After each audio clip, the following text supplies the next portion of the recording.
All right, good evening, folks. I'm going to get this working session to order here. And I'm going to speak slowly because I think a few colleagues will trickle in here. There we go. As I'm speaking and as folks are coming in, just want to appreciate everybody for being here tonight. We've got a full working session agenda. And with that, I've bought enough time. Ashton, if you would, with the roll, please. Commissioner Beaman, Present. Commissioner Hodge, Commissioner LaBarre, Commissioner Light, Commissioner Maciejewski, Here. Commissioner Robbie, Commissioner Sanders, Commissioner Scott, Commissioner Somerville, Here, sorry, I wasn't using my mic. Ashton, thank you. Move then to public participation. This is your opportunity to provide public participation at the working session. You have 1 minute to do so. You will have 3 minutes at the full board meeting directly following this meeting. Please just state your name and the municipality within which you reside. Anyone here to give public comment in person at this time?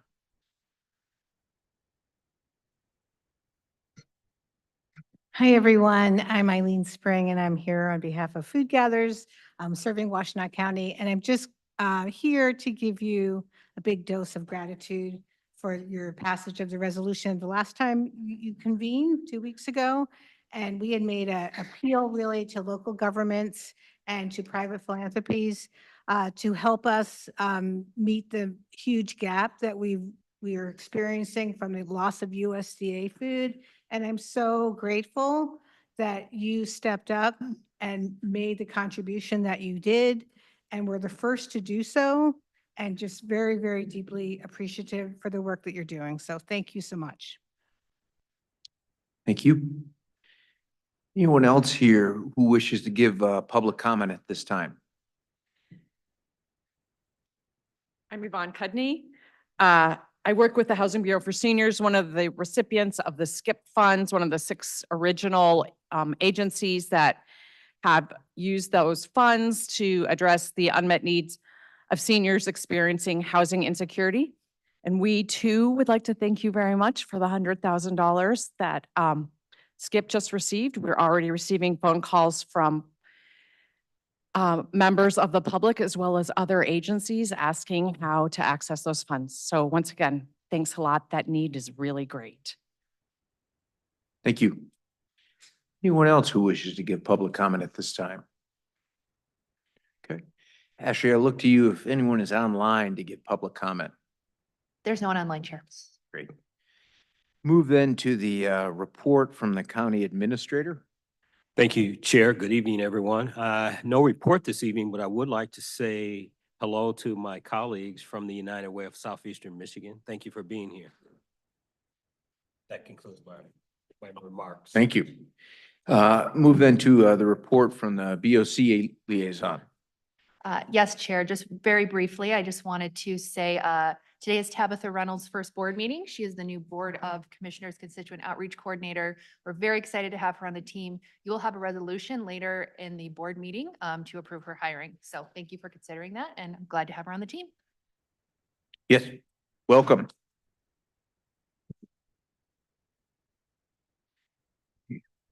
We're in for an exciting night, Tabitha. Yes.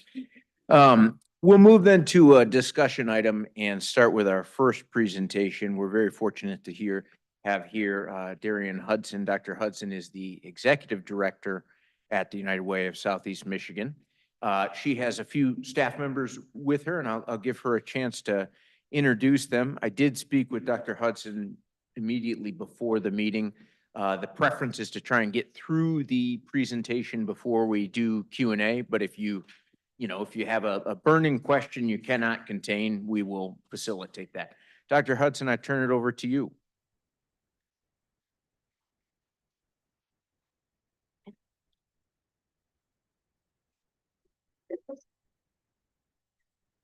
Thank you so much, Chair LaBarre, and good evening, County Commissioners and Administrator Dill. My name is Dr. Darian Hudson. I'm the proud president and CEO of the United Way for Southeastern Michigan. 18 months ago or so, we merged with what was the United Way for Washtenaw County. And we wanted to come to you tonight to share updates with you about our progress, the work that we're doing, and also hear your feedback and your questions and concerns. So we thank you so much for the opportunity to speak with all of you tonight. And if you have, burning questions, you just can't contain your excitement, we are very much open to having a conversation with all of you.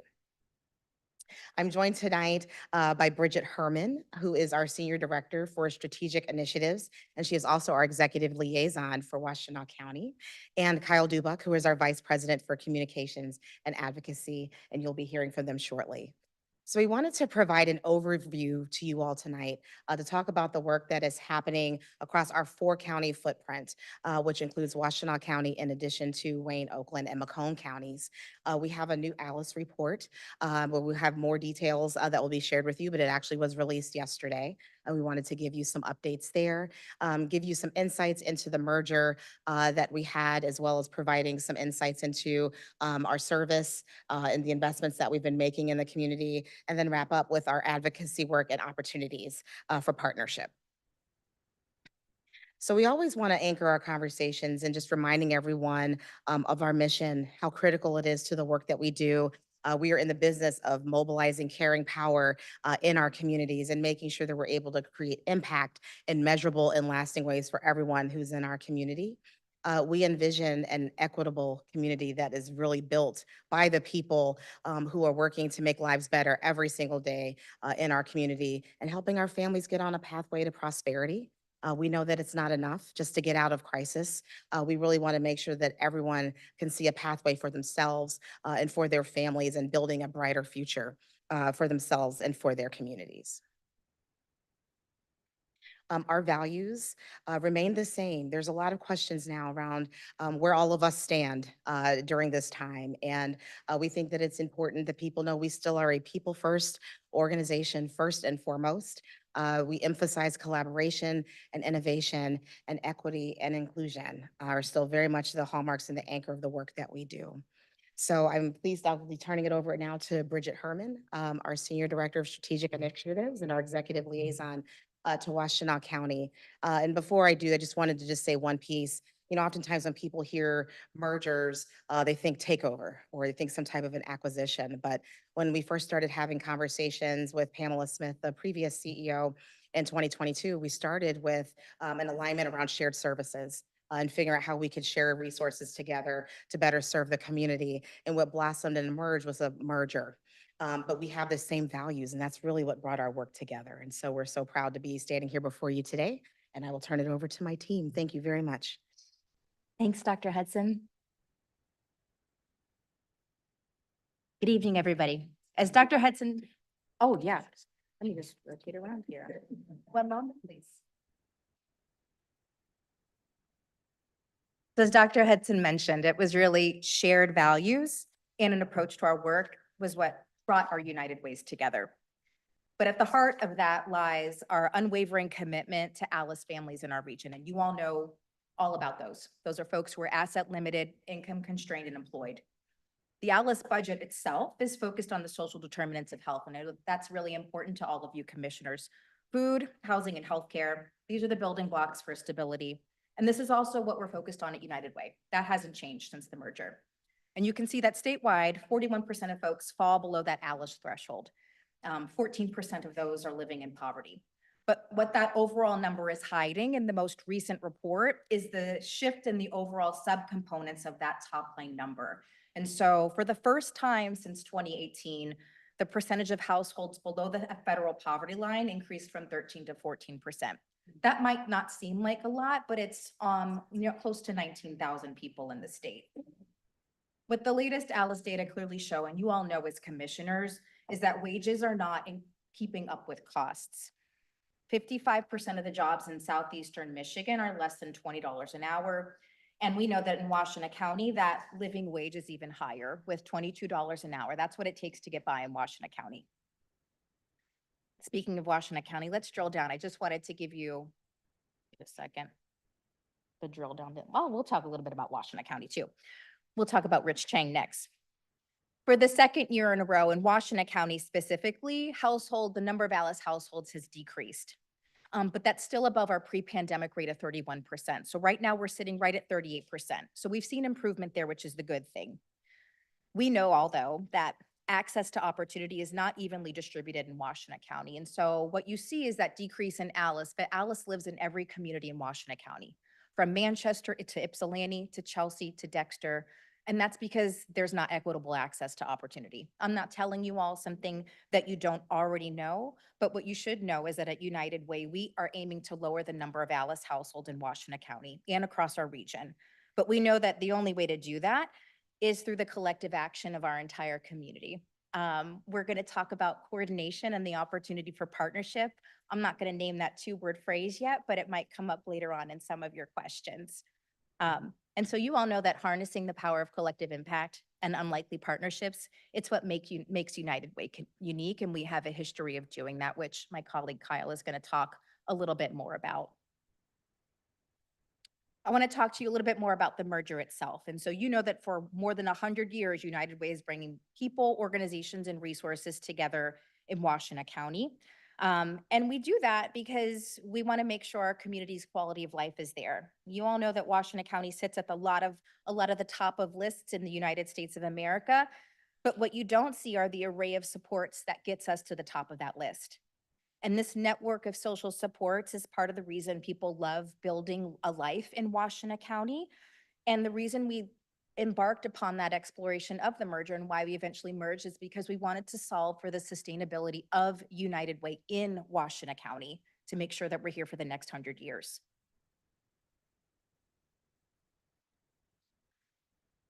So let's talk about an update since the merger. I stand before you as an 11-year resident of Washtenaw County, Michigan, and I came here due to employment with United Way. My commissioner, Shannon Beeman, is here tonight, and so I'm proud to be living in Saline under her leadership and guidance. And when I moved here, people told me Washtenaw County has a strong sense of self, and it took me a couple years to figure out what that meant. But now I know. And here's what I've come to know that means. That means that the problems here are big, but they're not so big that you can't wrap your arms around them. Our community is not so big that people like you as community leaders are not accessible, that relationships are what undergirds everything. And we take pride in that in Washtenaw County, which is why when people heard merger, not everybody was on board, right? The only people who like change are babies with dirty diapers, and Washtenaw County is no exception. But what I know to be true as a legacy member of United Way of Washtenaw County, as a senior leader of that staff, and as a member of Washtenaw County, is that the promise of the merger was being able to deliver more resources to Washtenaw County people who need them and leveraging the power of that collective impact. The issues we face are regional and the data bears that out. And so it makes sense to combine power to ensure that we're there for Washtenaw County people. And so what you see before you are some good news since the merger 18 months ago. We've increased our grant investments above that $1 million threshold that Administrator Dill made sure was in that merger document. He made sure that $1 million was going to be sustained to Washtenaw County, and that number's up since the merger took place. We knew that we wanted to take advantage of relationships that United Way of Washtenaw County did not have. And so one of those that we're really proud of is a relationship with the County Aid Society. We tried for a really long time to get them to come to Washtenaw County, and they said no. But guess what? Due to the merger, we finally got them in, and they've expanded VITA this season, and we're continuing that through the summer at our Washtenaw office. And the last thing is that United Way for Southeastern Michigan is a big United Way. They hold relationships that we did not have access to. And so in the fall of this year, we were really excited because through a partnership with Deloitte, we are bringing $300,000 in additional STEM funding to 9th and 10th graders in Lincoln and Nipsey schools through a partnership with the ISD. And so those are bright spots. We know that there are more to come. And the other thing I want to focus on is that piece around community engagement. As Dr. Hudson alluded to, you think about United Way for Southeastern Michigan and people think about Detroit and people think about a retreat of United Way's presence in Washtenaw County. I've had nearly 100 meetings with local nonprofits and community leaders since the merger because relationships matter and that one-on-one FaceTime matters. And so that's a practice that we're going to continue on because we know that accessibility and FaceTime matters, as you all know as elected leaders. So here's some other bright spots. I think it's important to remind you of the services available for your constituents right now, knowing that we want to grow and extend the services that are available to folks in Wayne, Oakland, Macomb into Washtenaw County. And so VITA remains at the top of that list. We've been able to expand those services. They were available 5 days a week for the first time, and they're available over the summer.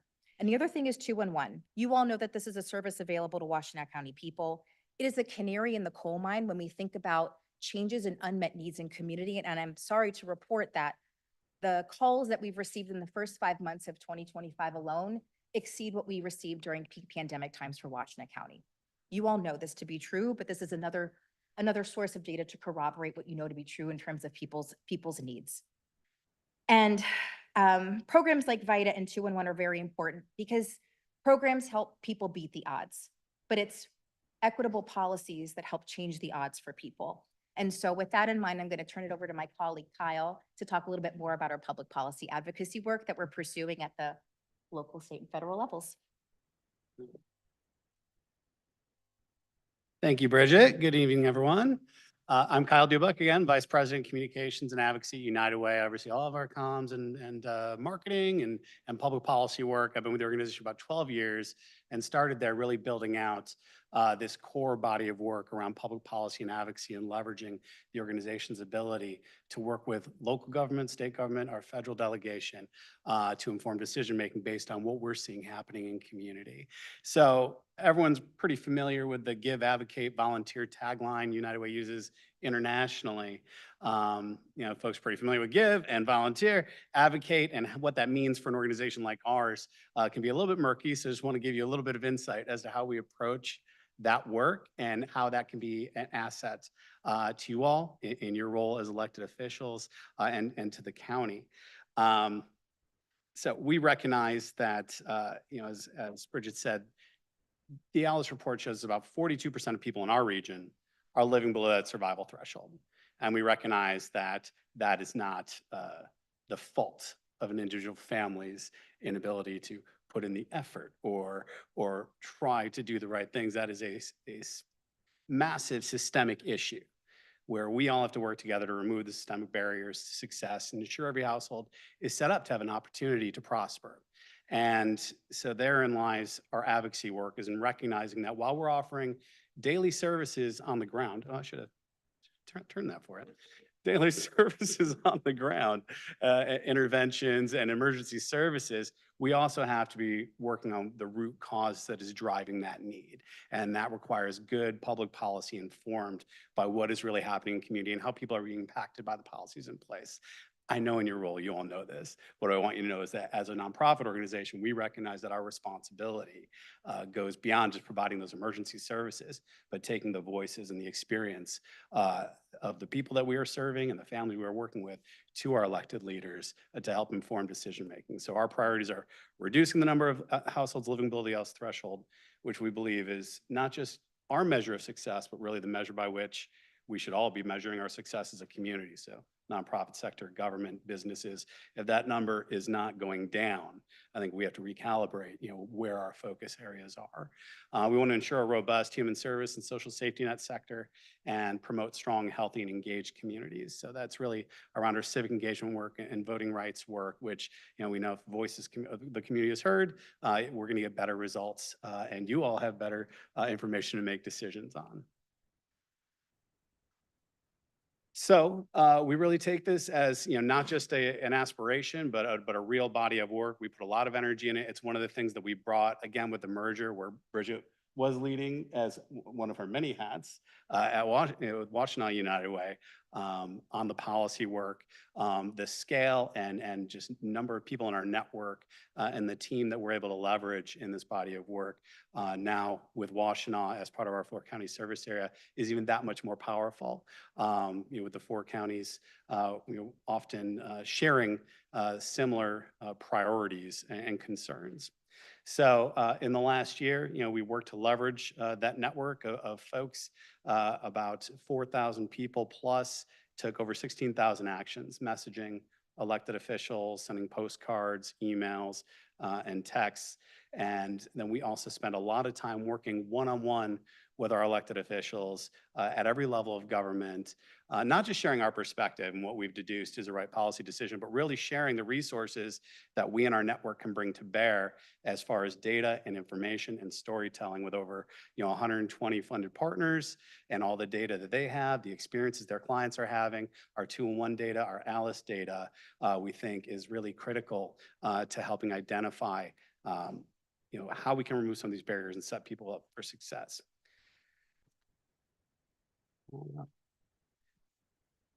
Currently, priorities are shifting on a daily basis. We're in a pretty chaotic policy environment. You're all aware of this. At the moment, our top priorities remain protecting critical services like SNAP and Medicaid. That's an ongoing conversation happening right now and has probably changed since I started talking. But we recognize what a critical service both of these provide for so many families. And should they be rolled back, the burden placed on the nonprofit sector, on the state of Michigan is going to be tremendous. And we've already seen continued grow in need over the recent months. We love the idea of establishing a state child tax credit. There's several competing proposals in the state legislature right now. We see that as a tremendous benefit that would actually meaningfully move a good number of households above that ALICE threshold. Those are conversations that we're heavily involved in. We've been working since last session in the state legislature to create a water affordability system, which we know is a problem that really peaked in the city of Detroit a few years ago, but is actually a problem statewide, including in communities here in Washtenaw. So creating a system similar to what we have around energy assistance for water affordability. Safeguarding voting rights remains a priority for us. And then lastly, 2-in-1 funding. I hope you all are familiar with the 2-in-1 network and the amazing kind of aggregator of the resources available it is for people calling 24 hours a day, 7 days a week, but also as a critical piece of emergency response infrastructure. When there is a community crisis or emergency, there's always folks on TV saying, call 2-in-1, and our team will get together and get the information together to know how to respond to that emergency and get people what they need. That is largely funded by unrestricted dollars from United Ways, and we are seeking to increase the state allotment for that. So any support you all can provide for that would be greatly appreciated. We've been really pleased to have resolutions of support passed in Oakland County and City of Detroit and Wayne County, and would love to meet with you all to provide some more detail on that and see if we can get some support on that. All right. Last thing I want to flag for you all is our history of partnership with our counties. So as kind of a scalable human service provider, United Way has a unique ability to move significant resources and with our network of partners to get them where they need to be to have impact immediately in short order. So that's whether in a time of crisis like COVID, where we moved over $37 million over 2 years to ensure that our frontline service providers had what they need, that we are creating new programs to fill gaps, and that we're partnering with our counties to put dollars out into the community in real time. These are things that we have really a honed ability and a unique ability to do. And so that's something we'd like you all to be aware. For example, our Oakland County, Oakland ISD partnership that partnered what we called Better with Breakfast on the principle that if you offer universal access to school meals, you actually can make sure you're serving all the children the program is really focused on, but actually pull down enough federal dollars to backfill feeding the vast majority of your kids. You destigmatize it, you make it more accessible, you make it for everybody. It's an economic offset for all the families, and the kids are definitely ready to learn when their bellies are full. And that is something that then kind of inspired the governor's statewide universal breakfast program, because we were able to provide this data in Oakland County about how effective this was. So that's just an example of the number of things that we've done over the years, partnering with communities. We've also partnered with Oakland County, moving about $30 million to meet basic needs and mental health needs. We also serve as Macomb County's fiduciary for their veteran services VITA program. Those are just a sampling of kind of the history of partnership that we have with our county governments and our local governments, and the kind of ideas that we would like to pursue with you, that you keep us in mind and what we can bring to the table as you're seeking to serve your residents. So with that, I'll hand it back to Dr. Hudson.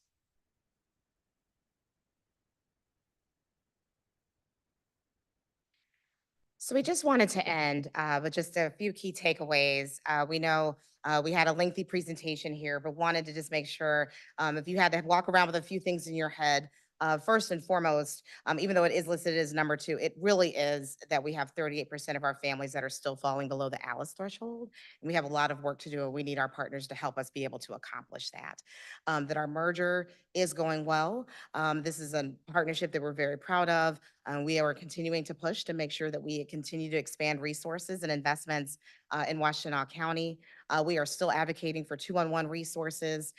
We have less money to work with in this year's budget than we did in the previous year. So any support that we can get from you and from all of our partners and constituents is really mission critical. And then just closing, just continuing to think of us when you think about partnerships and opportunities to push resources out into the community. We were built for times such as this. We are here to serve. We're here to partner and to work with all of you to make sure that our community stays strong throughout the times that we're in and beyond. So with that, we will close and we're happy to answer any questions that you have. Thank you. Thank you. Appreciate the presentation and go right to questions. I saw Commissioner Hodge first. Thank you, Chair. Thank you all for the presentation. Really glad to hear that the merger has gone well. So thinking back to the slide that talks about partnerships with other counties and then the resolution support, I think that's an easy one for us to do. Are there other ways that you envision us partnering, like anything specific that comes to mind? So I know that there are a few things on the table right now in terms of resources that are available to the county that we could actually help be a fiduciary to push out to our community. We are constantly convening different stakeholder groups, whether we're coming out to meet with you and your constituents to talk about the resources that are available. We work with a number of different, whether it's regions, districts, however you want to talk about it, to make sure that people know how to access the resources, the nonprofits, organizations that are available to them.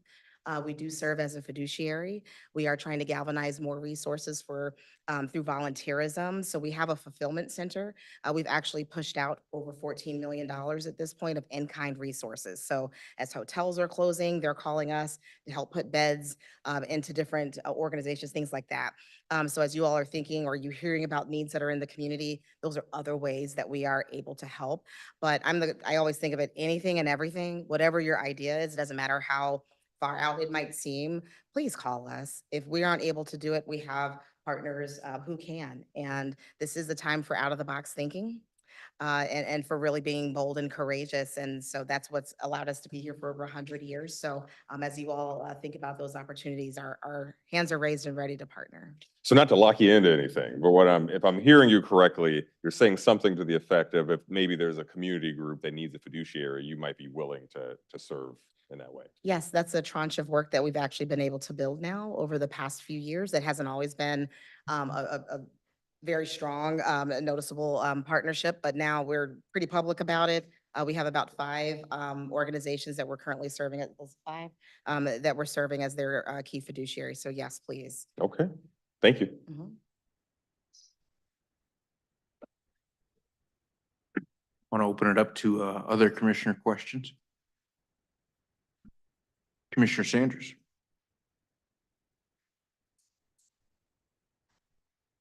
Any difficulties or hesitancies that you've encountered in various counties and their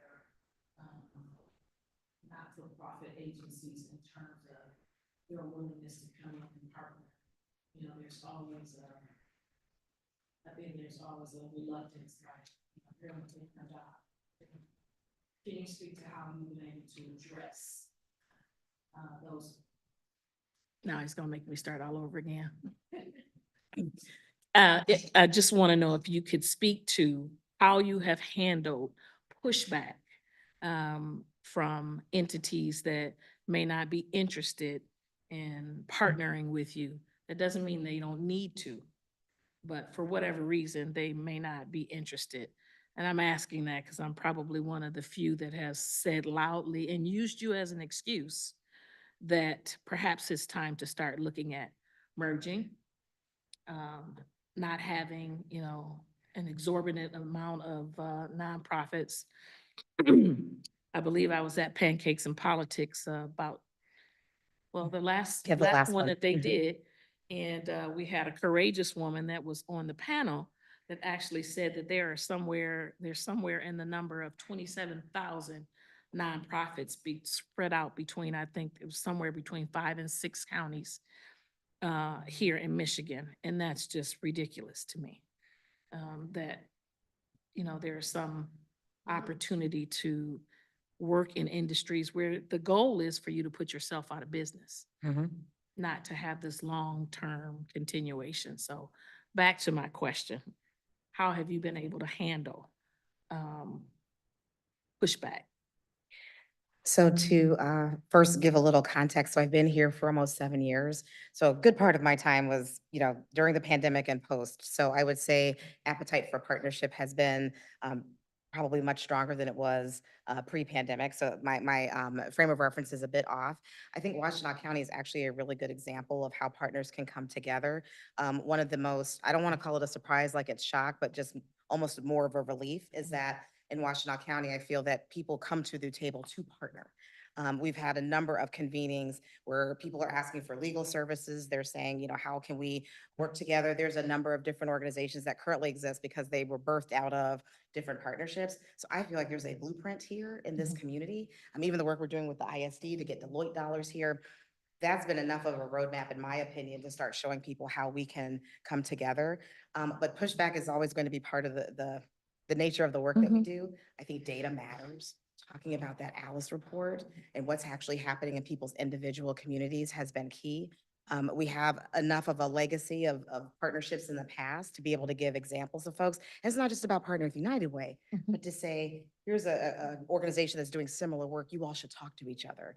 We have 45 members on our board.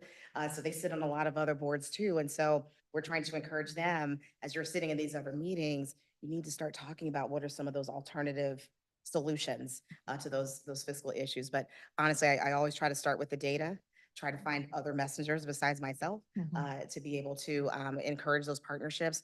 But then I really want to applaud this county. It's been so refreshing working here, and people really understand how we can corral and come together to pull resources together to make a difference.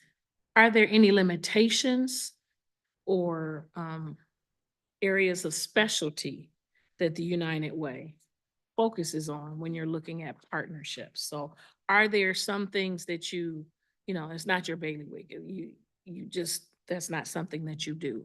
Or are there areas that, you tout as being excellent at and, comfortable? So basic needs has always been at the heart of the work that we do at United Way and our key focus. But when we talk about basic needs, that's 7 different areas as it aligns with the Alice report. And I always try to be cautious. So when we were going through our strategic plan, it was actually approved March 11th, 2020. And we said we were going to be advocates in the transportation. days Yeah, before. 2020, yeah. We were going to be advocates in the transportation space and the technology space. Those are actually some of our most significant programs now. And so we really go where the needs are. We try to be receptive to whatever the needs are, the requests are of our organization. If we aren't able to do the service or be the key partner, we usually are pretty successful in identifying who could be that key partner. And I think you were referring to Kelly Kuhn, who is the CEO of Michigan Nonprofit Association. So having those key partnerships like M&A, the Council of Michigan Foundations, the Michigan League for Public Policy, we're able to point people, to the right organizations if we aren't the ones that are able to do that services. Thank you. You're welcome. Thank you.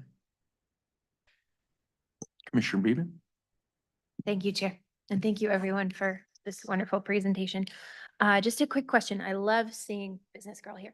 I love seeing the partnership with the tax and all of that. Are you seeing more of that happening where corporations are wanting to come in and support, or is it more of a reach? I'm always for, public-private partnerships and how we can get the resources out to people. So are you seeing a trend in that direction, or is it still kind of pulling teeth?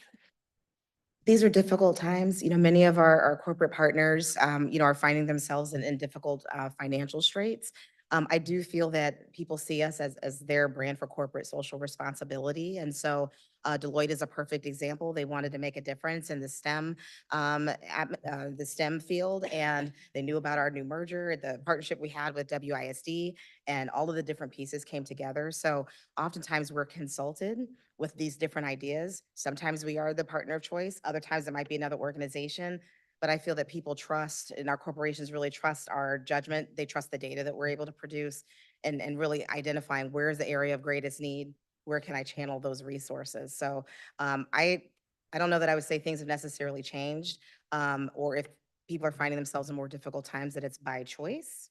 But I do feel that the conversation, the doors are still open for trying to figure out how we can make a difference. And when I think about all of the corporations that are in our region, we still have pretty significant partnerships with most of them.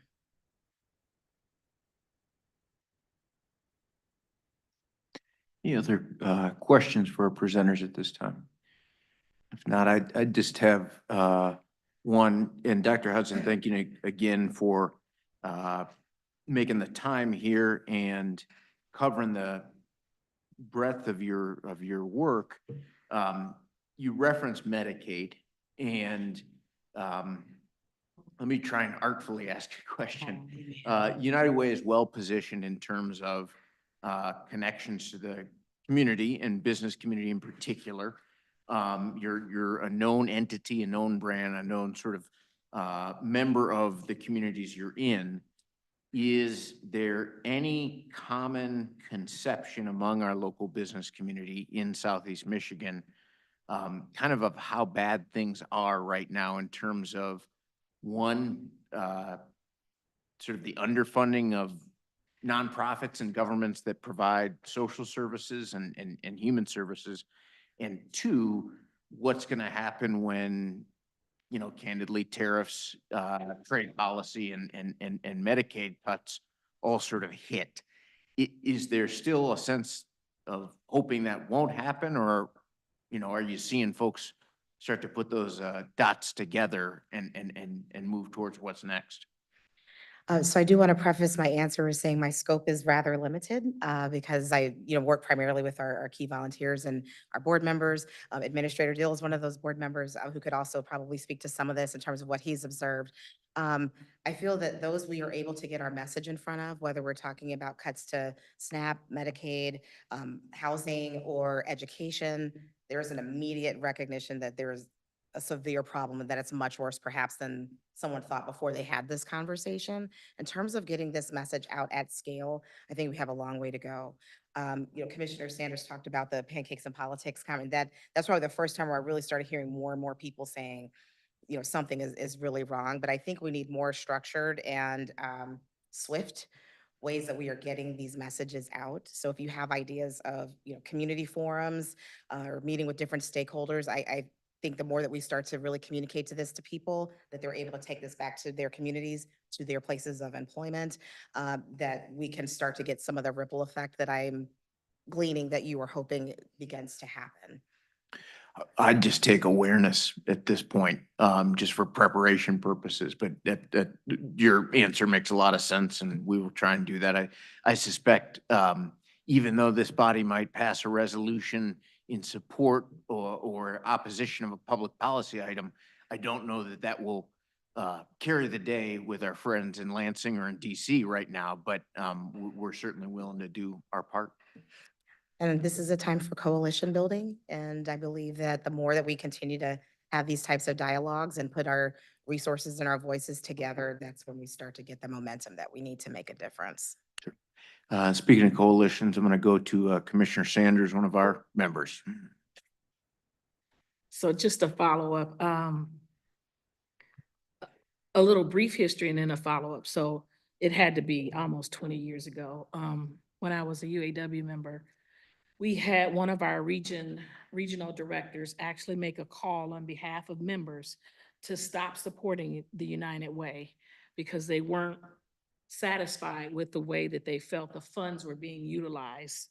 Specifically, they felt the funds were being used primarily for salaries and not actually pushing out products to the people that need it or services. And I was, I stopped in on a human services session yesterday. And there was a representative from one of the nonprofits that wanted to get a message across, probably to me. I'm one of the more vocal commissioners about merging and less money on salaries and more money going to actually serving the people that we're here for. And, you know, they mentioned that, you know, it's people that actually do the job and deliver the services. And, you know, that's not a loss for me. I understand that. But I'd like for you to try and speak to the percentage that the United Way utilizes for administration when it comes to what you collect. Because, you know, to me, if you're asking for funding and I ask you for a breakdown and I'm seeing that 60 to 70% of your ask is going to salaries, I'm not likely to want to support that ask. So are you able to share with us the percentage of administrative cost that you utilize out of every dollar that you receive? So out of every dollar that we receive, our overhead is around 15% that comes back to the organization. The reason why that is because we run the 211 call center. We have energy assistance hotline. We have a number of our staff that are actually providing direct services in the community. So our impact team is about 114, 114, I think, ish, but it's over 100 people. And so that team is working directly, you know, with the community. Some of that team, they are the grant makers, you know, helping to push those resources out. But that is where our numbers currently are.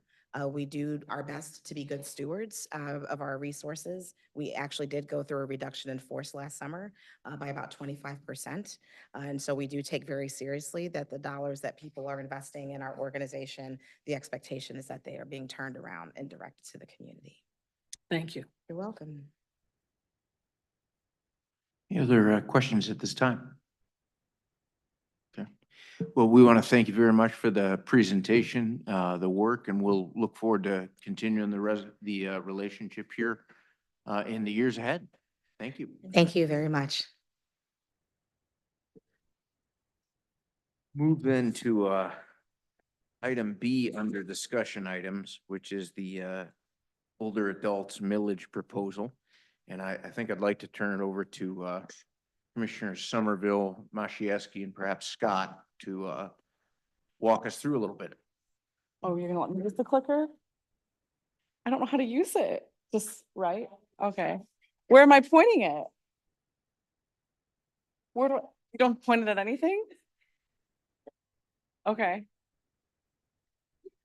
All right. This is weird. I don't know how I feel about having the clicker. While Ashley's pulling that up, I'll just point out, I have the not same version that you guys have because my notes are on the version that I printed the other day. But throughout the document, I didn't highlight it in every section, but I tried to make sure that there was consistency when we reference the millage language throughout the document, because on the ballot, it said older person's millage. And so there's just small changes throughout the document. I highlighted those in some areas, but not all. And you all should have the draft that fixed the language and the definitions. It should say older person's millage review committee. Cool, thank you. All right, so if everybody's okay with it, I'm gonna try to get through all of the slides, but there are a few that require board discussion. And so like on those ones, I'll stop so we can kind of facilitate that, but it's a long slide. And so I'm gonna try to get through as many as possible. And then I guess forewarning, we're probably gonna go over if that's okay. All right. And thank you, Ashley Hall, for making this presentation look aesthetically appealing, because it was not. All right, I know how to use the clicker. Okay, I'm gonna give everybody a brief history.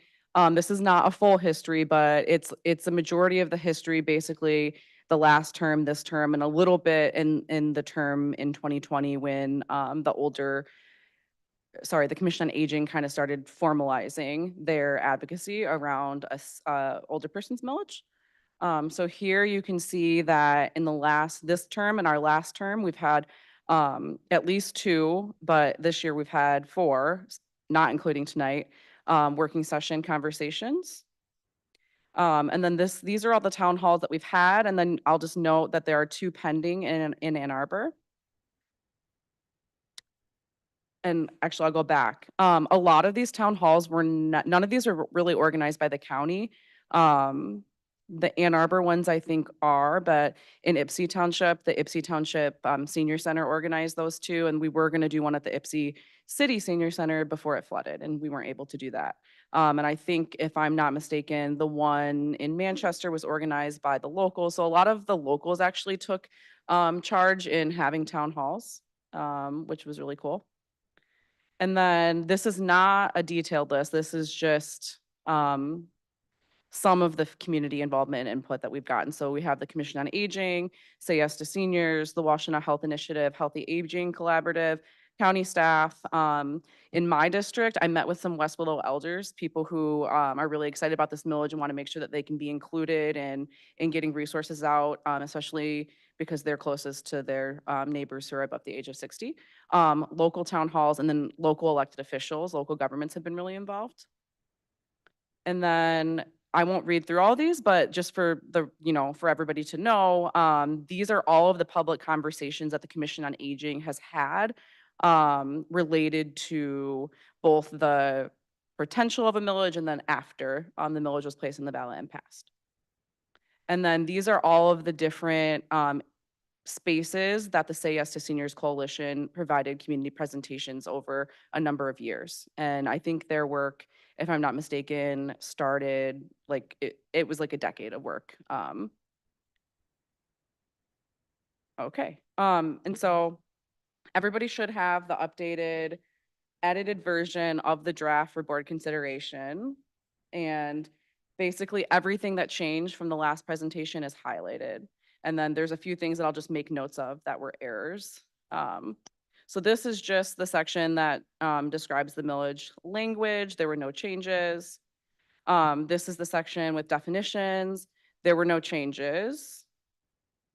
We did get some feedback. The Commission on Aging did want us to define them, but the suggestion of the 3 commissioners that had a conversation about it, which was Maciejewski and Chair Scott, was that it's already defined in the bylaws for the Commission on Aging, and so it was unnecessary. And then the senior center piece will be is part of a later section that hopefully we'll be able to formalize after our conversation tonight. And then this section on the administrative framework, this is the original language. And I'll just say I didn't include all of the original language because it was kind of a lot to put in a slide. I just pulled the sections that we ended up with edits on. So, but you should see this in your document and for people following along online. So here's some of the feedback that we got from the Commission on Aging and the Washtenaw Healthy Aging Collaborative. A lot of it was, in line with what we had already proposed, but there were just a few tweaks that were, useful to add. And so this is the feedback that as well about the feedback loops that we got from the Ann Arbor Area Community Foundation last time. Okay, and so this is the edited version. You'll notice that based on the Commission on Aging feedback, we added at the end of the top paragraph, including recipient address, and then at the bottom, we addressed their concerns about making sure our needs assessments represent changes that are happening and equity. All right, the next section, and sorry if I'm gonna try to not make this part confusing because we have 6 different areas here and we got feedback for all of them. And so just for everybody's memory, nutrition program, senior center support, door-to-door transportation, although that should actually just say transportation because as we know, door-through-door transportation is a thing. Needs assessment, housing, and then the RFP process.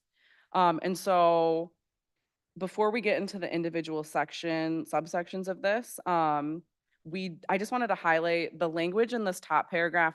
I wanted to point out, we got feedback related to this, but we already had this in there from recommendations from our racial equity officer. And then right before this, the individual sections, there were questions about like, well, how are these priorities and this funding, like what's the process? Is it an RFP?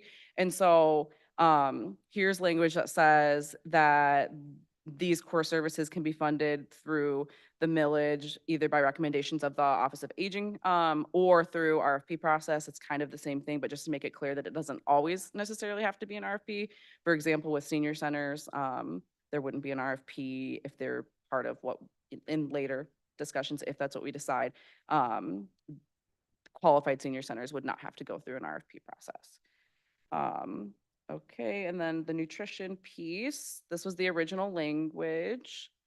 This is feedback that we got. So we just got a lot of feedback and it was kind of similar among all the various groups that reached out, just related to the fact that there's not a wait list, but we know that there's needs gaps, wanting to make sure that we address food pantries, and home delivered meals broadly, as well as medically tailored and cultural, meals for folks. And so the edited version, you can see that senior cafes are included just to make sure that there's a clear understanding, local pantries, home delivered meals.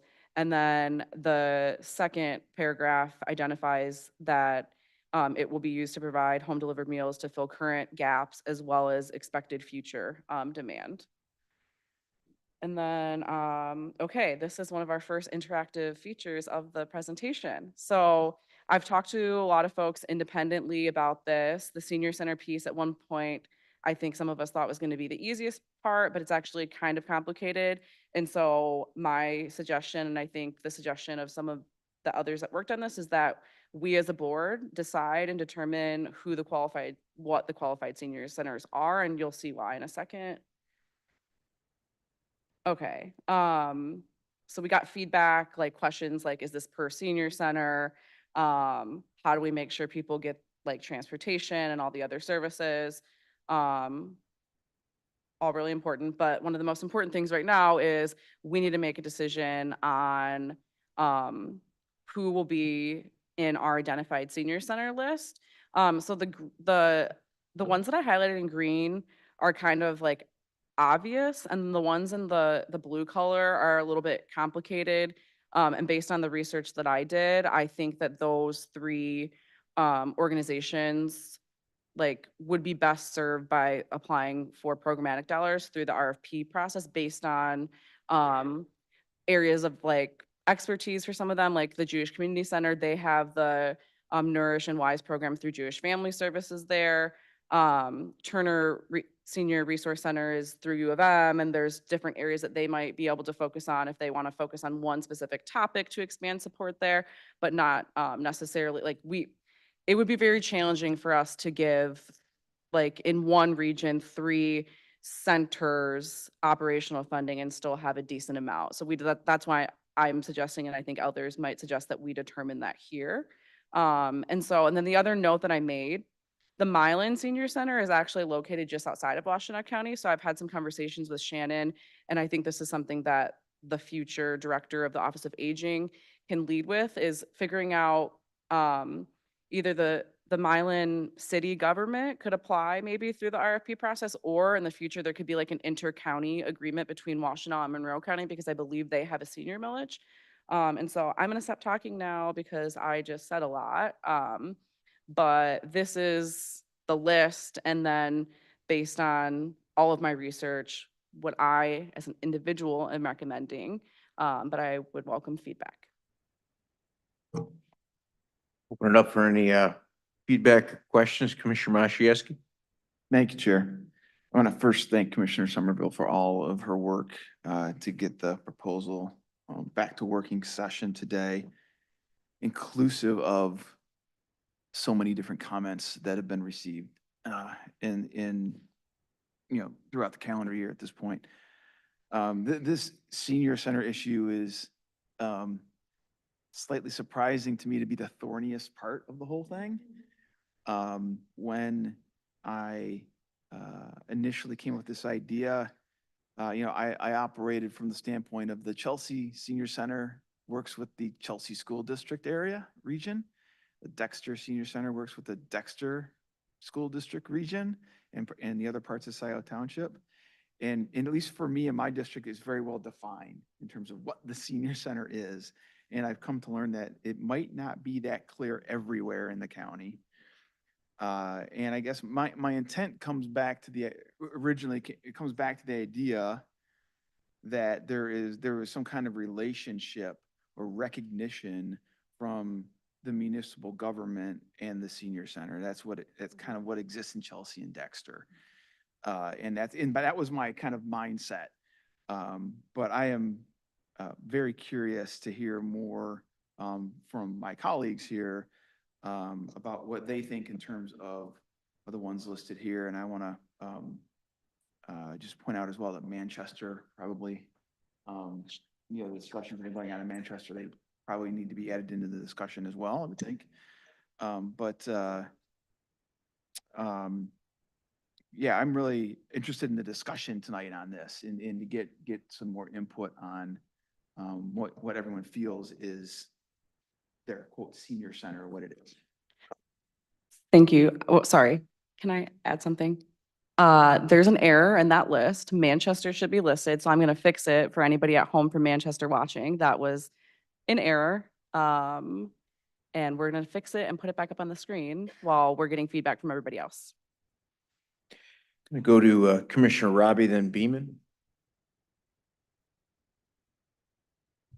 I'd actually like to wait until the slide goes back up, so I'll wait. Commissioner Beaman, is your comment or question dependent on the slide, or look up, we'll go to you and come back to Robbie? Thank you. And thank you for the catch. Manchester's new, so we're excited to be part of this. What I did just want to reiterate is that I have had discussions with some leadership in Milan, and they understand the boundaries piece. And so just wanted to be clear that they are aware and appreciate just being part of the discussion and ongoing funding opportunities. So just wanted to make sure everyone was aware of that. It's a fun space between Washtenaw and Monroe County that already has a senior village. Go to Commissioner Scott. Thanks, Chair. To address your question, God, I hate these things. I look really bad. I hate that camera. I hate it. Commissioner Robbie's turning it off for me. Thank you. Woo. I like the fact that we would define those senior centers because I think it could get pretty mired and political for local governments to say like, oh, this is now a senior center. And I think it takes some of that question out of it. So I think that the idea that at this table, we are talking about who the qualified senior centers are is probably the best way to go for a myriad of reasons. If you're asking our feedback, Commissioner Somerville, that's it. Great. Commissioner Robbie, we're waiting on the slide update. We'll go to Commissioner Sanders.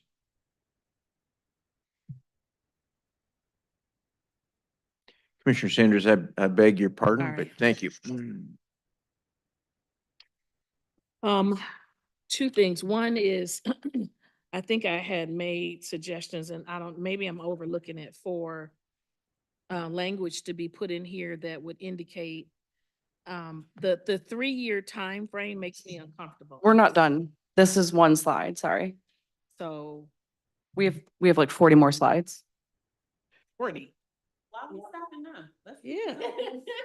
This is the interactive part. We need to have a conversation if you're comfortable Oh, with so my my recommendation. conversations, well, okay, I'll Okay, wait. sorry. So I My I 2 just points may updated. be in the 40 pages. Okay, sorry. And I'm sorry for talking over people. So it's okay. We will, I fixed it, so you can put it back up. let's do this. We'll go to Commissioner Robbie and then Commissioner Sanders, you'll be first in the queue when we wrap up at the end. Thank you, Chair. Thank you for the slide update here.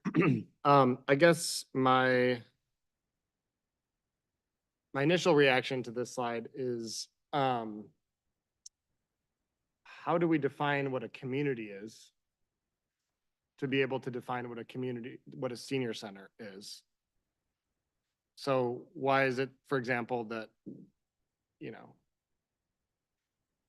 Lima Township doesn't get to designate a senior center? It seems like we're picking cities basically that are designating, other than Ypsi Township, and Pittsfield Township and Northfield Township.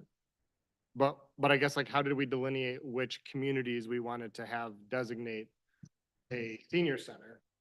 And then I have a follow-up comment for that. So this was done by deep research, talking with Ageways, looking at like where we have existing meal cafes. Like that's where this like broad list came from, and also looking at websites. And so obviously the Jewish Community Center serves a lot of different needs, but they have some of the senior service programs from JFS housed there, as well as the Turner Resource Centers is a program through U of M. The Lincoln Golden Ages Senior Center is open during the week from 9 to 2. When you look at their website and look at their newsletter, it's more like a club. There's membership dues. It doesn't have the same activities that some of these other senior centers have. And I mean, I guess my response to like what defines a community and senior center, I feel like that's a little maybe too deep for this, because we already know that these are the senior centers based on of all of the like organizations that do work and outreach there. And based on the feedback that I got from Ageways, who does this on a regional level. And the reason why townships mostly don't have these centers is because they don't have a lot of townships don't. The reason why Pittsfield and Ypsilanti Township do is because they're more developed. The Northfield Township Community Center is a lot newer. But that would be the answer for that. And a lot of the townships go to the other regional points. And so there's language in here that was part of the original draft that calls out the need for these centers to serve on a regional level. And they do. Like, I know people who go to the Ypsi Township Senior Center, who also go to the Pittsfield Senior Center, who also go to the Ypsi City Senior Center. And so there are a lot of seniors that are traveling regionally. Like people in Augusta might go to Milan. People in Ypsi Township even might go to Milan, depending on what part of Ypsi Township they live, or Pittsfield Township. And so if you look at the map of the county and you see where all the centers are, you can, and just honestly, I know many seniors in my district that go to multiple senior centers. And so that's how this list was developed. And there's also notes on the meal cafes. Not all of them have meal cafes. And I think Manchester does have a meal cafe. And so yeah, that's basically how, but I don't think we're going to define a community in this language unless others want to. I just don't think that that's necessary. So there's no restrictions on who can go to these senior centers? That's the language says, like, you have to be willing to accept folks from like in a regional lens. And part of that is like Manchester Senior Center, for example, serves a whole region of rural Washtenaw County where there are no services. And what we don't want, we just got done talking about like this concept of not like over creating organizations. The point of us needing to define it, in my opinion, is that we don't want random senior centers to pop up overnight just because we have a senior millage now. We really want to push people to have more regional approaches. That way we're not wasting resources on having 20 senior centers throughout the county, because it just doesn't make sense. But I would say Manchester Senior Center and probably Northfield are two examples of like an area with high need, low access to resources, just like when you look at the map. And so those are serving people outside of their own little tiny community as well. I guess that I want to make sure that I heard the answer to my question, which is, if somebody is a Dexter Township resident, can they go to the Ann Arbor Senior Center and access the Yes. programming there? Yes. I hear Commissioner Beaman exasperatedly saying yes. Yes. Which I don't fully understand, but That's also included in here. You cannot like, about these, These services are supposed to serve adults above the age of 60, and the language in the senior center section explicitly says you have to accept folks on a regional level. What is I guess, what does regional mean? The whole county could be considered the region, right? Like, I don't think we need to like make 4 regions, because I know people who travel. There are a lot of older adults who travel across the county to different centers depending on what activities are there. Yeah. Perhaps we should specify that that's what we mean by region. I'm trying to find the section that you're referring to in here. It's right in the Board of Commissioners priorities and service categories, an allocation of at least 200,000 for each qualified senior centers in Washtenaw County that agree to provide services regionally. And the notes in this draft just say that we need to basically define what the qualified senior centers So are. maybe we should just say there, provide services to any county resident. I'm happy with that. I'll make a note. But I would Okay. love feedback from other folks. I You can't guess- say any county resident, actually. Why is that? They have to be above the age of 60. Oh, that's fine. Any county resident over the age of 60. Okay. Okay, so then my other comment on this is that, in terms of like the distribution of funding, I'm noting that we are committing a lot of funding to the rural parts of our county in proportion to our cities. And I understand that rural areas need it, but I know that cities need it too.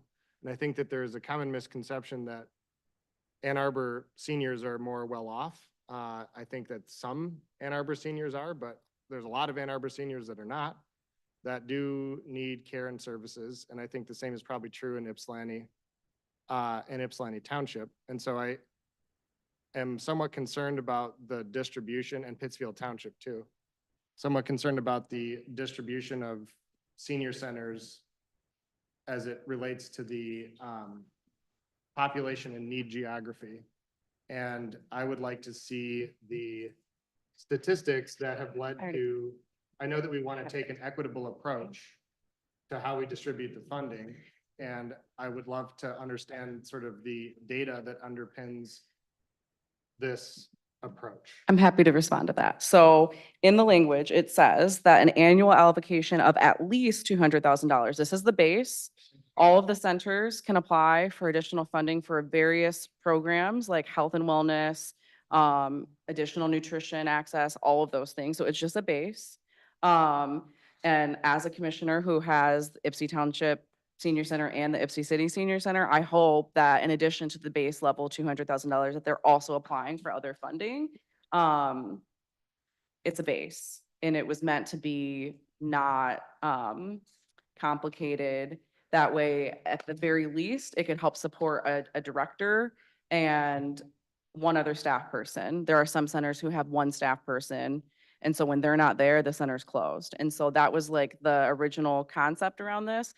This list and this base level funding does not exclude any of these organizations from applying for additional programmatic dollars. Later in the list, you'll see all the different services that may qualify for programmatic dollars for senior centers to apply for, and it doesn't exclude them from partnering with another organization and applying for programmatic dollars jointly. For example, U of M has footprints in Ypsilanti. They could partner with either the Ypsi Township Senior Center or the Ypsi City Senior Center. And then to the point on equity, that's already brought up earlier in the document, that the director of the Office of Aging Services is charged with prioritizing and making recommendations based on all of that. That stuff's not going to get worked out in this framework document. It's not meant to be. Thank you. Okay, so I'm going to do just a little bit of housekeeping real quick. Commissioner Robbie, do you have more comments or questions on this point? I'm not trying to truncate you, but I just want, I think we have some responses to what you've raised, so I want to facilitate that. All I would just want to say is, all I want to see is the data that's backing up this and the claim that there's more need in the areas that are disproportionately receiving funding. And I think if we're going to have a proposal in front of us and we think that there probably is more need in Ypsilanti for services, perhaps we should include that in our proposal. instead of saying later on, we can add to it. I think maybe we should just have it be part of it now. So, thanks. Okay. Here's the list. I've got Commissioner Beaman, then Hodge, then Light, then Sanders. And then Commissioner Scott, you raised your hand. So Commissioner Beaman, I'm assuming yours was relevant to the discussion between Commissioner Somerville and Robbie. Is that right? Okay, Can I add something? Sorry. Can I add one thing? sure. Thank you. I guess when you give feedback, could you maybe also tee it up with a thumbs up or thumbs down so I can like kind of get an understanding? Thank you. Okay, we're gonna do our best here and go to Commissioner Beaman. Big thumbs up for all the work. Thank you. That's how I'm going to start this. So when we're talking about regional centers, I have 7 townships in my district. I have 3 senior centers in my district, one technically not in my district. It's Milan. It sits right on the border. It's technically in Monroe County. However, because Milan Township is in Monroe County, Milan City is in Washtenaw County. That's why we're down here at the bottom. However, if I were to draw a map of how these regional centers work, I have residents from Freedom and Sharon Township that go to the Chelsea Senior Center. They may also come to the Manchester Senior Center that serves Bridgewater, Manchester Township, and the city of Manchester. Then I have the Saline Senior Center, which serves not only the citizens in the city of Saline, but Saline Township, Lodi Township, Bridgewater Township, York Township, and really all of these serve anyone. But if I'm drawing a map of directions, this is where we're going. Then when I point to Milan, we obviously have the city of Milan and the seniors there, but we also have some seniors that are in York Township that come into Milan as well as the Saline, greater Saline area. So I am very well versed in this large movement of a population. And when you come out to the rural areas, it would be very difficult to put a senior center in Freedom Township, for example, because it is mostly agriculture. We don't have a downtown. We don't have, a dense area where you could place this. So they are happy to come to Manchester or Chelsea. And when we go into the transportation piece that we're talking about, that's another piece that we can layer on to ensure that our seniors are going to these centers that have a history, that have served the community, all of these different pieces. When we're talking about we don't have resources, I don't have doctors. I don't have grocery stores. I don't have hospitals and urgent cares. A lot of these things I have worked very hard to ensure that they came to my community. Was on task force to make sure that we could just get urgent care in the city of Saline. And why in the city of Saline? Because then we're going to serve the townships that border it, that otherwise have to drive into Ann Arbor, Ypsilanti, or Chelsea for care. When we're talking about not having resources, come on out. I'll drive you around. We don't have pharmacies. We don't have things to support our seniors. Our senior centers are the lifeblood. Our senior centers are the places that our seniors go and say, how do I get my prescription? How do I get my vaccination? How do I get meals to come to my home? So yes, there are more of them because this area is vast and dispersed and we don't have the necessary structure to support our seniors the way that some of our cities do. And this isn't a rich, poor. This is a what can I access? Can I go to a pharmacy and get a vaccine? Or can I not? Can I go to a grocery store? All of these different items. So that's where I am. Thumbs up on the list. Thank you. Go to Commissioner Hodge. Thank you, Chair. Thank you, Commissioner Somerville, clearly you put a lot of time and effort into this, so it's much appreciated.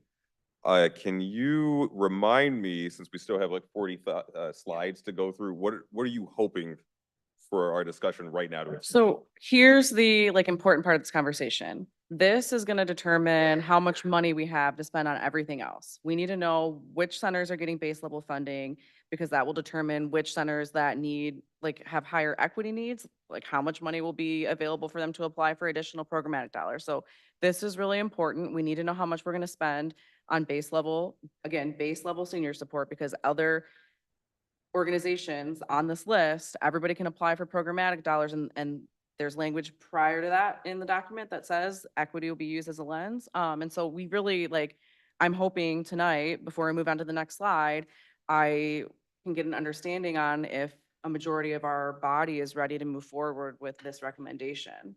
I know that I talked to you about the Lincoln Golden Ages. I talked to Shannon about setting up some separate conversations with the city of Milan to talk about what steps need to be taken to have some sort of like inter-county agreement.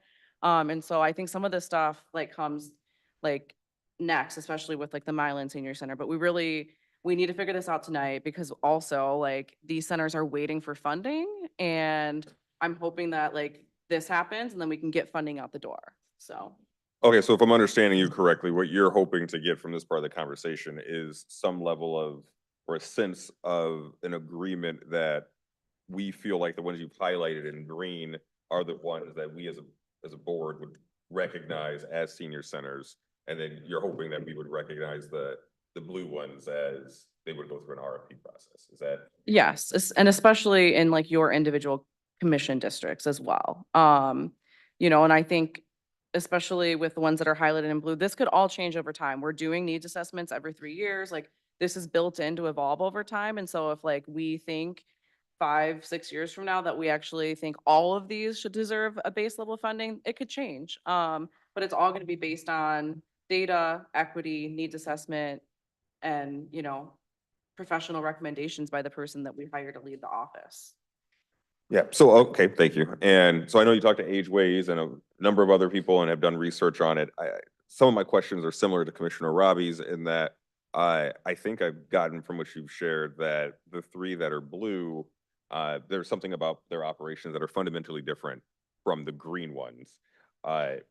Is that a metric that Ageways uses? Could you just share a little bit more, talk a little bit more about that? Yeah, so Ageways doesn't really have a metrics. That's kind of, Ashley, you were on the call. Is that basically what you agree with? Yeah, and so the Jewish Community Center has a lot of does a lot of services, not just for older adults. And so the specific service that they have there that I think ties in to this whole millage is the partnership with Jewish Family Services with the Nourish program and the AgeWise program.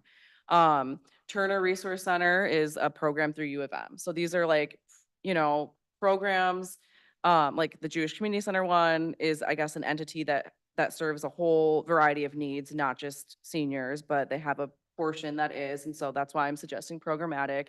The Lincoln Golden Ages, it's like, and again, I haven't talked to them. This is just all things that I pulled up the website. When you look at the services, it seems more like a club, and I'm not saying that like they could eventually not evolve, but right now where it stands, I think that like there's membership dues. It's a lot of like games. I don't think they have a meal cafe.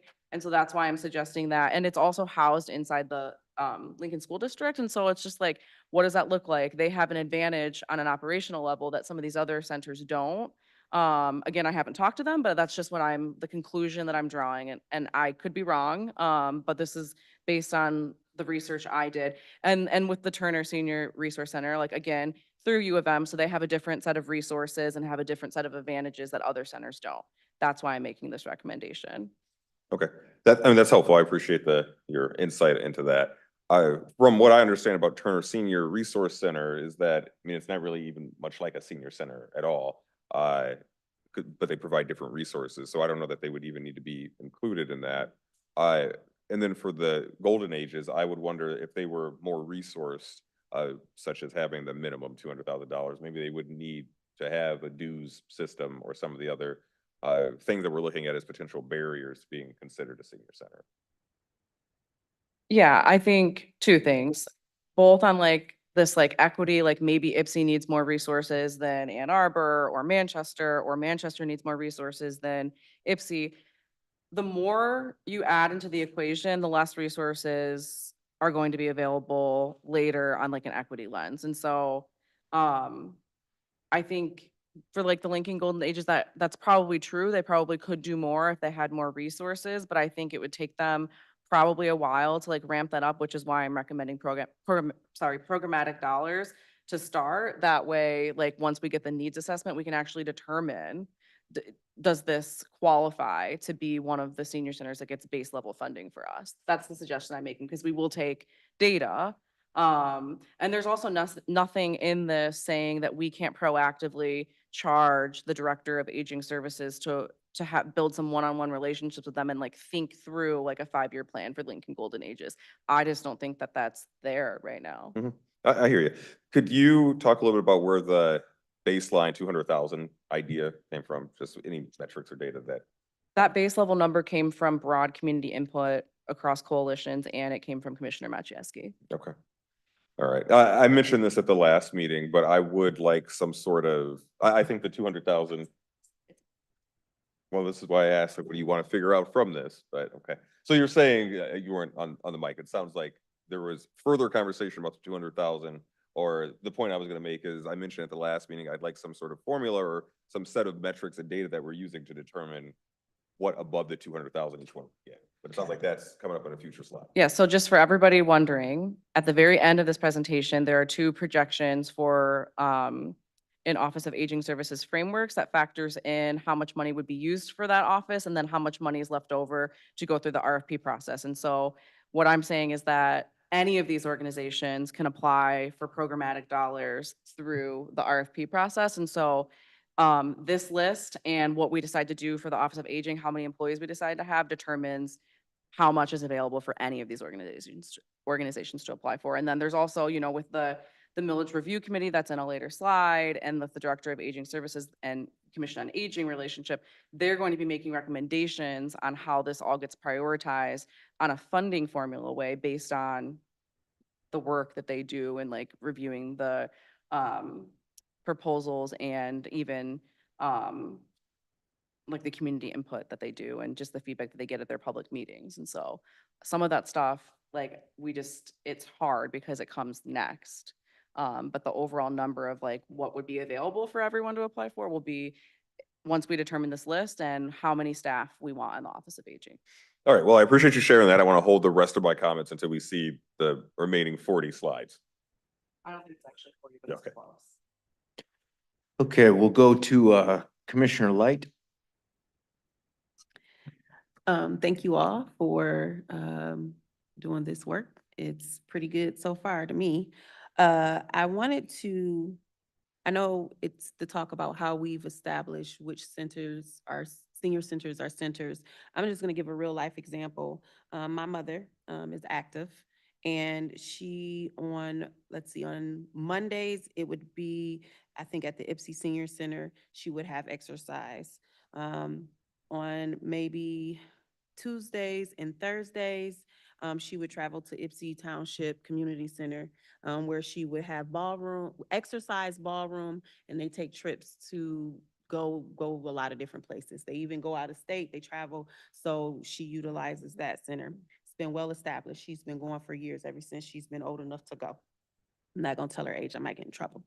Then after she does that, she even travels to something that is not here on the list, but they service our seniors at Park Ridge. That's in Ypsilanti. So she goes to Park Ridge, does some more ballroom on another day, on Fridays.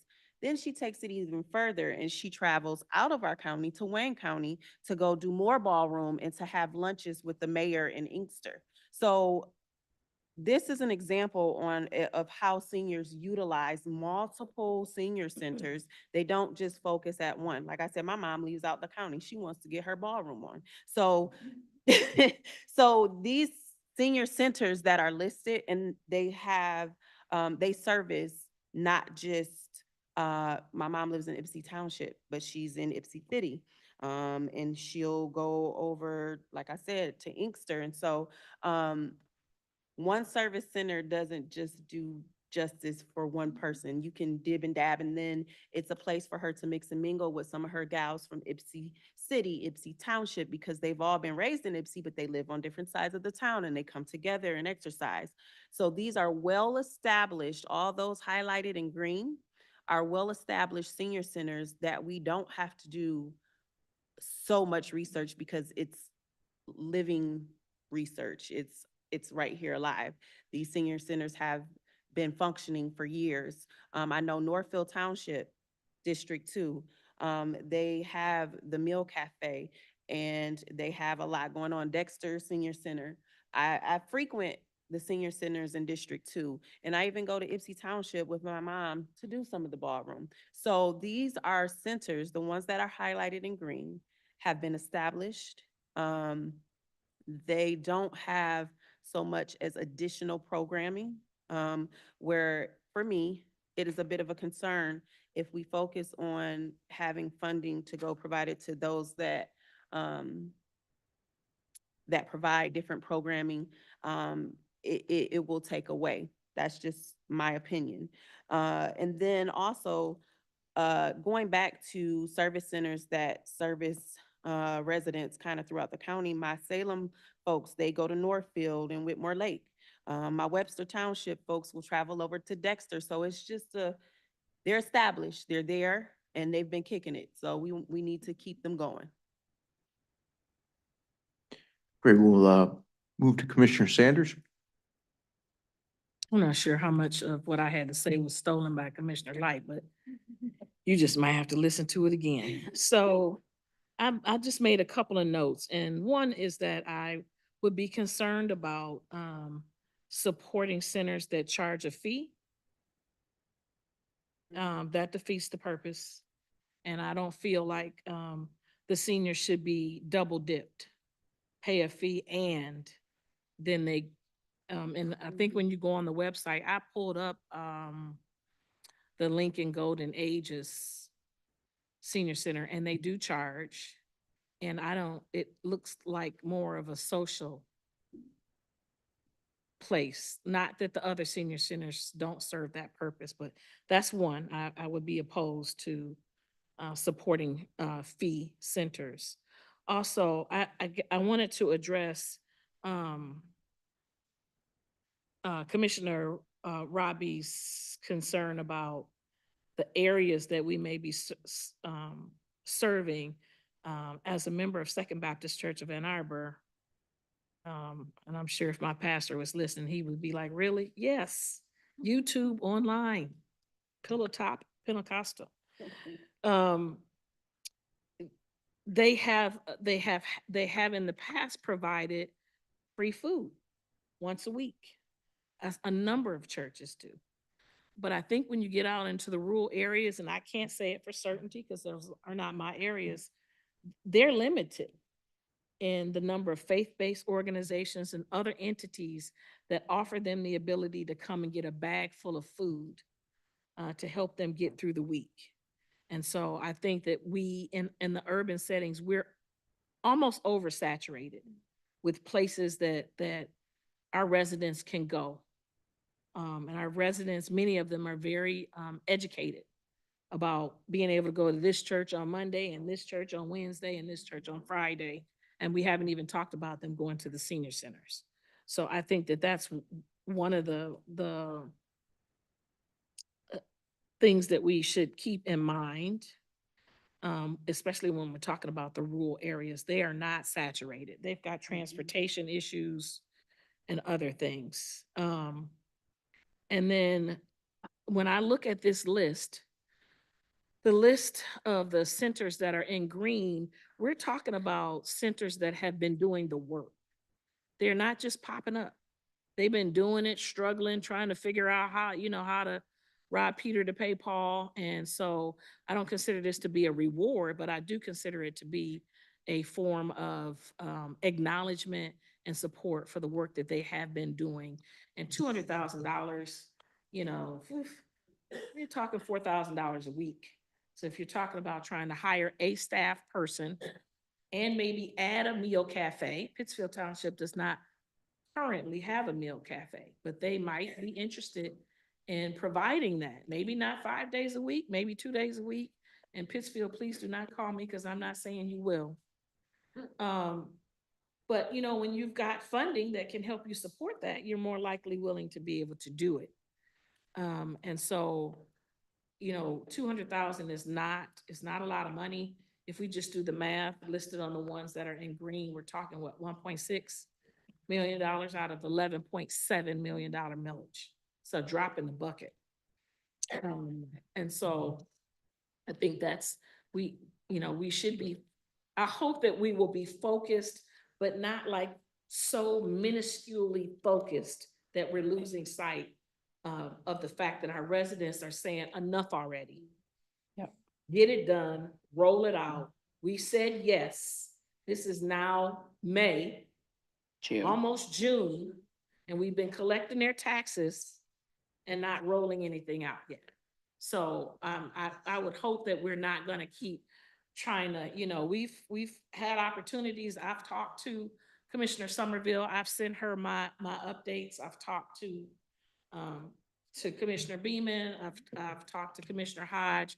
I'm pretty clear on the two things that I'm really dead set that we have, but I think we should be able to move this forward. And like we said, make sure that we don't have pop-ups eyeing at $200,000. I mean, because if I take Northfield as an example, they needed a furnace. So $200,000 for 1 year is not, that could be the furnace. But we can't have seniors showing up in a place that doesn't have heat. And prior to this millage, they really had no way of getting that other than their commissioner just being a bulldog about making sure they were gonna get what they needed for just human decency. So I'm gonna stop there. Can I respond to that? Sure. Thank you. Is that a thumbs up or a thumbs down? The list. Yes. Okay. And then, yeah, just to respond to some of your points, about 15 or 20 years ago, the state of Michigan used to provide base level funding for senior centers, and then they stopped. And so this used to be a practice that the state of Michigan funded, and then senior centers like somehow figured out how to survive after that. The other thing, the point that you made, like, I think about this all the time because I lived in urban and rural poverty, like growing up. I grew up in Southwest Detroit and graduated high school in Montcalm County in urban poverty. And so there are a lot of similarities between Western Washtenaw and Ypsilanti. And I think about that all the time. And sometimes it's even harder to be poor out in rural parts of the county because of the lack of transportation and how far it could take you to walk to get somewhere, if you can even physically walk to get somewhere. And so, or bike.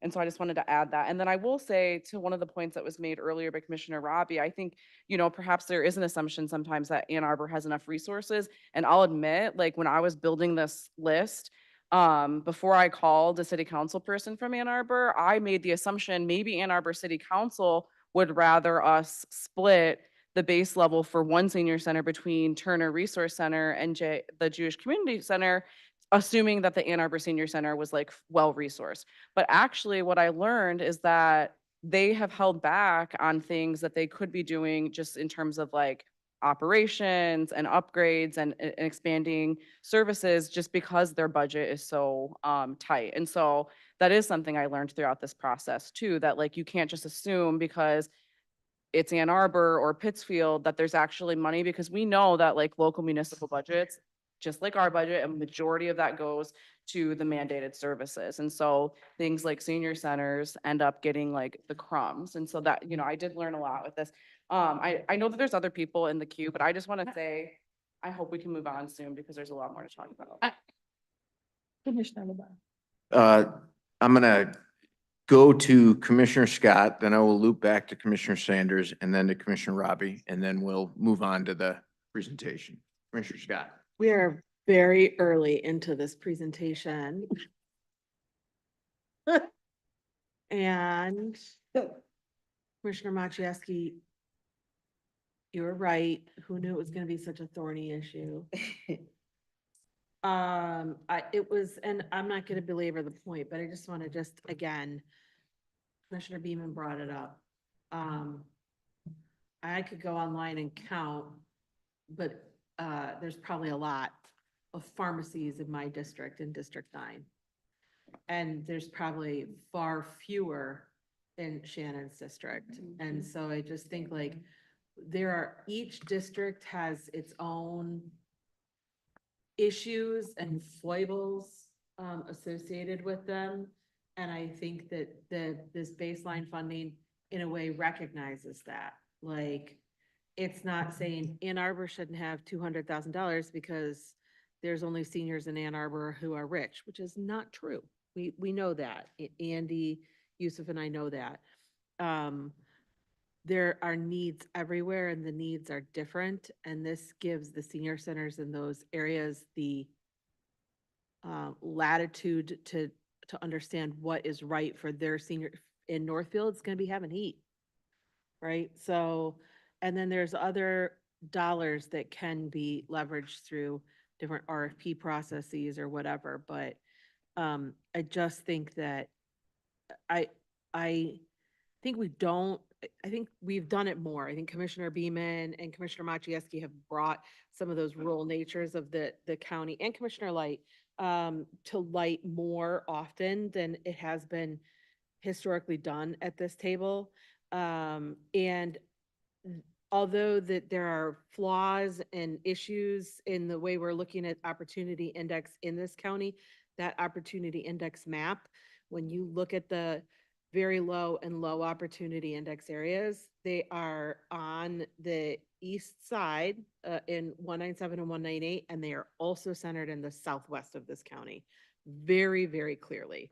So I just want to recognize that there are different sets of issues in different places, and if I wasn't clear before, I'm the Fonz. Okay, thanks. All right, Commissioner Sanders, then to Commissioner Robbie. Commissioner Somerville triggered something, which is one of the designs, initial designs of the MSSI was to deliver on certain days of the week, food and produce to people in the more rural and eastern sides of the county. So just another tool that we have in the toolbox to be able to meet the needs of people that are not so close to resources that they need to survive. Commissioner Robbie? Thank you. I'll start by saying I actually don't disagree with this list. I have told Commissioner Somerville, I told you on the phone, I think that the two in Teal in Ann Arbor should have to apply. So I think that's right. I think the greens versus the teals make sense to me. I don't know anything about Lincoln Golden Ages. My comment was more about the dollars allocated to each, and saying 200,000 for each gives me a little bit of heartburn, because if we are going to use the opportunity index as our data set for how we're allocating the money, I'm fine with that. But then let's allocate it based on that. And I'm fine with all of these senior centers getting something, but I want to recognize whatever data set we want to use, something needs to be recognized to show that certain areas of the county are having a harder time than other areas of the county. And to recognize that we cannot assume that just because a senior is in Ann Arbor, they're going to be okay. And they need resources too. Right now, we're proposing to have $200,000 split among 3 commission districts, and then like $600,000 in 1 commission district. So is that following the opportunity index? I just want to know what the data set is that we're using to like establish that. So that's the first thing that I wanted to say there. The other thing I want to say is building off of what Commissioner Sanders said regarding the payment that seniors have to make in relation to Lincoln Golden Ages. Again, I don't know anything about Lincoln Golden Ages. What I do know is that I have done preliminary research during this meeting and found that the vast majority of these senior centers do have membership fees that are required. Some of them have residency requirements on their it's on their websites if you want to look it up. So how do we deal with that in the context of this? Do we want to say that you can't charge membership fees anymore? Do we want to, like there's, for example, Northfield's Senior Center, Community Center distinguishes between resident, non-resident membership fees. So to my point earlier, Northfield Township residents are considered differently than out township residents for the purposes of their membership fee. How do we want to manage that in the context of this millage? And how we're allocating these dollars. So, and some, I mean, the Ann Arbor Senior Center, I believe it's $35, to become a member of the senior center. On the Manchester website, there were services that members could access and services that non-members could access. So each senior center maybe does it differently. Has that been considered in the context of this proposal? All that having been said, fundamentally, I agree with the colors that you've used in this chart. If that was your only question that you were asking us, yes, I agree with that. Thumbs up on that. But all these other questions, I think, need to be answered before I'm comfortable supporting $200,000 for all of these senior centers. All right, can I respond? Go to Commissioner Somerville to respond, then I have Machieski and Hodge. Okay, I just want to point out, earlier in the document, there is language that was added around numbers and equity, looking at demographic outcomes and charging the, like later in the document, the charges of the millage review committee, as well as the Commission on Aging, as well as the new director that we will hire. All of the senior centers provide services to people under the age of 60. There's no limits on them personally from doing that. The millage dollars have to be spent on folks above the age of 60. And so all of that to say that like it is complicated. We can't tell, like, I don't think we should tell Northfield or Ann Arbor or Ipsy that you can no longer provide programming where you charge a fee for somebody for a specific, like, say, an art class. If they're under the age of 60, that would be very hard for them, I think, to do on just like a operational standpoint. And so,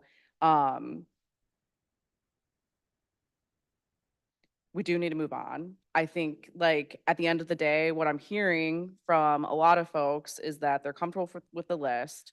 I think that's great. Everything in the proposal allows us to shift when we need to. And the proposal specifically calls out equity and does not limit anybody else from applying for programmatic dollars. I'll stop there, but I hope we can move on. Go to Commissioner Machieski. Thanks, Chair. Really quick. Yes, many senior centers do have membership fees because they've been historically underfinanced. That's how they get their revenue, some of their revenue to help pay for their operations. The Dexter Senior Center, for example, I think is a $25 annual membership fee. And then they are also historically supported by the townships who make small dollar annual allocations to the senior center to keep it operating. The $200,000 number is the number that I came up with after discussions with some folks in the community. And in my mind, it represents, as Commissioner Somerville has stated, a base, a foundation for places that we recognize as senior centers so they can have a program director who is qualified and is somebody that you want to hire as a senior center director. They can have a program coordinator. They can pay rent if they have to pay rent. They can pay their utilities. The basic things that any senior center needs to do to be able to open their doors and provide effective programming and utilize the funds. In Dexter, I will say, for example, that $200,000 allotment would represent just over half of what their operating budget is. So they are still going to have to come up with another $200,000 to operate their program. How are they going to do that, right? So I very much understand the idea of not wanting to have membership fees, but at least a minimal level fee helps them get at the rest of the money they need to operate. So I view this as foundational for the senior centers. The RFP process is where I've always thought that's where the need parts of this come in. But for me, the idea here was to have a foundational allotment. So Chair, I do agree. I think I would like to move on and see what the rest of the presentation has in it. So I just wanted to make those points as well. Thank you, Chair. Commissioner Hodge? I'll be brief on it. The point though about other senior centers that are in green having dues too, makes me think we need to reconsider Golden Ages. It's similar fee structure in that it's $20 annually. I could see us even doing something like we're sponsoring, I mean, it'd be easy to know how many seniors are going to each of those senior centers. We could sponsor that number of seniors and effectively take care of the $20 or $25 annual fee. Because if that is one of the metrics that was used as a barrier from going from blue to green, and now we know some of the green ones also have dues, then I would want us to look more closely before I would agree to the blue and green, because maybe the blue blinking golden ages could be green. I'll stop now so we can 46 slides. Commissioner Somerville, I'd give you a thumbs up, but I'd love to get more per capita dollars into Ann Arbor-based centers, one or multiple, just by virtue of being the largest community by population. I don't see any perfect answer that's going to come to us. So one thought is roll with this list, and once we get the person or persons in there, revisit it. But Yeah. I'm not going to get in your way, Annie. Thank you. I mean, the last thing I'll say, and then I am going to move us along. I mean, we could, if a majority of the board agrees, just to give everybody on this list $200,000, that takes away resources from other needs. And from an equity lens, some of the centers might need more support for health and wellness. Like, I'll just use the Jewish Community Center, for example. They have a great partnership with JFS that's specific, but I don't necessarily think, I don't know. I just don't, like, JFS broadly offers a number of resources. And so I could see them potentially applying for a few different issue based, like based on the RFP list. And so I could kind of see how that's not really equitable across the stream. So, but I'm going to move on, and I am happy to do more work on this before our first reading. Click. Okay. So the next issue, now that we can move on to the third one out of 6, that's not the whole, there's more after that. Transportation, we got a lot of feedback. One thing that I'll mention, we did get a lot of feedback about door through door, and I have had conversations with JFS. They do provide door through door transportation services, so that should be changed, and it's not, but I made a note and I just wanted to call that out. But you can see the difference between the original and the updated language. That piece that's updated is actually based on feedback that I got when I attended a town hall in Commissioner Beeman's district. And I've had some conversations with Wave and with Phoenix.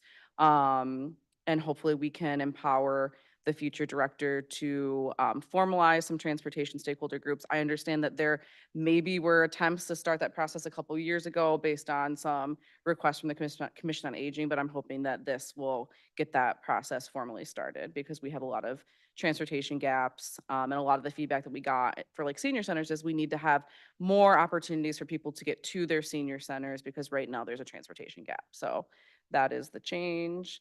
Next, on housing, you can see some of the feedback that we got. We got some feedback about specifically mentioning SKIP, which is something that we funded last time, making sure that we're also preventing homelessness or housing insecurity. And then we also got some feedback from the Healthy Aging Collaborative, just about like increasing opportunities for folks to age in place, safety nets, more affordable housing units, and innovative housing projects. And so you can see here on this slide, the original language and then language that we added. Support for preventing and ending homelessness. So the preventing is added, and then also explicitly naming SKIP. And then, like, of course, to some of the feedback that we got from the Healthy Aging Collaborative, we, our desire for an older adult housing trust would help with those unique projects that we could maybe invest in. And then there were some other pieces of the feedback that we got about aging in place, and some of that's tied into some of the services that could be provided through the RFP process.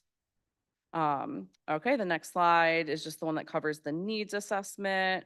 And there were no comments or suggested changes from that one. So that's just the original language as is. Next slide, this is where we get into the desire to have a pretty detailed process with a long list, but this is, not limited to this. And this was all provided to us back in April. And so all the little like kind of subcategories aren't on this slide because that would be crazy, but it's in the document that you all have and that the public has. And so this is some of the feedback that we got from the Ann Arbor Area Community Foundation. We've already covered that food pantry piece earlier. But there's some other things that they highlighted in their presentation that are gaps. And again, that RFP list is not limited to, and so basically this is all covered. Okay, this is more feedback that we got, and we can go kind of through these. There's one that is going to require us kind of to discuss, but we did get feedback about making sure that this would say would include impacting both older adults and their caregivers. And so that's already in there, but for some reason it's not highlighted. That's my bad. And then we got some questions from community members who I met with just related to like, well, what's the relationship with CMH? That's going to be included in a later slide about what the relationship could potentially be. Minor home repair feedback is just like, it kind of just makes sense for the county to do this. I had one conversation with folks from OCED who do this work. And so again, this will be in the future because it's not really part of the policy framework, but if we decided that we wanted to invest $200,000 more to repair X number of roofs for people above the age of 60, you know, what would it take? We would probably have to hire an extra employee for that part of OCED. Okay, the one that's going to require some conversation is in the list, we also had an item to provide legal services. And so some of the feedback that we got is just related to like, what about a paralegal or paralegals? What about the Elder Law Program of Michigan? I also found out in this process that Ageways through the Older Americans Act has a partnership with the local regional legal aid. Obviously that's regional though. And so we could have an opportunity to build out a more like specific partnership. And Commissioner Maciejewski might be able to talk about some of the ideas that he has. And then this was actually an issue that Commissioner Sanders cares a lot about. And so I expect to have feedback from both.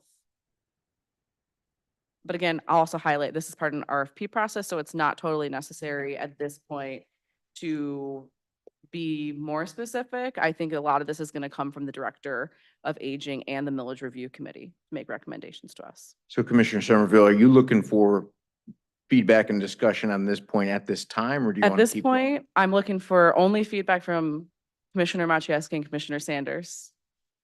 Thank you. Well, while I appreciate knowing your desire and will generally try and facilitate that, I'll offer that to both commissioners, but we'll include it to the others as well. Thank you. I just want to say, you know, for public hearing what I've said individually, which is that our seniors are a vulnerable population. I am now counting myself among them.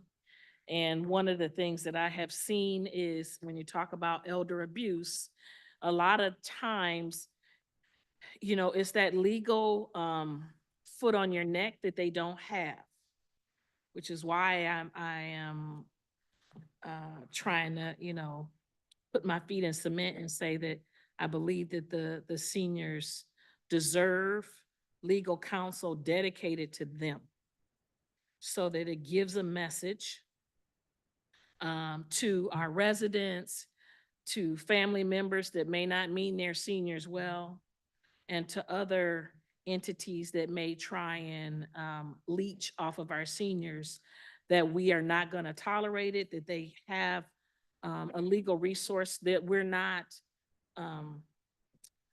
pushing them off onto another legal entity and saying, try and figure it out. I want us to have a legal bulldog for our seniors to make people think twice and 3 times before they even try and come for our seniors. I want them to have that direct access. I think they deserve it. And it can be a deterrent for bad actors. So I'll let Commissioner Maciejewski. Commissioner Maciejewski. Thank you, Chair and Commissioner Somerville. As Commissioner Somerville pointed out, under the Older Americans Act, there is a long history of funding legal services and legal aid for older adults. through that funding. This particular issue, the legal services issue, is, to me, is an important part of what we can do with this millage. There are a number of legal aid organizations that have lawyers dedicated to elder law and the issues that older adults face. Anything ranging from landlord-tenant issues to guardianship issues to preparation of legal documents. I will say that, as I'm sure many of us know, lawyers can get expensive really quick. And there are these legal aid organizations that can do a lot of these things for older adults in the legal challenges that they in particular face. So I very much support the inclusion of this. I think we can have some significant impact with it. We do have to draw a line somewhere when it comes to legal aid. In the types of cases, typically these legal aid organizations don't get into things where they have to go into, court and do a lot of litigation, right? But that's where it gets really expensive. But very much support the inclusion of this and have appreciated Commissioner Sanders' comments on it as well. Commissioner Robbie? Thank you, Chair. The main reason I'm saying something is because I found it a little offensive that you only asked for 2 commissioners to give feedback. So I wanted to give feedback. Well, I'm giving feedback now. I don't appreciate the singling out of commissioners. I think we all have a role to play in this. That having been said, I do support this inclusion of this. I think it's really important. And as I mentioned to you on the phone, I think it could even be an opportunity to partner with the public defender or county prosecutor's office to provide, to house somebody within one of those divisions of the county. That could be, a prosecutor devoted to older adults, or a public defender dedicated to older adults that knows, the issues and services that they need. But I do like the idea too of having an advocate, patient advocate, which I think is part of your proposal, or maybe you're saying paperwork for designation of a patient advocate in the healthcare context. But either way, I do think it's helpful to have somebody who's kind of the point of contact that can advocate for people on a legal matters, but also be kind of a case manager to help folks navigate the legal and social services systems. So, but I do think that having somebody embedded in the county would actually be really helpful, since we have a legal system. Most of the seniors that in question would probably interact with one of our courts at one point or another. And so making sure that we have those resources embedded within the county, I think would be really important. Any other comments on this point at this time? Okay. All right, well, I'm gonna be not asking anybody else any questions until we get done, because we have a lot more to get to, and I am not trying to single anybody out. I mentioned Commissioner Sanders and Maciejewski specifically about this because they've expressed interest in the past. We have plenty more to talk about. All right, so direct services provided by the Office of Aging. This is the original language.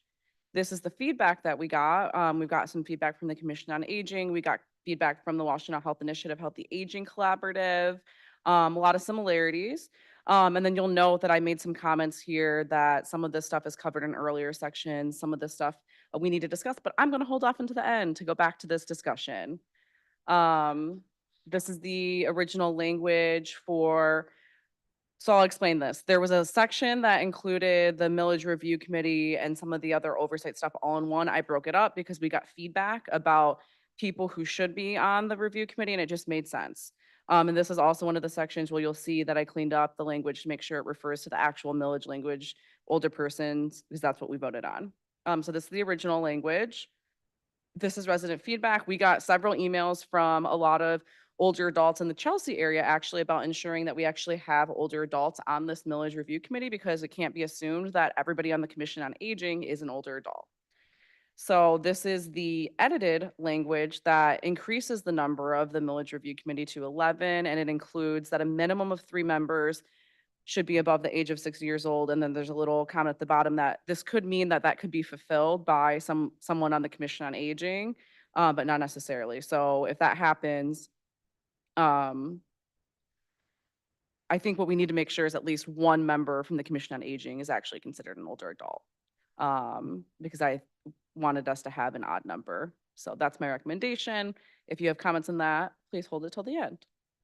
The next section, this is related to the RFP process and the contractor selection. And we got some feedback from the Commission on Aging. And so you can see the feedback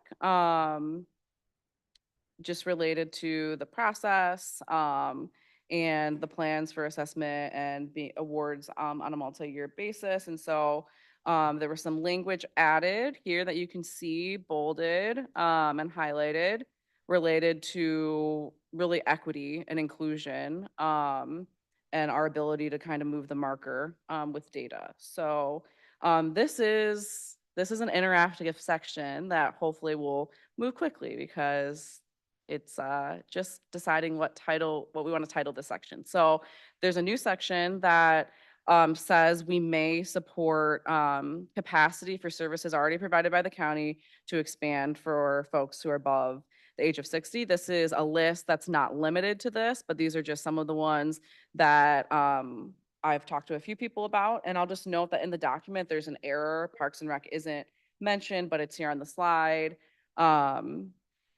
And this is our commissioner activity. There's options for what we want to name this section. So if it's okay, Chair, maybe we can just start with Crystal Light and she can decide which one she would like to vote for. And then go down and make it simple. All for making it simple. Say that one more time when you talk about vote for. All right, we have a new section that I've added that says we may use funds from this millage to help support existing programs in our internal departments, but we don't have a title for it. So there are some options on the screen in front of us. Which option do you like best to describe that section? Okay. Commissioner Light, if you're willing, we'll start with you. I would like to go with box number 1.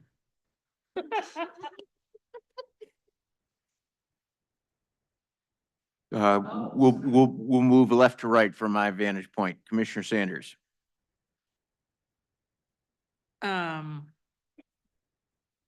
I think box number 3 for me. Chair, I'll pick box number 3. I'm going to keep the pattern and say box number 3. Chair, I'd like to choose bachelor number 3.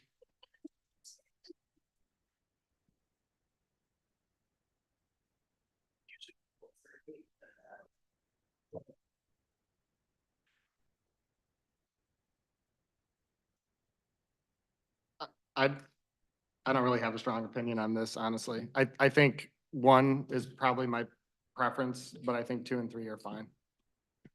I'll go with 3. I'll go with 3. I will also go with 3. So we have a winner. Okay, moving on. I think we have more. There were no changes to this other than, like I said, I made sure that this is older person's millage.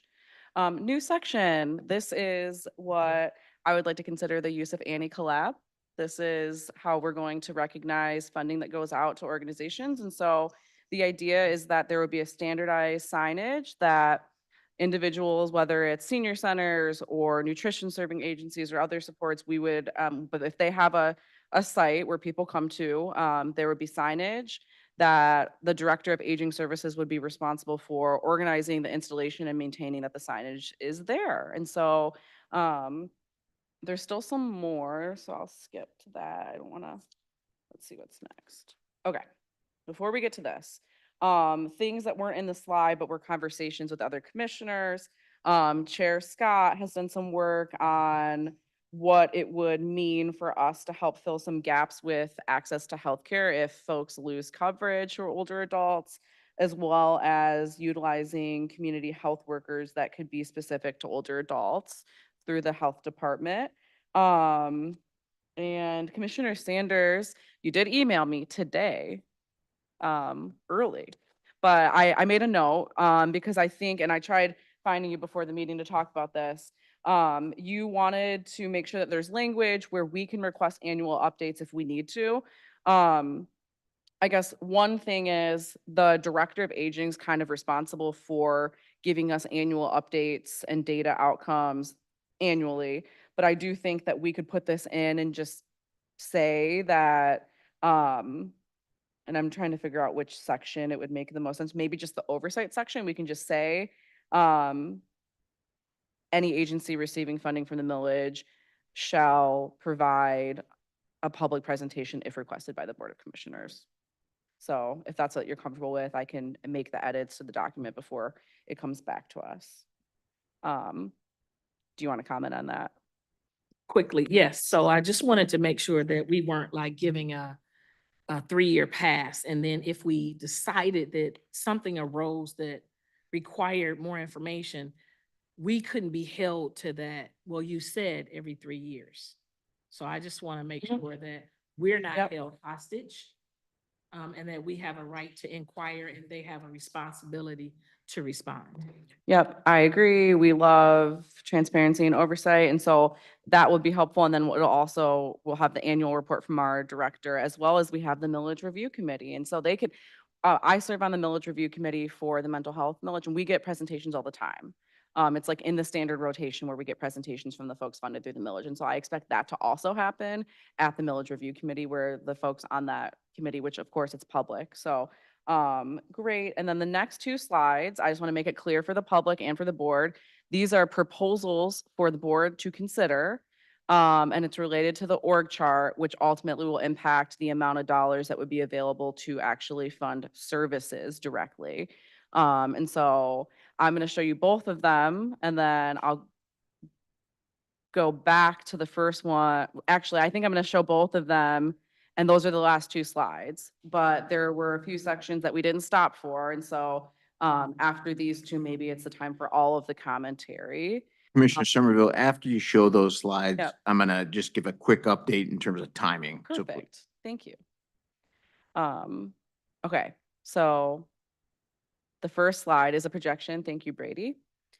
And this would set up the Office of Aging Services, where we would have 6 employees, a director, a manager, 3 constituent service facing specialists, and a finance person. This is just an idea. We can go smaller. I think going smaller would be fine. I know others think maybe going smaller would be fine, but this is just a projection with 6 and what that would look like. And this one is just with 5. And so this would be a director, a finance data person, and then 3 constituent facing individuals. Again, we could go smaller, but these are just 2 projections, one with 6 staff, one with 5, and that doesn't preclude any staff that would be necessary for expansion of like the home repair program, or if we did have community health workers through the health department or various other things. And so just a projection. I think I don't know which one we want to leave it on. But I think maybe based on comments, I'll go back to the slide that's relevant. That way we're just not staring at this. So I'm done. Okay, so few things. We'll open it up for general questions now that we've seen the full presentation. To folks who are either watching online or in the audience tonight, I do want to recognize we're at 7:35. Normally we start our full board meeting at 7. We do have the ability to go over on working session in the rules, and so I'm going to do that until I get feedback from the body as a whole that you want to go in a different direction. Commissioner Scott. It's just a suggestion. It's good to, I think, maybe have some conversation while it's fresh also, but I do know that there are people here for the full board meeting and who have an interest in that. A suggestion is that we can also take conversation and items for current and future discussion. And that way we get a large majority of our business out of way and then be able to have discussion there as well. So that's an idea to try to make sure the people who are here to see our board meeting. I mean, if we continue to go on for very long, maybe that's an option we could take. What are we? Excuse me. We'll see how much we can accomplish in the next roughly 20 minutes. Sure, that sounds right. And then accommodate however we need to go forward. Great, great. Just an idea. We'll start with Commissioner Hodge. Thank you, Chair. Thank you again, Commissioner Somerville, for the work on this. So there were components of it that I had some concerns about that I think get pretty deep into operations and less into policy, and these last few slides are that.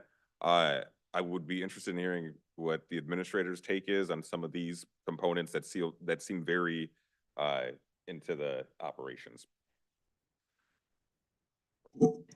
This is not part of the framework. This is actually because you asked for it at our last working session. You wanted to see like a budget projection, and that's the only reason why this is included. This is not supposed to be addressed in our framework. Well, I appreciate that you gave me what I asked for, but I do want to hear from the administrator on it. It's difficult for me to respond to this. I am seeing this for the first time this evening, and I want the board to do their work, obviously. But I don't know that I have any comments at this time. I've just seen this, so. That's all I got for now. Thanks. Commissioner Robbie. I know it doesn't sound like it, but I'm trying to be collaborative here. I know that I can be a thorn and a stick in the mud a lot, but I care about these things. And one thing that I really care about here is that, and I've asked for this too, but I do think it's the appropriate role of the administrator to provide this information to us. And in reading this, I think a major deficiency that it has is that I do feel like it does not recognize the role of the administrator adequately in the administrator's role, which is as the administrator of the county. And I feel like we are giving a lot of authority to the head of the older person department and the board that this is creating, not necessarily the Board of Commissioners, and removing some authority from the administrator, which makes me uncomfortable. I do think that I am uncomfortable by the fact that the administrator is just seeing this for the first time now. And I think that needs to be remedied by the time we have another meeting. And I do think that we need to see something from administration that evaluates this proposal and can bring us numbers that are approved by the administrator in the context of this discussion. So I am a little uncomfortable, and I do have more to say, but I'll pause there, I guess. Thanks. We'll probably pick it back up. I'm going to give Commissioner Somerville a chance to respond and then go to Commissioner Light. Two things. Those two slides are not part of the framework. These were an add-on based on commissioner feedback from our last meeting. Second thing, this does not exclude the administrator. This is literally just the office. This is not a regular org chart. This was what I asked staff, and sorry to put Brady on the spot. It was a direct ask from me, which is our role. It is our role. But it is not part of the framework. I did this based on commissioner feedback. People wanted to see a breakdown of what potential budgets could look like. That is our role. I'm sorry, but we approve the budget. We approve the operations of a department. This is our role. And I'm really sorry to Administrator Dill. I've been working very hard on this, multiple days. I've taken days off of work. I've stayed up really late. And this just got done, this presentation today before the meeting. This is not to diminish the role that he would have in the direct management of the director of the Office on Aging. This was not a full org chart. It was just to show the positions in a potential Office of Aging for board consideration. We are supposed to consider things at working session. This is the whole point of working session. And I'm going to say this probably at every meeting for the rest of my time. It is our job to set policy and to drive these conversations regardless of it is policy or budget. It is our job. And it is our job to work collaboratively with staff. But it is, at the end of the day, we approve policy and budget, nobody else. We were elected to do that.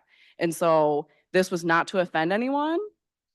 This was literally based off of commissioner feedback because people couldn't look at the framework separate from any potential budget implications related to the overall millage. And so that's why it was put on. It was not meant to cause any chaos as it kind of has now. And so Administrator Dill, I hope you are not offended by this. The whole point of this was to have a discussion because we're at working session, and that is the point of working session. Minister. It indicates he's not offended. Thank you. Commissioner Light. That is some of the things that Commissioner Somerville just stated. I just want to say that 14,545 people elected me to make sure I do my job in District 2 and for this county. And I appreciate that I have been involved in creating this framework, even though Annie has done and Jason has done majority of the work and everybody else. However, I have an opinion, and I want to be part of anything that comes to this table, any policies that are set. I want to be able to provide my feedback. I love our staff and our employees here. However, guess what? The 14,545 people that elected me to sit at this table, I'm gonna do my work. I'm gonna do what y'all elected me to do and what we get paid to do. And I'm gonna participate, and I'm gonna say, and I'm gonna bring forth to the table, and I wanna do the work. I worked in social services.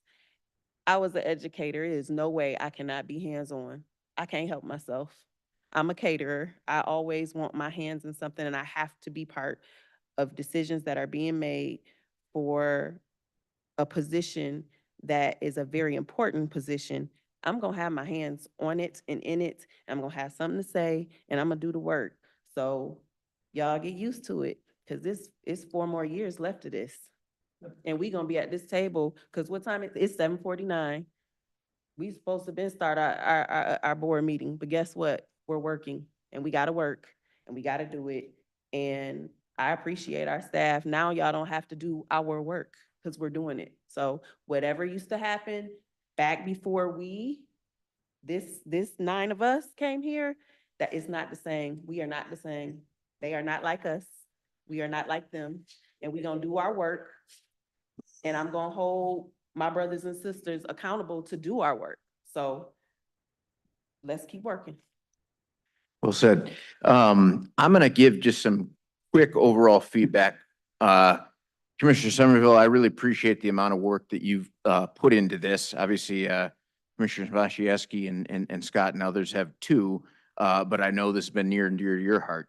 One, on the needs assessment, I think we should do more than, do it less frequently. I'd go 4 or 5 years, but I'm not gonna, die on that hill.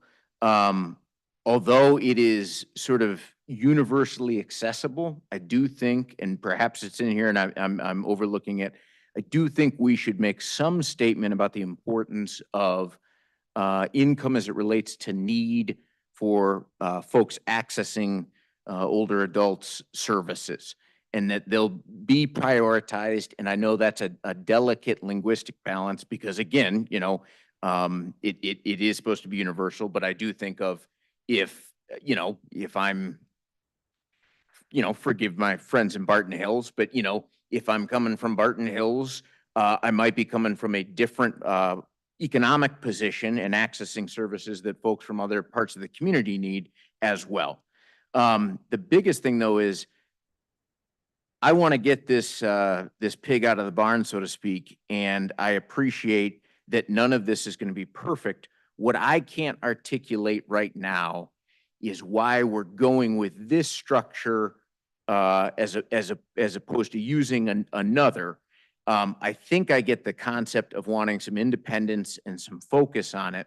What I could use help understanding is this a force that is trying to sort of pave the way as it relates to seniors, or does it want to navigate seniors through the different things that the county has to offer in terms of how it relates with the overall organization? I'm not sure there's a right or wrong answer on that. I just don't know if I know it here. And then the other thing is, I wish we could go back and rename OCED. I think when we call something an office, it sets it apart in a way that gets really difficult then for that entity. Because I think it sort of melds the line between offices with elected heads and departments, which are part of the existing county function, sort of under the administrative purview. If we go with office, it'd be fine, but I think in some ways that highlights my previous point, that I'm not exactly sure why we're settling on this structure or this proposed structure as it relates to sort of how we navigate within the organization. 6 or 5 staff seems ample to me. I would love to start at 2 or 3 and see if we can dedicate the remainder to service provision. If we need more, certainly understand that can happen. Those are my thoughts. This is work in session, and I appreciate that there's no vote here tonight. There's just a lot of work that's been done, and hopefully my comments have been helpful. I'd open it up for any other comments from commissioners at this time in relation to the whole. Commissioner Machieski, then Somerville, then Robbie. Thanks, Chair, and I appreciate your comments. I guess my reaction to this in general is it's a bit, I appreciate the effort that Commissioner Somerville put into these last 2 slides, because a lot of people have been asking just what the concept is here. And I think she did this with the goal of being transparent and trying to provide some information for us to just think about. And so I appreciate having this information. I do think it is in a way cart before the horse. We don't know exactly what we are going to fund, so it's hard to say definitively what level of staffing we should have to be effective, right? Is it laid out here? Is it something less? You know, what is it? It's hard to say. I will add that I think an important question for us to determine, and perhaps the administrator and staff can help with this, is to define what we mean when we say administrative costs, because it means different things to different people. Some people will include staff costs that are running a program, not an administrative cost, and some people will. And I will simply say that in the corporate world, 20% admin is the standard, right? At my shop, nonprofit, aging services, $42 million budget, we have 5 to 6% administration. So I think we need to define what we mean by administration.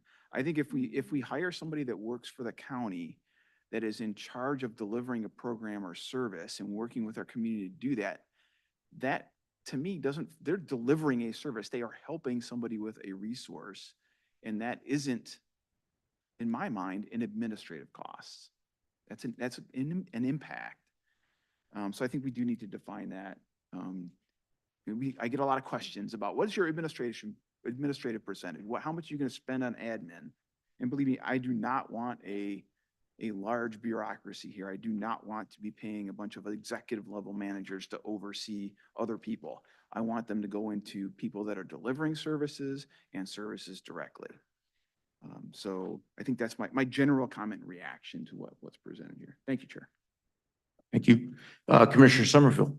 Yeah, thank you. Thanks, Chair. And thanks for managing the format of this meeting, because I know there was a lot of back and forth and talking out of turn. So I appreciate that. I agree with your comments about maybe having a smaller office to start. I think the general theme I've been viewing this millage as is like it's going to be ever evolving. And so if we start with less, I think we at least need to, though, like constituent facing people when this office opens, to answer the phones, to build the relationships with the organizations, to actually make sure people get connected to the right resources. And I actually, I'm comfortable with a longer period for the needs assessment, as long as we are sticking to the annual report from our director, as well as the thorough process through the review committee, as well as the option for us to at any time request, as Commissioner Sanders asked for, a presentation and information from an agency that receives funding. And then I co-sign everything Commissioner Machieski said. So I agree, happy to work on defining that with you. And I appreciate you sharing so people could understand what the difference is in like the private sector versus an aging services nonprofit for administrative costs. I think that's important.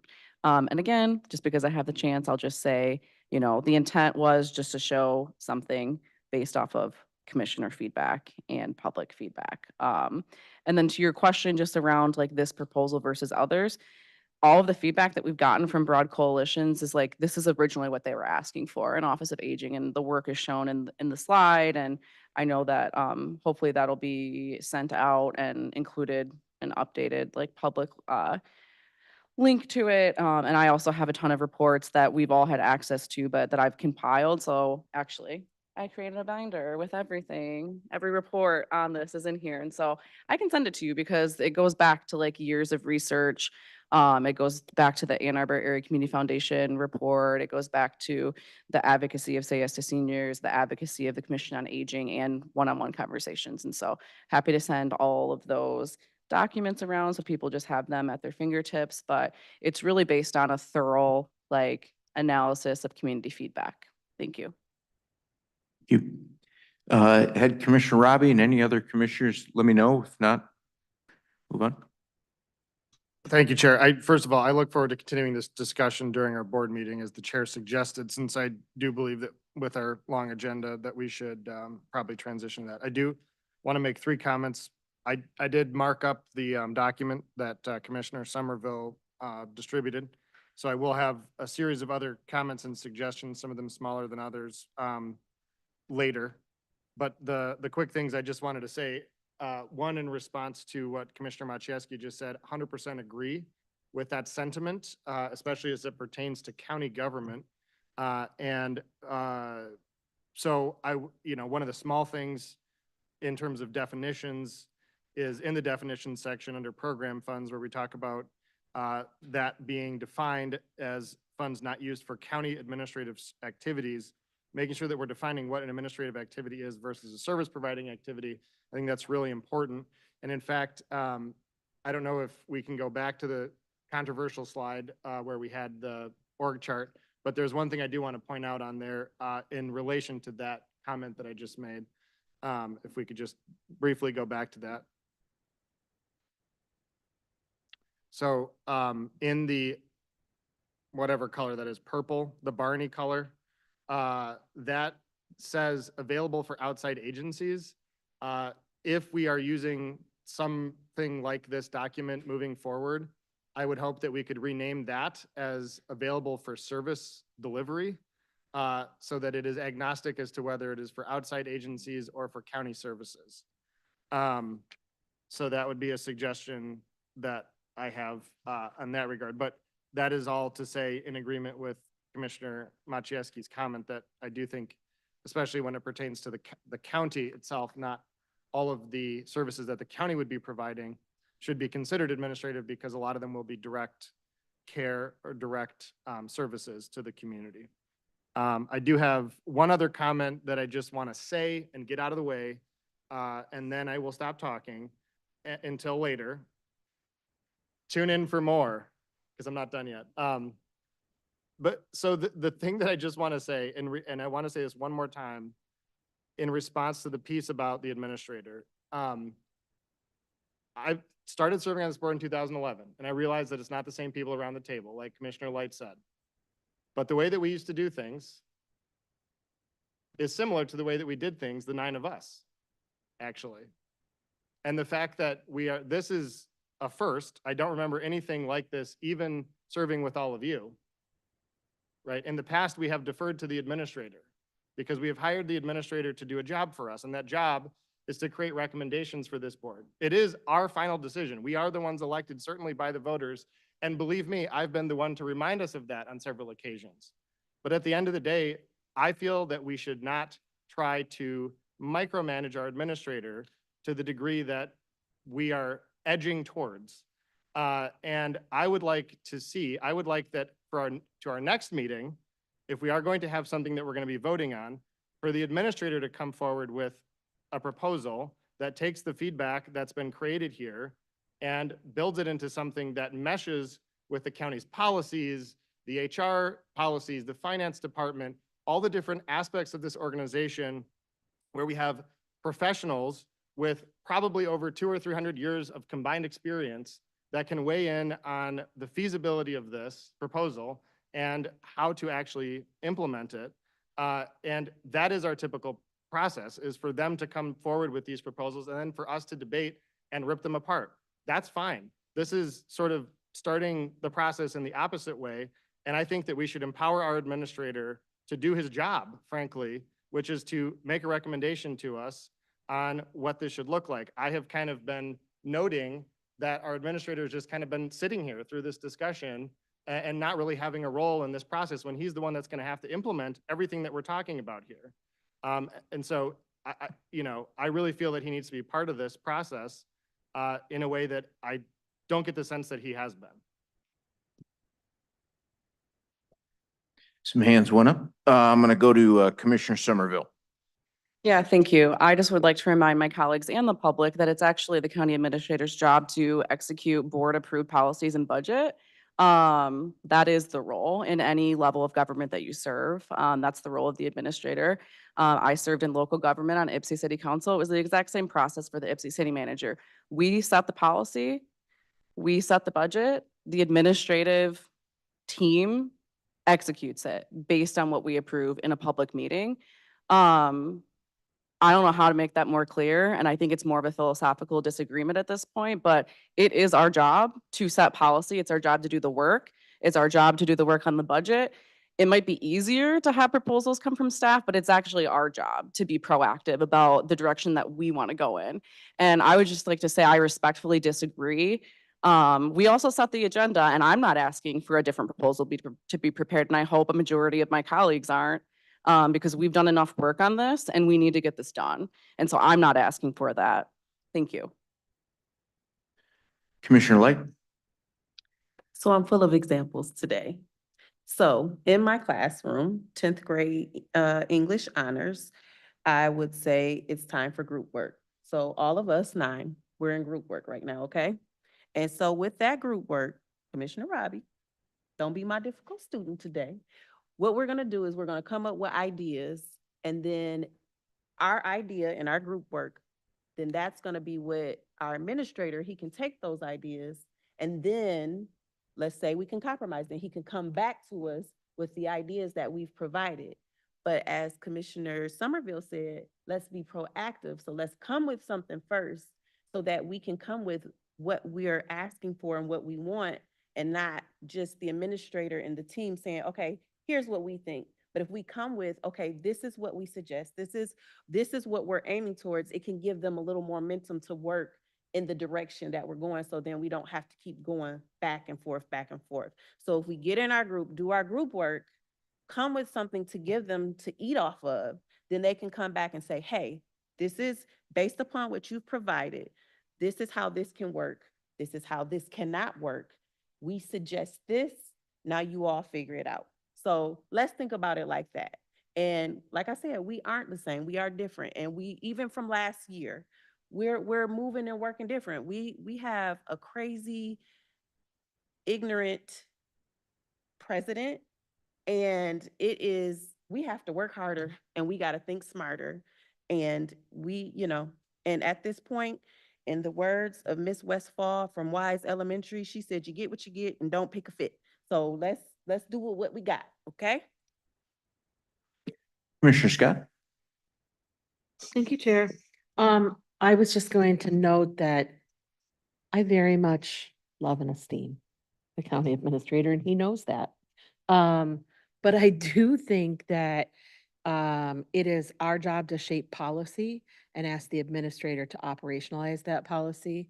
We are having a working session tonight to talk about, as I've been calling this, the scaffolding. I think this gives a couple of weeks to go forward for administration to have more input on how some of these ideas might be operationalized, and we go from there. But I have very much always said that our job at this table is to do the policy work and direct the administrator to do that policy work, and then check to see if the administrator has done the policy work that we've asked him or her to do. Sometimes we do get micromanagey and we go down into other parts of the organization where we maybe should or shouldn't be, but that's not the discussion tonight. I love this grand policy discussion and work that we're doing and the questions that come out of it. And this discussion, to have it in this form, I think is great for people to see the issues that come up and the questions that we're grappling with. This is a little different than anything that we've done at this board table for years, because it is the first millage we're building from the ground up as this body, as this iteration of this body. So it is going to look a little bit messy. It is going to be a little bit topsy-turvy. I do appreciate that we're talking about it in such detail. And I also appreciate the desire of people to say, like, get with it and get it out the door. So I'm hopeful that from this evening of discussion, and whether we need to go on with it again later at the next meeting, any discussion that people want to submit after that, that we have then another scaffolding to vote on at that June meeting and work on perfecting it from there. But not an easy process. But I believe in the 9 people sitting at this table, the commissioners, that we have the intelligence and the political will to move this policy process forward. Commissioner Robbie? While you were away, I said that I had a lot more comments, but that I wanted to wait till. Okay. So I marked up the document, but I'll wait on those details. I just wanted to comment on Commissioner Light's comment. I actually think that what you said makes sense, because now we are discussing, we should discuss, this is our role. And from here, I think the administrator does need to be involved. You said, that's what you said. And that's what I was trying to say too, is I think we need to engage the administrator moving forward in this discussion. I think he should have been engaged previously. The past is the past. We are where we are. And moving forward, I think he needs to be part of the discussion so that he can operationalize and opine on what is operationable and less operationable. And provide feedback based on what his department heads and what his professionals that work at the county have to say about the work that we're doing. So I think what you said makes sense, and that's kind of what we're doing. I just hope that we weave the administrator into what his role should be moving forward. Any other commissioner comment at this time? Okay. We will then move on. My thanks again to everyone. Any items for current or future discussion? Seeing none. Yeah, yes. Before we adjourn, Chair, we'll start back up in 15 minutes. 15 minutes. I'd entertain a motion to adjourn. So moved. All those in favor, aye. We are adjourned.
Commissioners, am I on?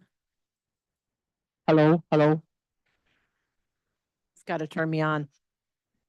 Turn me on, Vincent. Volume.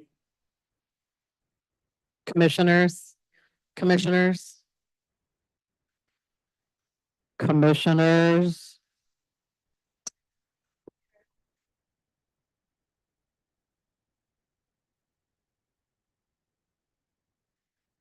Gotta do songs on that gavel coming up. Good evening, everyone. You can see on here, the screen next meeting, just as a matter of reminder, our next meeting on 6/4, working session and full board will be in the city of Manchester. Thrilled, to be going to that area of the county. And it should be beautiful out there right now, if it ever stops raining. I lived in Ireland. This is just Irish summer, everyone. This is just what it's like in the summertime in Ireland. We wear shorts in this weather. All right, I'm calling this order of the May 21st Board of Commissioners meeting to order, and we will rise for the pledge.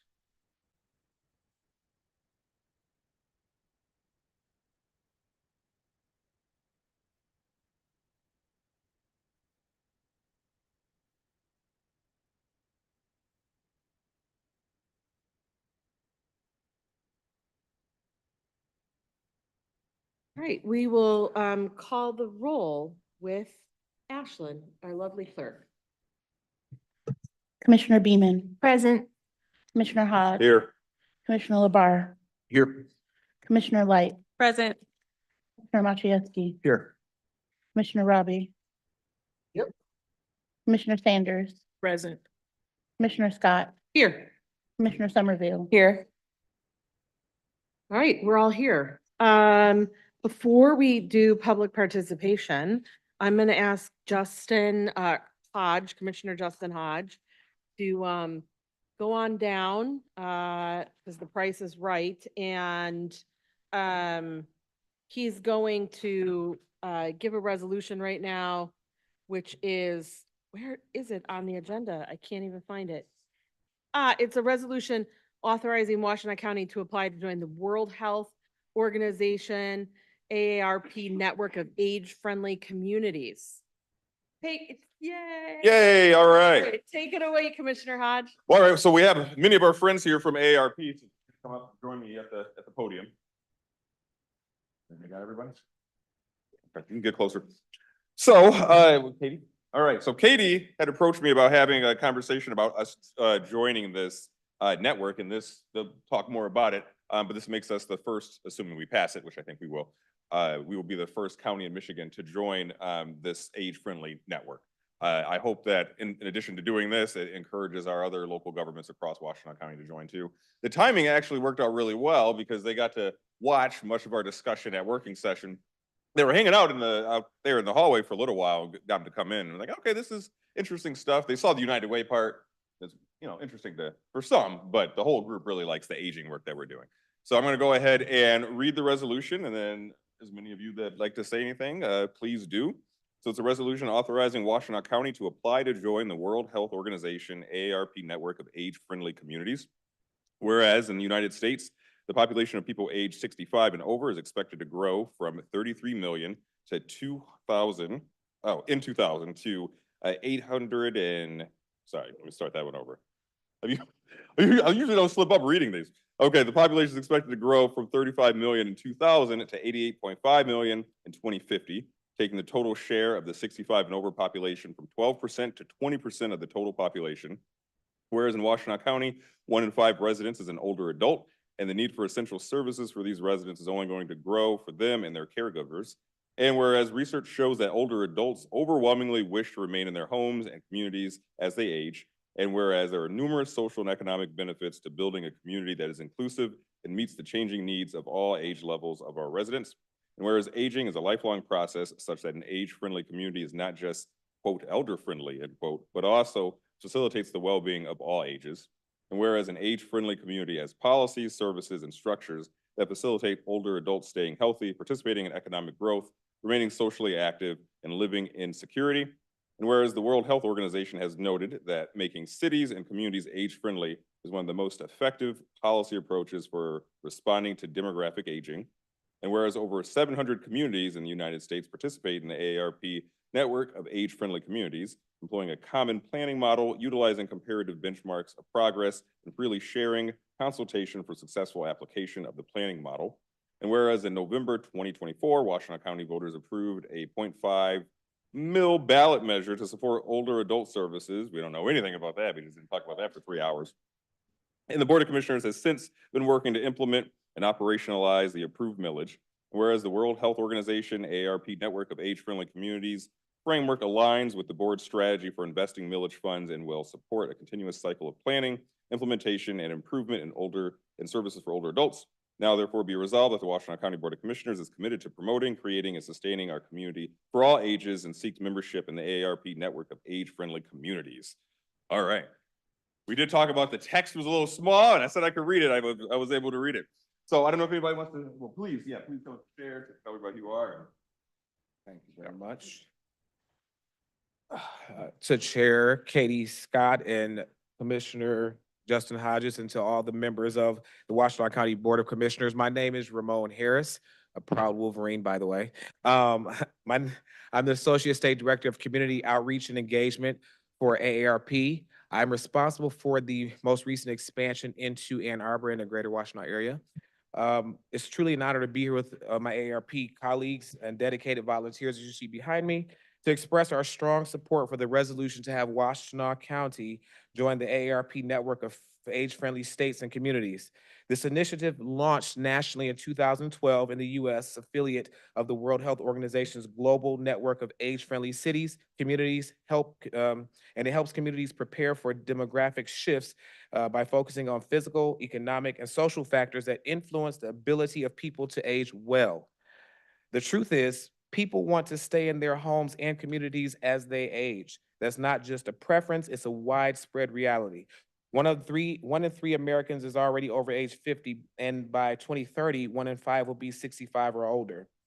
Here in Michigan, we are aging even faster than the national average, with more than 1/3 of our state's population already over 50. And the same demographic trend is evident right here in Washtenaw County, where over 31% of residents are age 50 and up.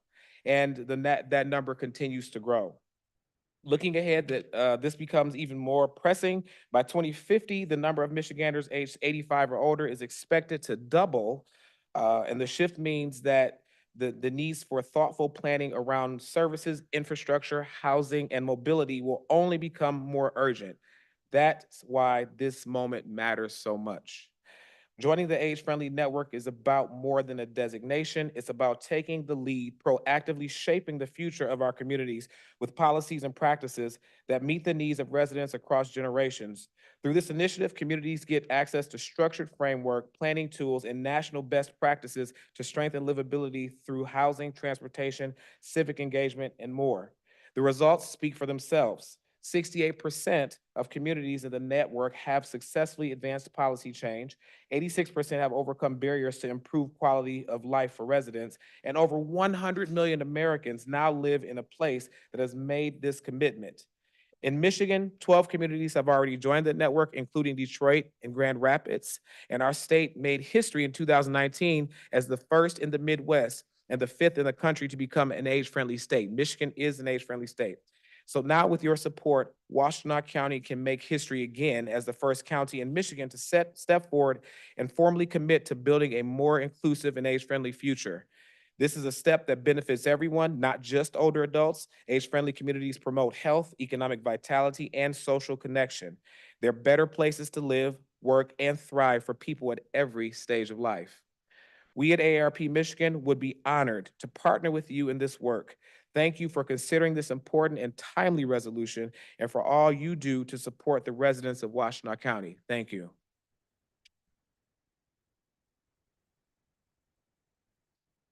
I'll keep it short. All right. Well, some of you may remember Katie because used to work in OCD. Seemed to really like it at AARP. So thank you for your work with them and getting me involved. It was a really helpful conversation, and the timing just ended up being really perfect given how much focus we have on that. older adults milling now.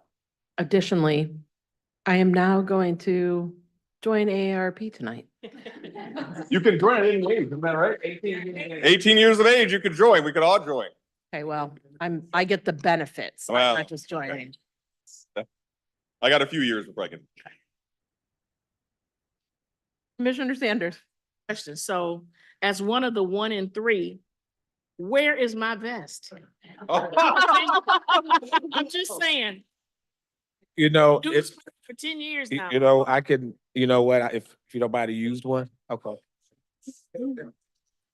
She'll take it. I would like my best as well. Yeah, and I feel like it should be like an NPR pledge drive if I'm joining tonight. Yeah, okay, all right, all right. Anyway, In all seriousness, I'm really grateful for your partnership and we'll be leaning on you for support as we build out our programming here. And now it's picture time. All right, there you go. That's all I give them. oh, Commissioner Machieski also has something to say. Oh, Mr. Macias, we got Yeah, that for you. while you're taking the picture, that's fine. I just wanted to know that this is not just a symbolic recognition, right? There's an actual plan, there's actual steps that local governments need to take to implement the things to be an age-friendly community. And I would encourage us all to go back, particularly to our cities, and let them know that we've done this as a county and encourage them to take a look at this as a city and the impacts on how they look at their planning. In particular, the city of Ann Arbor and the rather ambitious plans that they've got. They should really be thinking about this kind of designation here in the city of Ann Arbor and how they're going to incorporate these things into their growth. So it is really a very comprehensive plan. I thank you all for your involvement with AARP and older adults. And again, I would encourage you to go back to our cities and townships and talk about this because it has a lot of impact for people in a very real way in terms of the planning process. Commissioner Machieski, we haven't quite gotten to this item on the agenda, but we are tonight have on the agenda to approve a new constituent outreaches position. And maybe this is one of the first things that she helps us do is pen a letter to our cities that we want to communicate this with, which I am more than happy to say I would approve of sending something to Ann Arbor to have them think about this as well. I think that would be great. So I'm already giving you work and we haven't even done the resolution. She said, I didn't bring anything for you. Don't worry, she'll have enough. Okay, so now is the public participation portion of our meeting. If there is anyone here in the room who would like to participate, you can come to the podium. You have 3 minutes to speak. There is a system of lights that mostly works. It is green means go, yellow means you're getting to the end, wrap it up. Red means your time is up. I will interrupt you, not because I wasn't raised right, but I'm trying to make sure everybody gets the same amount of time. So, and when you come, please tell us your name and what city or township you reside in. And is there anybody in the room for public comment?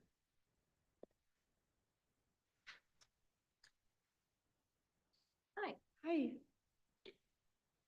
Can you hear me okay? we can hear you. All right. Hi, everyone. I'm Kelly Wilson. I am a resident of Ypsilanti Township, Michigan. So hello, Commissioner Hodge.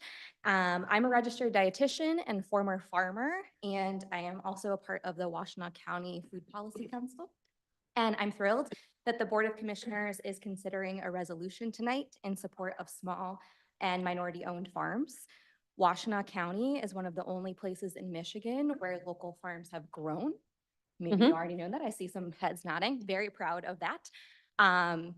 And that growth is really a result of the progressive policies that you all have supported and other folks around the county have supported as well. Even with these supportive policies, however, farming is still an inherently risky business, right? It's razor thin margins. Small farms don't have the capacity to survive damaged infrastructure or crop losses caused by extreme weather. And once they have a crop to sell, markets are often unpredictable and fickle.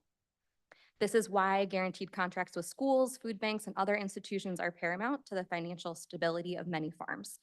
The current federal administration's USDA funding freezes is threatening a robust local food economy and adding even more uncertainty for our farmers. They have lost funding for infrastructure to increase production and improve efficiency. They have lost access to certain conservation supports to help mitigate the impacts of climate change and programs that provided sales channels for large volumes of local food.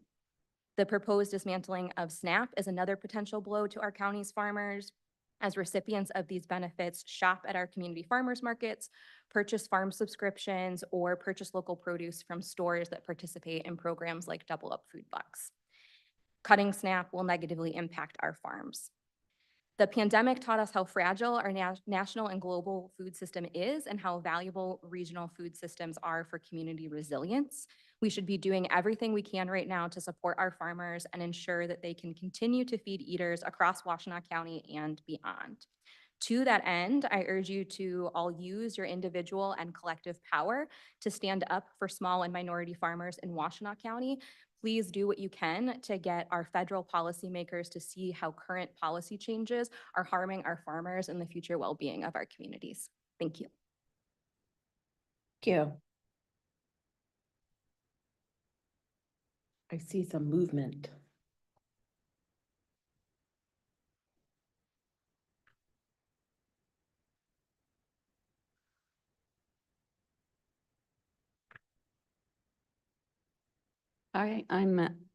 This is meant to be the celebration part of the evening. I'm Alice Ralph. I live in Ann Arbor, the Washtenaw County seat. Last Friday evening at their statewide conference in Sault Ste. Marie, the Michigan Historic Preservation Network presented their government award to the Washtenaw County Historic District Historic Preservation Program. Our Washtenaw County staff liaison Kit Kat Slocum and I were happy to accept the award and bring it home to Washtenaw County. Its future permanent and prominent location needs to be determined. I failed to mention, I'm the current chair of the Washtenaw County Historic District Commission. Upon returning to Ann Arbor, I located the MHPN nomination document. Having served on the Washtenaw County Historic District Commission for over 2 decades, it was still impressive to read the nomination saying, for example, over the decades, Washtenaw County Historic Preservation Program has supported a historically rooted community that prioritizes sustainable growth through investment in historic resources. And the Washtenaw County Historic Preservation Program is unique in Michigan, with a State Historic Preservation Office programmatic agreement that enables planning on a larger geographic scale for our future while all honoring our past. Additionally, the Washtenaw County Historic District Commission is the certified local government that protects designated historic resources, often in rural areas, and provides access to economic incentives to qualified owners and communities. Further, on building on the support from Washtenaw County Historic Preservation Program, continues to update heritage tourism projects, support local historic districts with rehabilitation, and enrich the HistWeb. Microphone went out. Washtenaw County Historic Preservation Program. We thank both past and present members of this Washtenaw County Board of Commissioners for your continuing support. This award is yours too.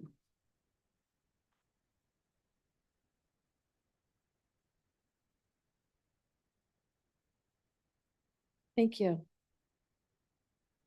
If I may, I also have continued comments. Sure, just don't forget to tell us your name and Yep. city or township. Good evening, I'm Dina Rampley. I'm the treasurer for the Historic District Commission of Washtenaw County. I'm a resident of Pittsfield Township, District 4, and I'm thrilled to announce the launch of the Woodlawn Cemetery Restoration Project, led by the Washtenaw County Historic District Commission, the African American Cultural and Historical Museum of Washtenaw County, Ypsilanti Township, and local community members. The goal restore and preserve this historic African-American cemetery in Ypsilanti Township. Woodlawn is the final resting place of over 150 Black residents. And we are working to recover headstones, locate graves, and restore dignity to this site. All are invited to join us for a Black Memorial Restoration Day this Saturday, May 24th, from 10 a.m. to 5 p.m. at 7800 South Huron River Drive. The Board of Commissioners have all the details in their inboxes as of the event as of this evening. I'd also like to take a moment to recognize Kat Slocum, our outgoing Historic Preservation Specialist, for her outstanding work on behalf of Washtenaw County. She is leaving for a new role. Her professionalism and dedication have been vital to our progress in historic preservation. The position Kat held is a very demanding one, requiring at a minimum a master's degree, along with a broad and specialized skill set. Currently, it's structured as a part-time role without benefits. The Washtenaw County Historic District Commission is the only certified local government in Michigan that operates at the county level, as opposed to a smaller level like a city. The responsibilities that come with that distinction are considerable. Nonetheless, the commission has made meaningful strides, as is evidenced by the award presented tonight by my colleague and the Woodlawn Cemetery Restoration Project, among the many other projects we're working on. As we look ahead, we remain hopeful that the Washtenaw County will be able to find an applicant qualified to step into Kat's shoes. Thank you for your time tonight. Thank you. Any other public comment in the room?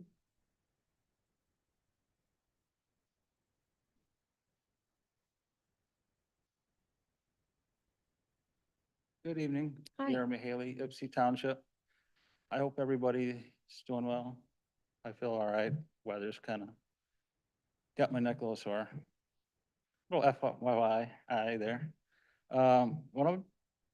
After going to a series of different meetings, planning commissions, talking to developers and planning commission people, they've pretty much both all said the same thing.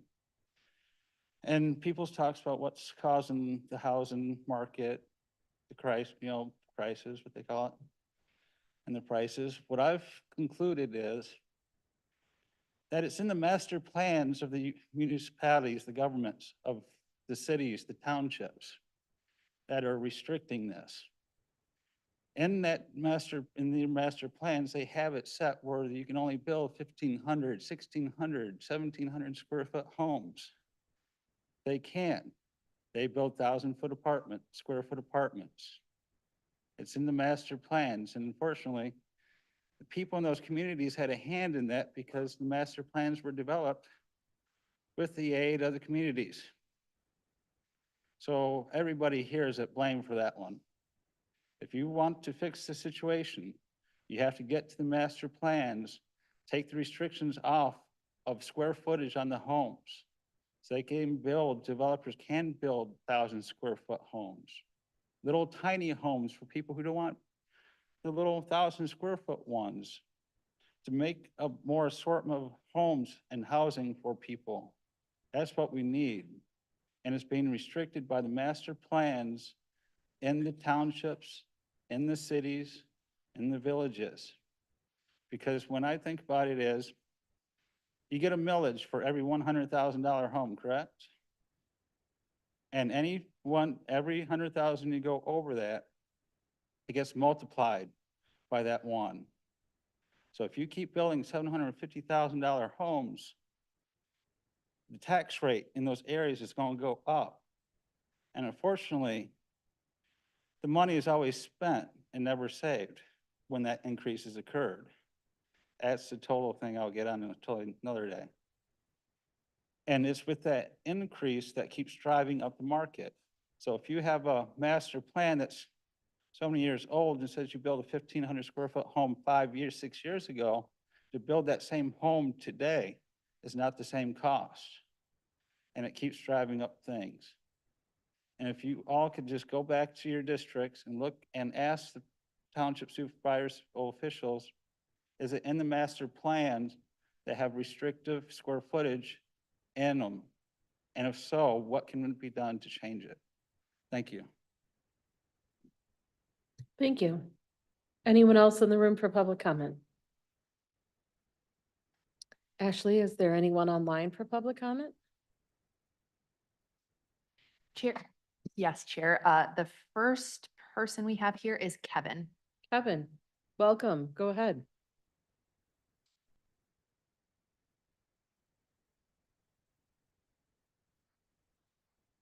It always takes a minute. Maybe. Hello. Hello. Kevin is off mute, is that right? Or, okay. Kevin, if you're talking, we can't hear you. Sometimes I know it takes a minute. Hello. Ashley, I want Hello. to ask, is there anybody else online for public comment? Chair, there is nobody else online. Okay. Yeah, I'm gonna see if, I don't think our end of the IT probably has anything to do with it. Okay. You-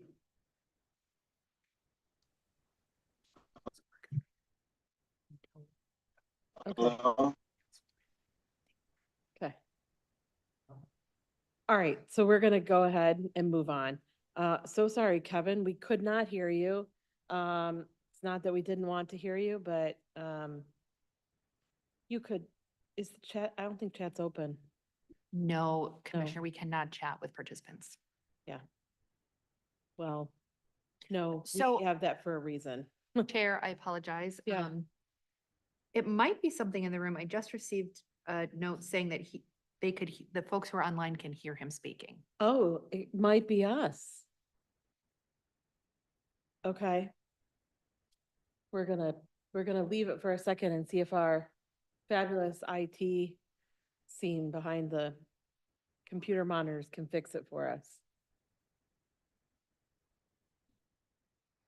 We're just gonna wait in silence. It's a good time to meditate, unclench your jaw, relax your shoulders.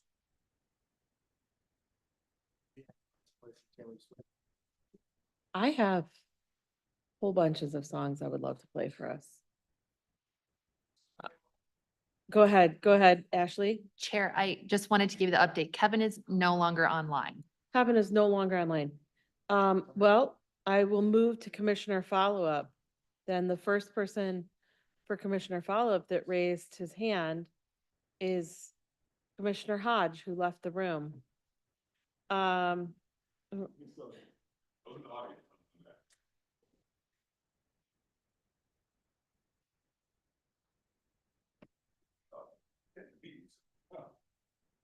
Commissioner Hodge. Thank you. Sorry to the attempted comment online. Hopefully they will write to us. Well, I wanted to thank Kelly for her comments. And I want to also point out, we had a number of people that submitted written public comment in favor of the USDA resolution that we have on here that came from this is sort of almost like a liaison report too, but this came from Food Policy Council. So there were two items relatively recently that came from Food Policy Council. Last time we received one of them as a communication to us. This one was a resolution that they passed and that they asked for us to pass too. So we had several members of the Food Policy Council give written public comment related to that, as well as written public comment related to asking us to think about senior nutrition as we're having conversations related to the senior millage. So I wanted to point that out too. And Jeremy's still here? Hey, Jeremy, thanks. Good to see you. That's all I got for now. Thank you, Chair. I also want to thank Kelly and others for the food policy. That's something that's very near and dear to my heart. We are all here today because of a farmer. That's it. If you had any type of anything to eat today, you can thank a farmer. And so that's very important to me. My husband's family was one of the first founding farming families out in Maciejewski's district. But so thank you very much. Very dismayed by what's happening with USDA and all of the other cuts that are happening. We need to eat. Okay, so excited about the Historic Preservation Award. So thank you to those who came and spoke about that. And I also agree that we want to keep doing more for that space as we can. And I also agree with the housing, Jeremy. I worked for under a brilliant man it was a investment real estate and our portfolio is not diverse enough. That's what the real problem at the end of the day is. We don't have enough housing of all sizes for all types of families throughout Washtenaw County. So I'm with you on that one. Unfortunately, a program that I was looking at was also from the USDA for housing, and I don't know where that's going. So new avenues, but thank you very much. Commissioner Robbie? Thank you, Chair. Thank you to all of our friends from the community that have come to speak to us today. It was wonderful to hear from each and every one of you. Quick comment on the farmland piece, just building off of what my colleagues have said there. The piece about small farmers in particular is really important. And we had a presentation from the Farm Bureau, I think it was, at our working session a little while ago. And they told us, I think that there's what, 95% of there was 95% number thrown around about small farmers still in our county, which is really high compared to other counties. And I think that was referenced by the public comment as well. I think that's a really huge accomplishment and something that, as was said, is the result of a lot of policy work that this county has done over the last several decades, and that others in our community, the Food Policy Council, obviously is something that I helped to start back in 2013. And there is just so much great work being done on that. And obviously, I think it's something that city dwellers, I obviously represent the most urban part of the county. It's something that we should be passionate about too. I represent the farmers market downtown Ann Arbor, and where our food comes from is really important. And it should come from small farms. It should not come from these large monocrop agribusinesses that are consolidating, monopolizing, getting owned by a lot of foreign corporations.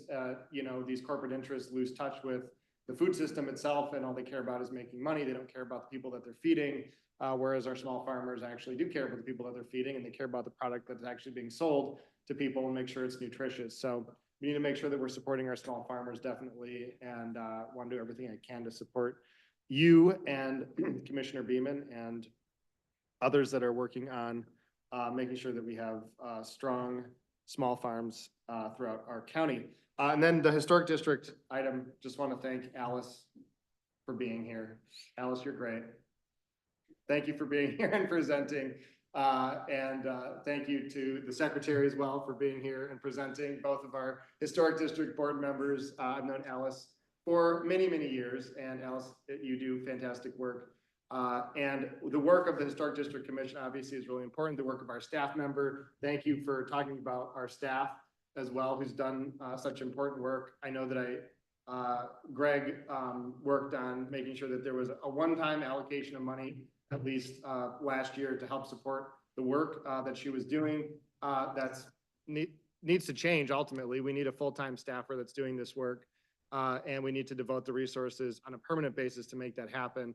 The one-time funding was a stopgap because the need was so huge, but we need permanent funding there for a full-time staff member, because you're not just working on the cemetery project. No, you're working on a ton of other things as well throughout the county. And recognition like that is just such a great highlight to say, yes, we're doing amazing work, and there's so much more that we could do to make sure that Washtenaw County continues to be a place that preserves its historic buildings, its historic heritage, its historic places, because they are special to us, and they make our community what it is. So thank you for your work.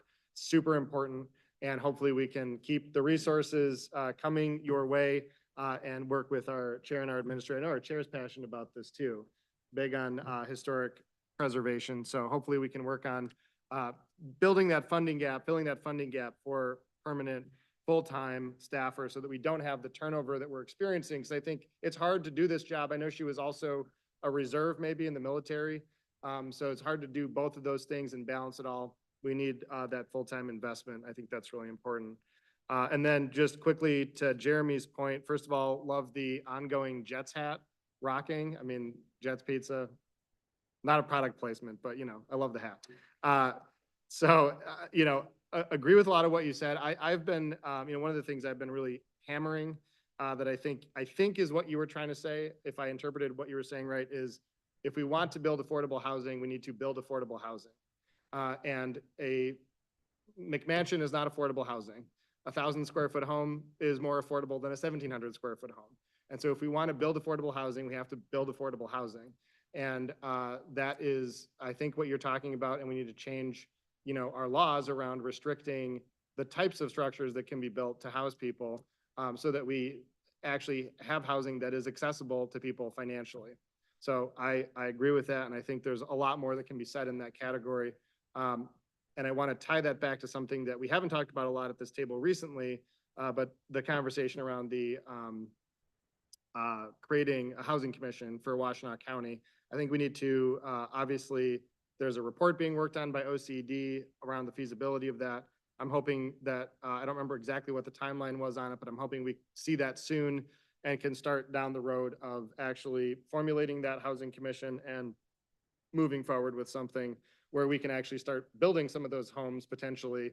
Because the beauty of doing something like that as a housing commission is, even if the zoning laws or master plan say one thing, the county actually has the ability to build what is to the public's need, despite, those zoning laws. Obviously, we want to work with our local communities, but if we're building something for the public good, we can build what we need to build. And so I think that's a really important consideration and a tool that we can use in the process of building out more housing that is accessible and affordable to people. So, thank you, Chair. The lane thing. Exactly. Good reminder. We have that on the agenda today. I don't know if you saw that, but remember the connected vehicle toll lane that you brought to us all those months ago? We finally have it on our agenda, and we're going to vote on a great resolution that was compiled for between Ashley and our chair and me working on it. So it's basically opposing the lane that they're planning on putting in and to toll between here and Detroit, which is a huge problem. We'll talk more about it later, but thank you for bringing it to our attention all those months ago. It was something that was kicking around in the back of my head because I was in the legislature when that was first voted on, and I voted against it. But you bringing it forward really helped to catalyze that discussion. So thank you for doing that. Thank you, Commissioner Robbie. Any other commissioner follow-up?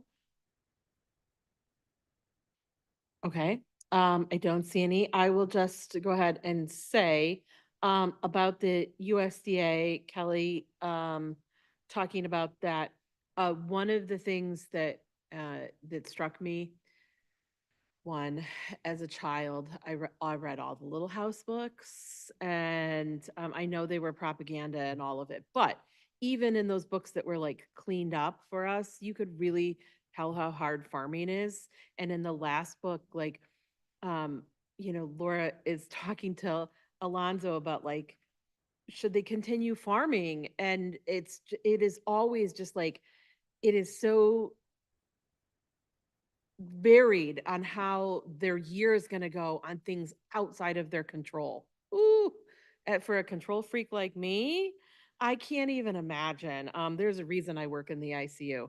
I also recently listened to a podcast I would tell you all to listen to if you want an idea of it. It was the April 24th episode of The Daily, where they talked to the title of that was an Iowa farmer fears what an Iowa farmer fears about the trade wars. And it also, it was interesting to just listen to what this person thought about trade wars, but also really elucidated how difficult it is to be a farmer and the incredible work that goes into it. And so I am proud, like Commissioner Beeman, I just read that someplace this week that Washtenaw County is the only place in Michigan where farming actually increased. And so that's huge, and I love it. And I do think that that is in part due to things that we're trying to do here and the local communities they're in. In terms of the historic district, yes, I just referenced Laura Ingalls Wilder's books, and Commissioner Robbie knows I love it because he saw me once reading this book that I have on my computer that's a history of Washtenaw County that was published in 1881. So that's really interesting to read. And they actually talk about, I pulled it up to note that they actually talk in the foreword about it, how they worked with the Pioneer Society to appoint a historical committee to confer with the publishers relative to compiling and publishing the history of Washtenaw County. This committee, some of these names will sound familiar. This committee consisted of 3 members, Dr. Thomas Holmes, Horace Carpenter, and Samuel J. Ives.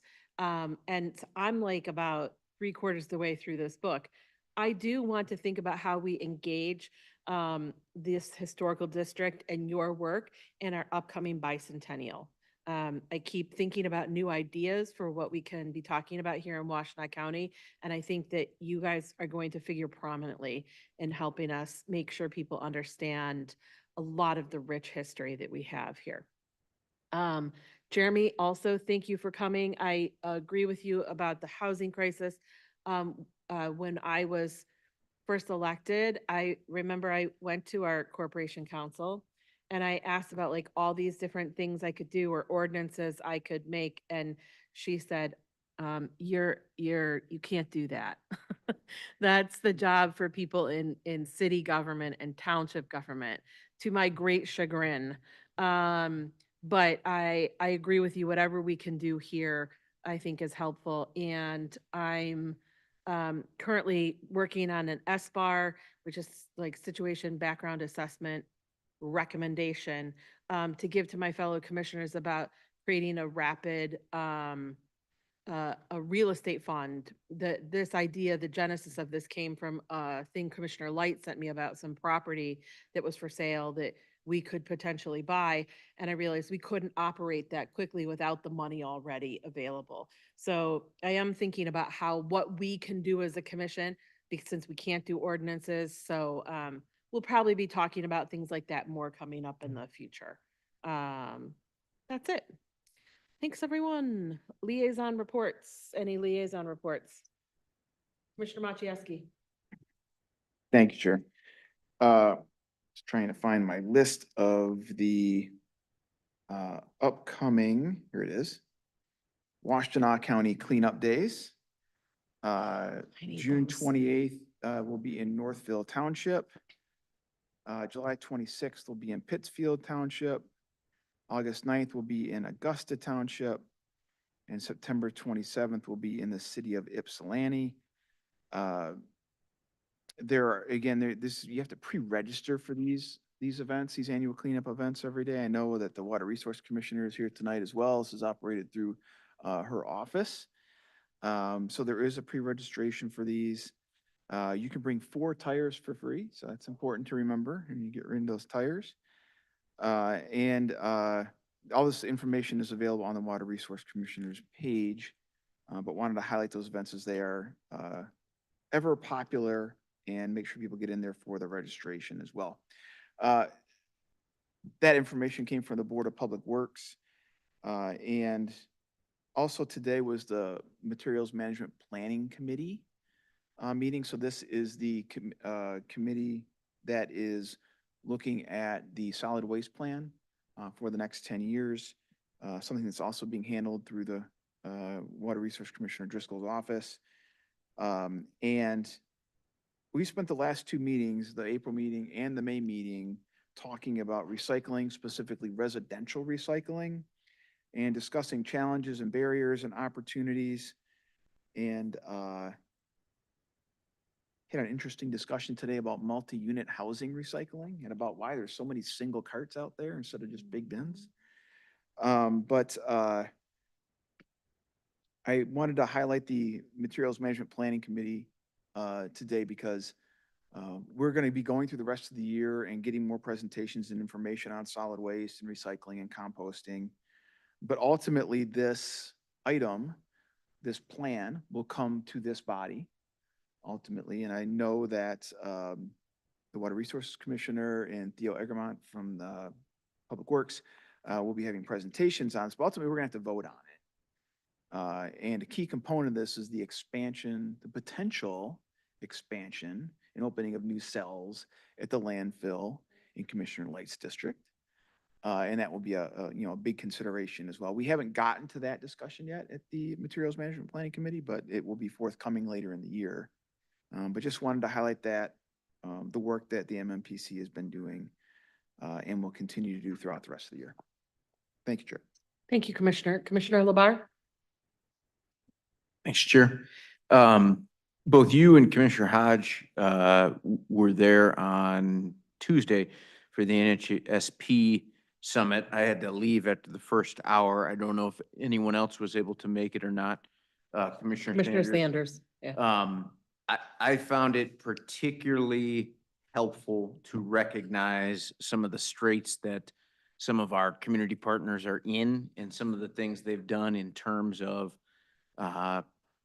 candidly making some hard choices on their end first. I think there's some green shoots from that program and good things to build on. But I do think that situation communally is in dire shape. Also was pleased to see you, Chair Scott, and then can't remember, obviously the administrator was there at the Spark Luncheon today, but You're thinking of my kid. no, but I did appreciate seeing your son there, and he's now a grown man basically. So congrats on that. But it was a good event, and that's all I have for liaison reports. Thank you. Commissioner Hodge? Thank you, Chair.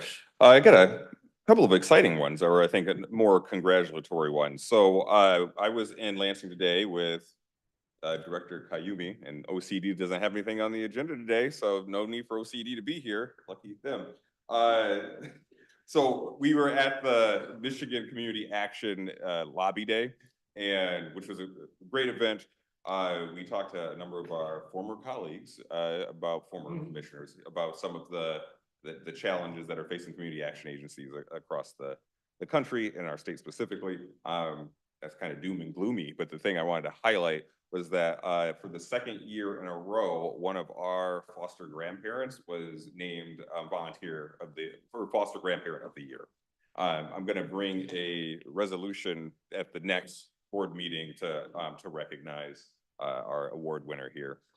And so for context, we've had 57 years of the foster grandparent program in Washtenaw County. It's been very successful with the challenges at the federal level that, funding will be challenging if things go the way that the president wants things to go. But I would hope that we would be able to find a way, possibly with dollars from the senior millage, older adults millage, to be able to continue funding that program. But we consistently have great recognition statewide for our foster grandparents program. That's one thing. The other one was Food Policy Council, which we already heard a component about that related to the USDA resolution. At the last Food Policy Council meeting, they had several food gatherers, JFS, another organization that I'm blanking on right now. It's not good. They were all good presentations, but it was about the needs for senior nutrition programming. So the Food Policy Council has been really focusing on senior nutrition specifically, which is also why we have a number of written public comments related to that. That's what I have today. Thank you. More next time. Great. Commissioner Robbie, are you ready? So Robbie and then Light. Great. So I have a Parks Commission update to share.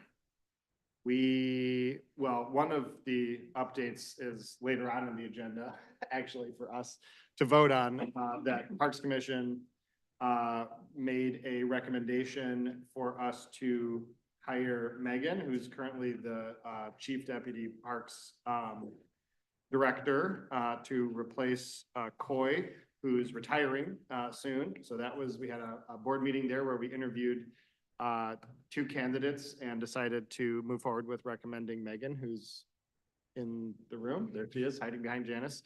And so that was one update there. We'll have that later on our agenda to vote on and discuss, but just wanted to mention that.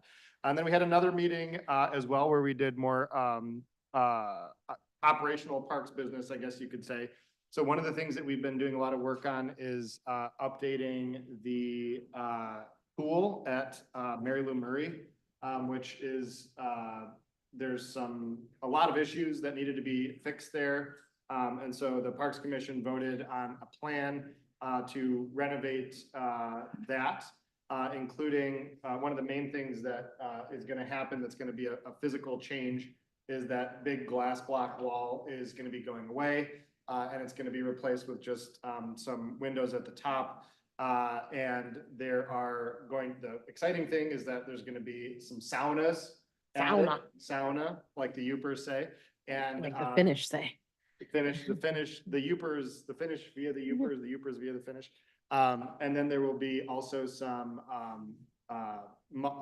family changing rooms as well added, which is also a really positive development there.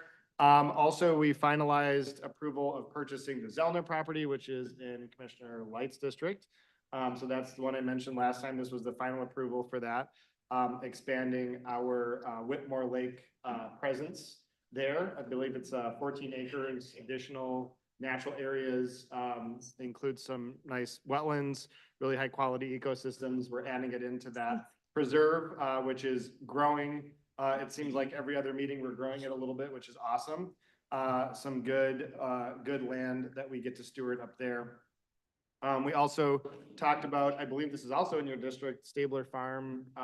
Yes, it There's is. a plan for building that out when it was initially brought into the county's portfolio. Obviously, they built the facility out there for the folk school, but there's also a plan for the other side of the road there to build out. And so we entered into a development agreement there to start the process of making a plan, more concrete plan basically for that. And then interesting, there was unfortunately a car accident at Burns Stokes Preserve, which I believe is in Commissioner Maciejewski's district, at that crazy hairpin turn there. And is that Zeeb Road, I think? Zeeb, it is on Zeeb. And so, yeah, somebody ran into the park, through the parking lot and hit the retaining wall. And the retaining wall is basically totaled, and so we have to replace it. And so we voted to allocate some money to replace that wall. I believe it's gonna be some sort of manufactured stone look instead of the wood that's there now. And those were the main things, unless I missed something. No, that sounds right. Okay. You have a question about the liaison report? Yeah. Okay. Commissioner Hodge? Thank you. Commissioner Robbie, what is the timeline on the saunas? Sauna. That might be a Megan question, but if I remember correctly, it is going to be a long year. project. Oh. Yeah, It's at like, least a year. I think we're a year out from the projected completion date. Like, I think they said May 2026. Yes. But like, it could be extended if there's, extenuating circumstances with materials, there's all kinds of, but I think like the earliest probably that we'll see it is in May 26. Okay. So unfortunately, there's going to be a period of time where folks will not have access to the pool, but Mary Lou Murray Rec Center is making arrangements for members of Mary Lou Murray to either, I think they can waive membership fees potentially for a period of time if they're like, want to use the pool, but it's not available, they can waive their membership fees, or there's an option for getting access to other pools in the county that we have like reciprocal relationships with that they can use during the period of time that our pool is down. And we've apparently done that for other pool facilities as well in the past, which is how we've built those relationships. Megan is nodding. All right. That's right. Thank you. I was hoping to be open a little earlier than that, but that's okay. Commissioner Light, Commissioner Light, and then Commissioner Sanders. Well, that is interesting. I'm just gonna say the east side will have saunas too. In our, I'm just saying. And I look forward to us having some building going on in 26. So while we're revamping and making sure we're upgrading over at Mary Lou, over on the east side, it better get to happening. So keep that in mind. Sounds. Yeah.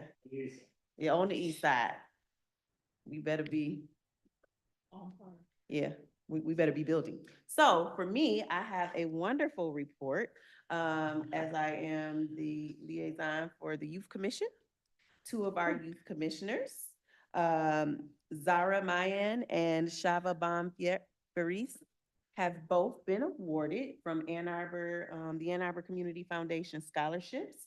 And they are our 2025 Young Citizens of the Year. So I want to give kudos to our youth commission. They be out there working. I think a little harder than us. So we better keep up. So congratulations to them. I am so very proud. I joined them a few weeks ago, and it was just a great meeting, and it was just good to sit in. And we talked about a lot of things. We talked about the touchy situations and things that's going on in our county with immigration, and we talked about just a lot of everything. And so they gave me some wonderful insight that I am going to bring back to this body, and I am just so very proud of our youth, especially our two youth commissioners. And I just wanted to make sure that everyone knows that they are doing the work in this county. Thank you. Commissioner Sanders?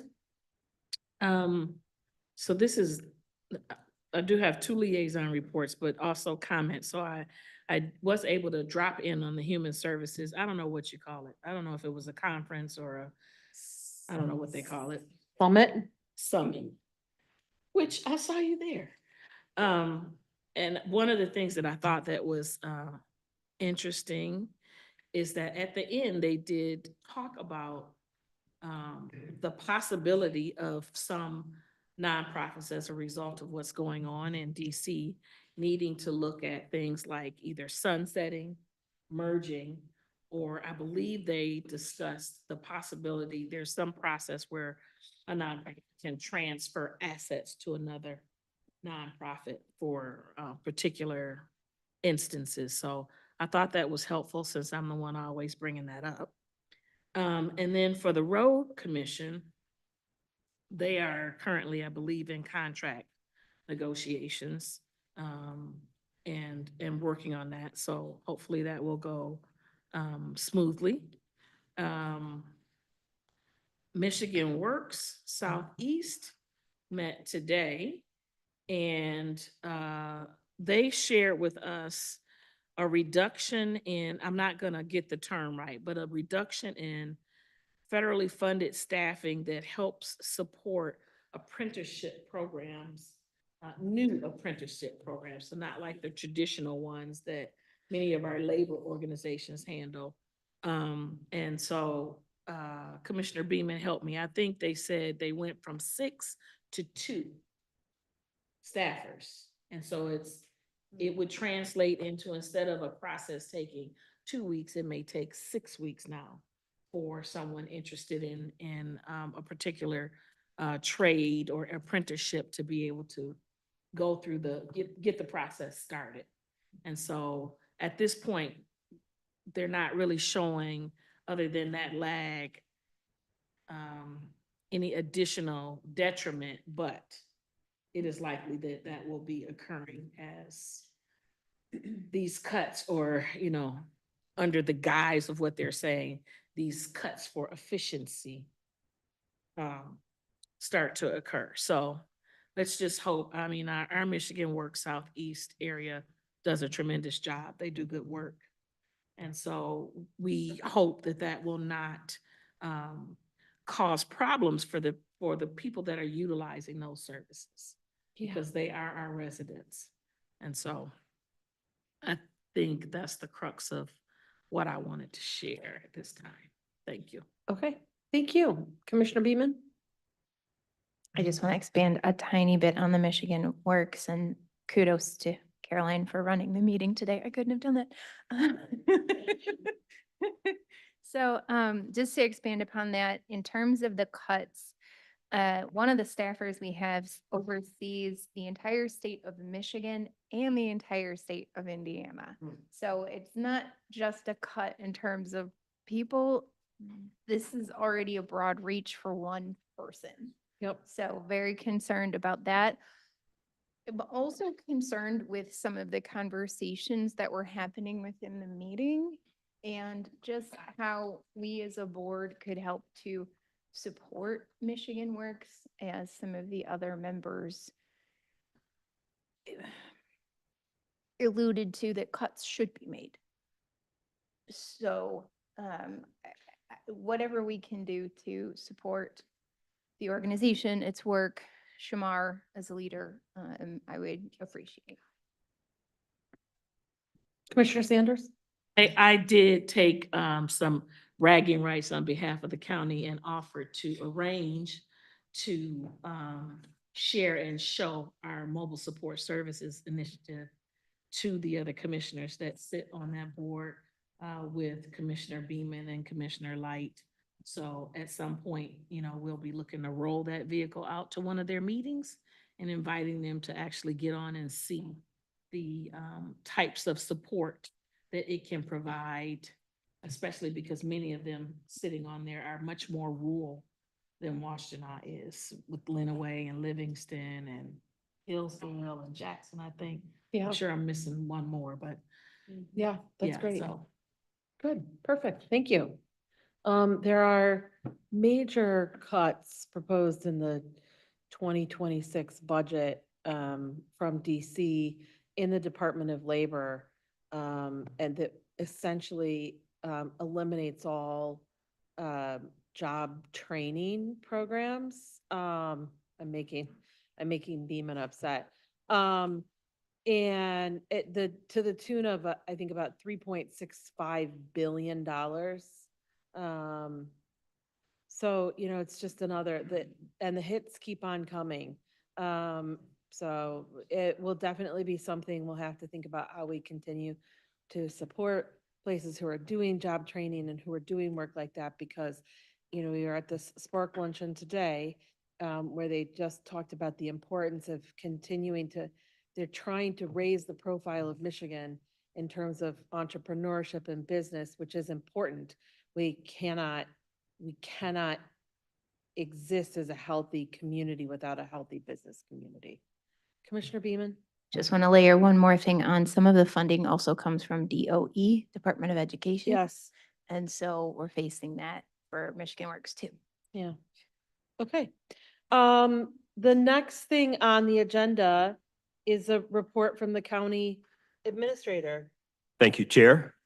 Good evening, Commissioners, audience. I'm joined this evening by Terry DeLongchamp, our IT Operations Manager, and we have an update on our phone modernization project. It's a short presentation. And it is our goal to not only illuminate that we are going to update a major infrastructure system, but I think you'll be pleased that in the process of doing that, we may be able to cut our operating costs, and that's unheard of. So I just want to say kudos to Jeff and Terry for the work that they're doing over in IT.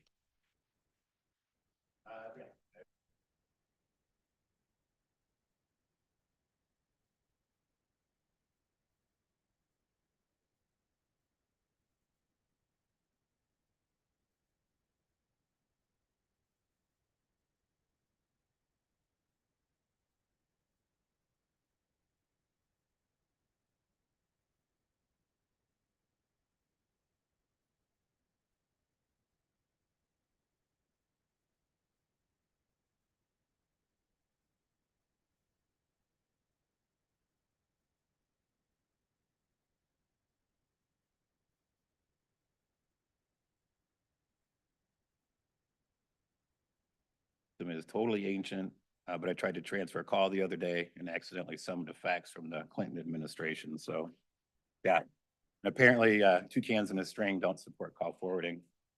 Well, putting that aside, I really put together a very informative update for you this evening. We've accomplished what we've accomplished to date and what remains, along with some initial cost savings and time permitting an overview of the most notable features. I'll probably save that just so we stick to time. But to summarize this presentation up front, through the IT team and the liaisons' hard work and dedication, I'm proud to report that this project is on schedule, on budget, and we've had minimal issues and disruptions to county county operations in the departments that we've deployed so far. So just as a recap for this project, as a preface, I want to point out the primary reasons for its replacement is essentially the county has a very aged telephony solution. It's 20+ years old and comprised of several vendor solutions that are tied together, where most of our phone servers are on premise versus being hosted in the cloud. This presents challenges with properly maintaining that solution, where parts are difficult to find, and certainly it adds service and support costs over and above the industry standard. So as far as our key objectives, point 1 and 2 here relate to the work done to create efficiency in our county for the residents. And this has really been our key focus from the start of this project, making sure people are getting connected to the right county employee with the proper knowledge to service their request without being transferred multiple times was really paramount. To this, we've spent a great deal of time working with department liaisons to refresh their phone menus and call transfer options so that residents can quickly get to the correct person for the information that we need.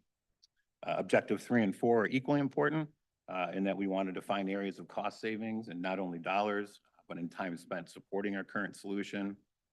To that, our initial findings are showing significant savings by shifting some of our on-premise equipment up to the cloud, which obviously in turn allows for easier administration by IT.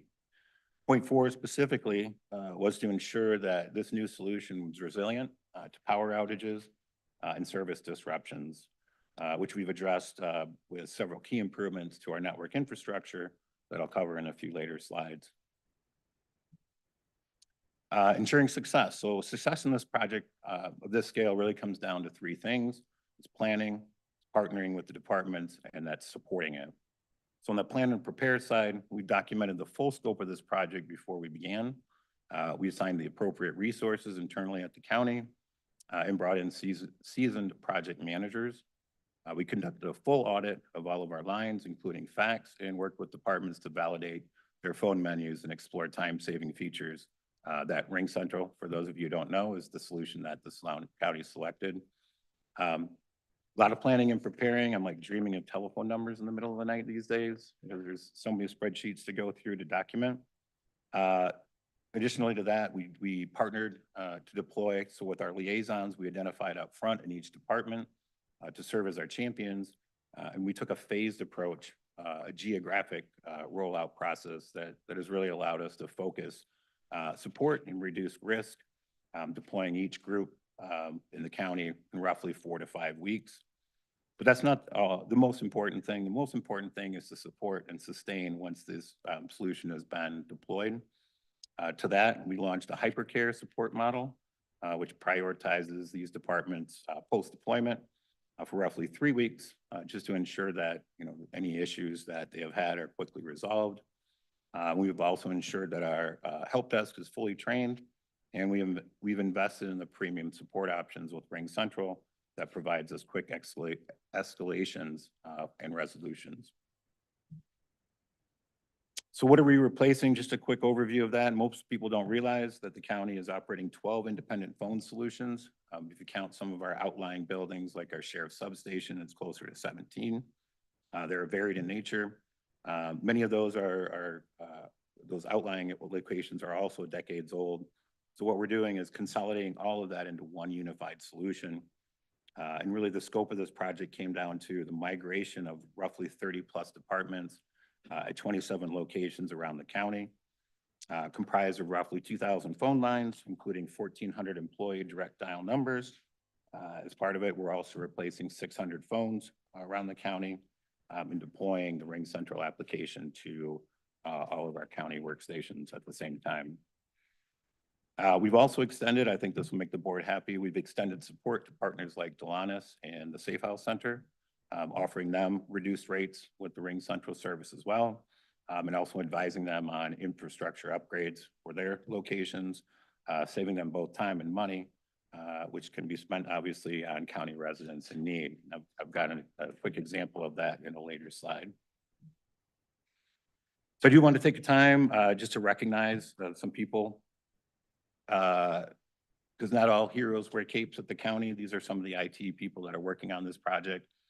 Tom Fielder, who's the project leader, and he's also our network infrastructure supervisor. He's done an incredible job of working this project, working with our liaisons in each department to ensure that they're prepped and ready when their implementation begins. His attention to detail has really just made a difference in how quickly and how well this departments have been deployed. Rob Pearsall, Tracy Glover, those are our boots on the ground. They cover roughly 700 square miles in Washtenaw County to support this project with decades of expertise. Both Rob and Tracy have been noted in by many departments, not only for their technical skills, but oddly enough, their customer service skills as well. Not oddly, but sometimes IT people can maybe not have the best customer service skills, but they're fantastic, and we get nothing but great comments back from that. And I appreciate their dedication. It has also gone a long way to make sure this project has gone off smoothly. John Dulock, who is our project manager, keep us on schedule and on budget, records everything that we do. And lastly, Dee Shi, who's our senior network administrator, and has really been instrumental in making sure that our networks and critical infrastructure are up to par to support this new solution. Before I move on, are there any questions? Good to go. I'll speed it up. Initial cost and time savings. Well, it's still early in the project to project. We are working to complete a year-over-year structural cost report for the board's review. The report should be ready in a few weeks. I'll make sure to get with Greg to provide that to you at that time. However, early indications are anticipated to be a net structural cost savings for the county year over year, mostly due to eliminating these on-premise servers and equipment. In addition, this kind of leads into the reduction of support time since most of our equipment is up in the cloud, easier to administrate, less costs in licensing and the support people that are needed to fix these solutions. So just as an example of some of these savings, specifically with Delanus and Safe House, from Delanus by piggybacking off the Ring Central contract, $8,700 is what they spend a year right now, down to $2,100. But the big winner here was the Safe House, went from 24,000 roughly down to 2,400. And like my dad says, you know, pennies make dollars. So anywhere you can save a dollar to put it towards residents is a good thing in my book.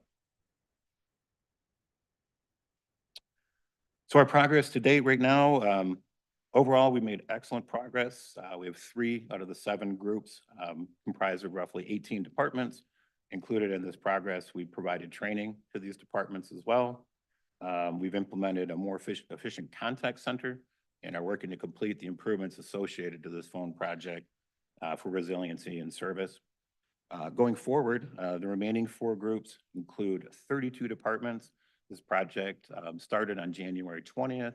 We expect it to last roughly until October 31st, barring any issues.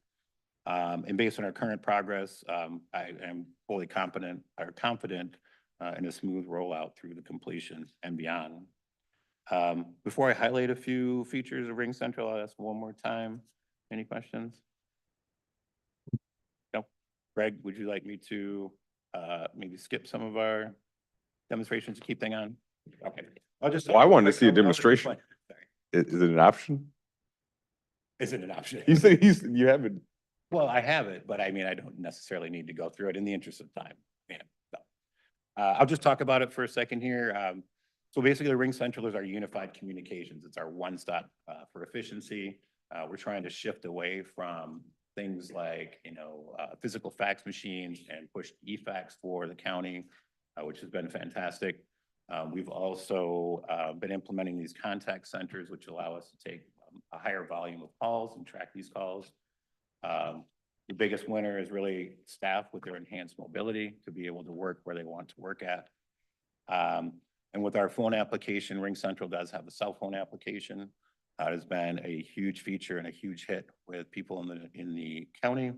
And we are also in talks right now discussing whether or not this Ring Central application could potentially replace the cell phones, you know, that we provide to county staff right now.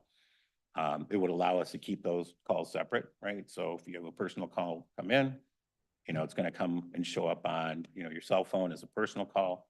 If it comes in from a county number, it's going to show up on the Ring Central app. And that could give us significant savings. You know, we do spend a lot on our cellular service plans, as well as the equipment that goes along with it. So I'll skip some of these demonstrations. That's going to take a few minutes. One more item, maybe 2 more items. And this one has really come across as a huge hit. I didn't know it would. But on-hold caller announcements for our contact centers.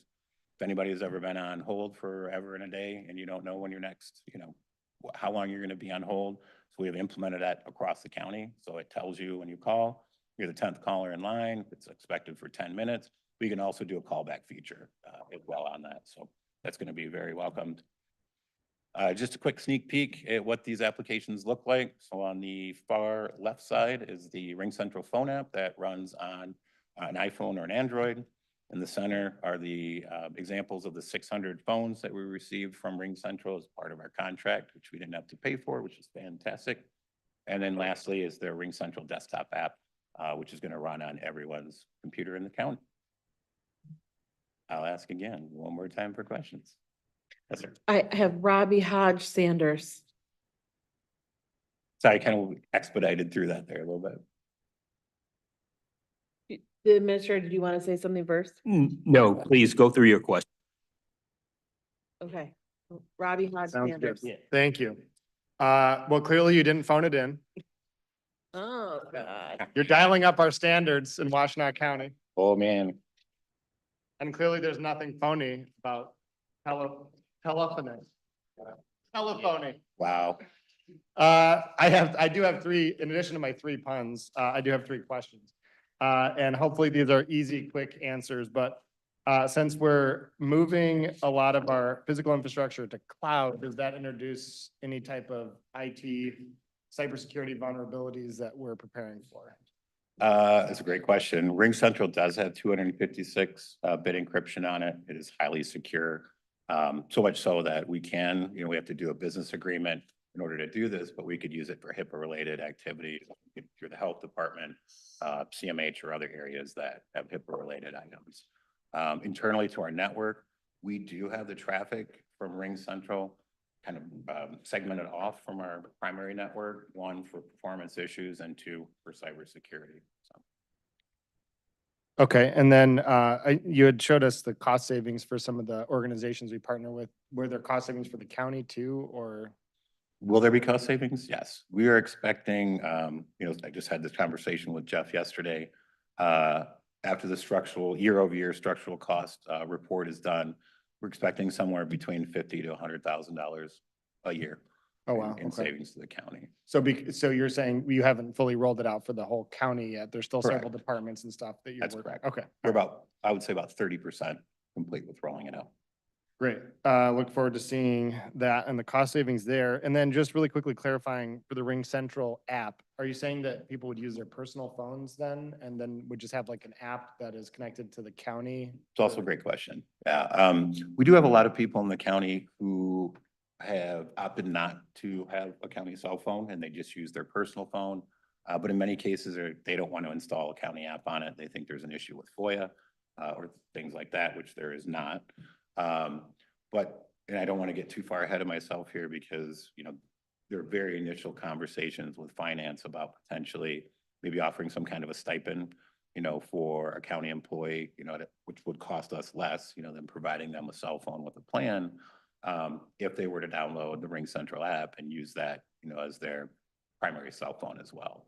So even if, just for example, let's say there's a $35 stipend to an employee to use their cell phone, that still is probably saving the county about $150 a month, plus whatever it costs, to purchase a new cell phone. Geez, okay. Yeah, I do think that providing our employees with some type of reimbursement if they're using their own personal cellular device and their own personal cellular connection, own personal phone, for county business, even if it's just an app, I do feel like it would be fair to have some type of compensation. So, but yeah, so there was nothing else in the presentation that I was hung up on. So I'll leave it at that. Wow. Okay. Commissioner How Hall? did you even prep for that? Did you? Did really? That's great. The last one was spontaneous.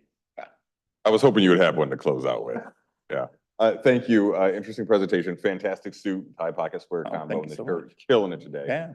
I was going to ask a similar question about, are we going to have some sort of stipend program to encourage employees to use their personal phone? So it sounds like you're already working on that. So I'd be interested in learning more about that. I don't want to belabor you with showing us the demonstration since I don't think anybody's really that interested besides me.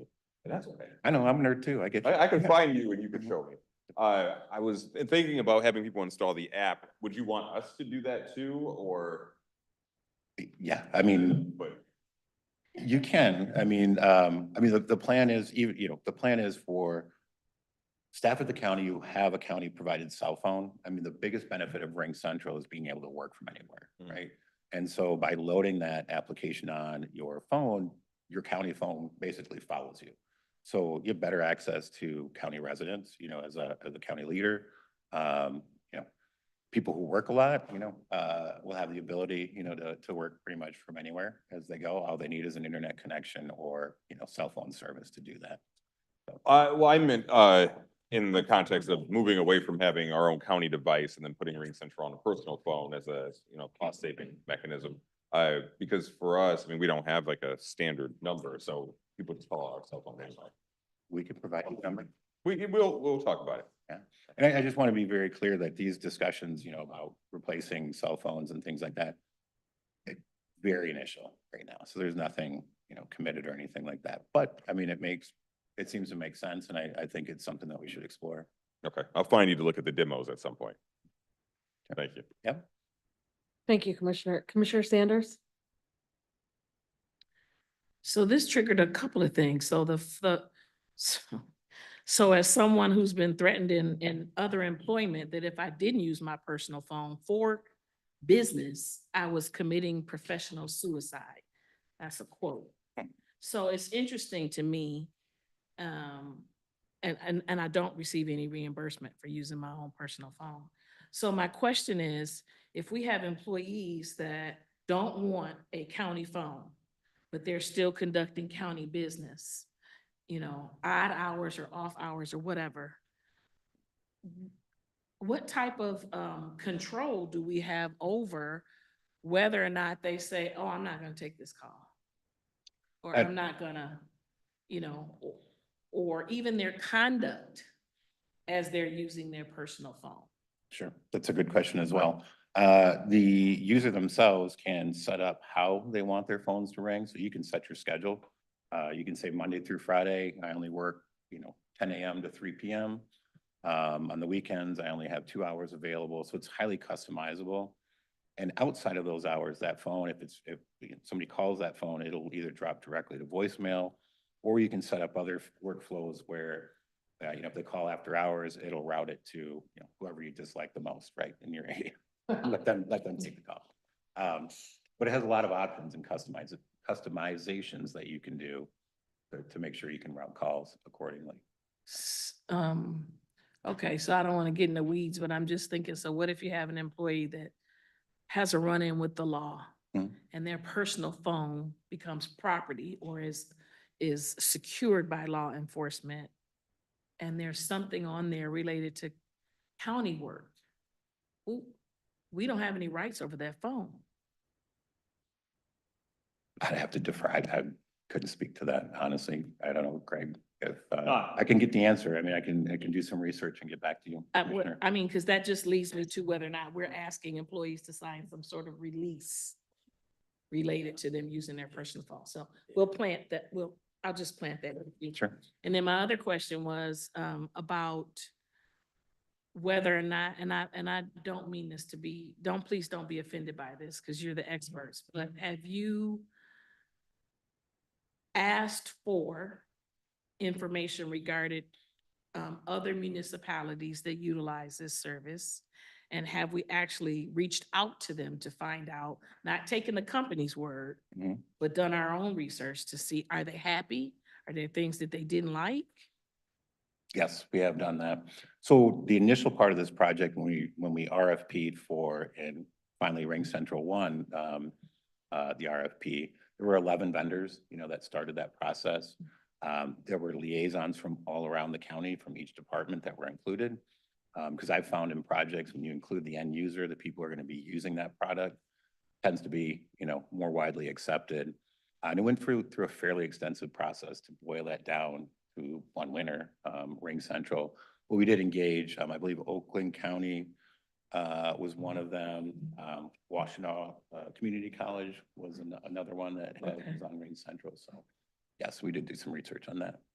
Promise my last. Commissioner Light and I were whispering to each other when you were talking about the cost savings for, you mentioned 2 entities, and one you said it went from 24,000 down to 2,500. Was that per month?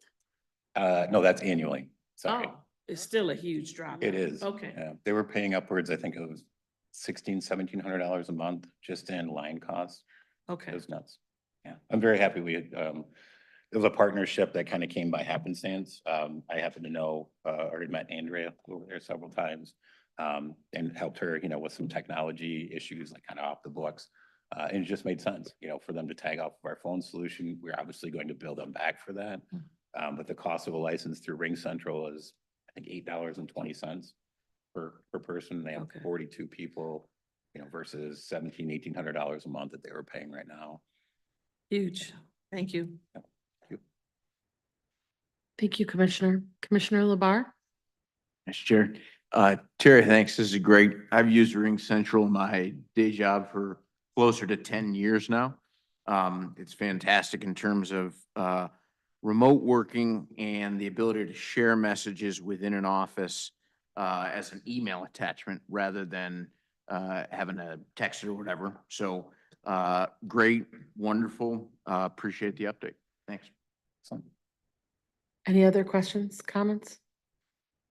Administrator Dill. Yeah, I just said, and just to lean into what Commissioner Labar just indicated, I want to remind the board that we have a flexible / remote work environment. And we should have clear expectations around staff who are working remotely. And this is just another tool for us to leverage when we have remote work opportunities. I want to thank Terry and his team because there are significant cost savings attached to this. This seems like the right frame for us to move down, right path for us. And as has been indicated, we've done some upfront work and we have partners in our community who have had good success with this product. So kudos to Terry and the team for the work that they're doing. That will conclude my report. Thank you. Excellent. Thank you for your time. Yeah, Terry, thanks so much. Always a pleasure. I sort of wish it wasn't 9:51 and we could see some demos too, because it seems kind of fun to me. I'm happy to set up some nerd time with anybody. All right. Okay, we can do a special session. Nerd time activated. The next item on the agenda is report of the Chair of the Board of Commissioners. I have no report tonight. The next item is a special order of business. It is a public hearing on the setting of the 2025 tax rate. Call the hearing to order. Anybody here to comment on the 2025 tax rate? See none. The hearing is closed. All right, that was great. Next item on the agenda is appointments. There are no appointments this evening. The consent agenda, we do have some discussion on, but would anybody like to move the consent agenda? So moved. Do I have a second? Thank you. Before we vote on the consent agenda, I believe this is where we're going to hear from our friends at Raymond. Is that right? Yes, correct. Yeah. Catherine, you want to introduce our guests? Thank you. Thank you, Catherine. Forgot, does this part. Okay, well, so from Raymond, we have Dan Merritt. He's the county auditor, and he talked about the 2024 audit for you all. So, great, thank you. Good evening, Madam Chair, Mr. Administrator, members of the Board of Commissioners. I believe Terry said his presentation might have been high on the flashy and sexy list, and I'm going to continue in that train tonight, discussing the county's annual audit report. As Catherine mentioned, my name is Dan Merritt. I'm the number 2 on the county's audit from Raymond Robson. Raymond is a full-service accounting firm and has been the county's financial auditor for a number of years. We have a specialization in doing audits and accounting services for local government. We've served approximately 46 counties in Michigan over the last 10 years and dedicated almost 200,000 hours to auditing and providing services to those counties. My boss, Nate Balderman, is not here tonight. He is the number 1 on the audit, usually provides the annual audit presentation. Unfortunately, he fell while doing some yard work this week and broke 2 ribs. So the good news is that he is fine. He will be back next year. The bad news is he's on a lot of painkillers and can't drive up from Jackson and maybe is continuing to perpetuate stereotypes about athleticism and accountants. Coordination. Tonight, I'm here to talk about some of the annual reports that are filed by the county, the most important of which is this fun-looking, beautiful report produced by the county called the ACFR, or the Annual Comprehensive Financial Report. This report's nearly 270 pages long. Of that, approximately 4 of those pages belong to us as the auditors. That's the opinion, right? Each year you engage us to say, is this a fairly presented report in all material respects? Our job is to give you a conclusion as to whether or not that is the case. We did issue an unmodified opinion. That's the most important thing that I can tell you tonight about the ACFR. This will be the 35th year that the county receives their Certificate of Excellence in Financial Reporting from the GFOA for the ACFR. Should it be awarded, we expect that it will be. We work closely with the finance and accounting team to make sure that's the case. If you do happen to crack open this report and read any of the sections, I would encourage you to read the management's discussion and analysis section of the report. That's where budget and finance gets together, summarizes all of the important information about the county's financial performance in the last year, and provides analysis on the changes in revenue, expense, and in the balance sheet. So the annual comprehensive financial report has been submitted to the state, has been submitted on time. Local governments have been required to submit within 6 months of year end since the Uniform Budget Act of 1984. Since we're sitting here on May 21st, that means the county continues to be ahead of schedule. So congratulations to all of the hardworking members of county finance and budget and making sure that the county continues to not just submit on time, but submit early.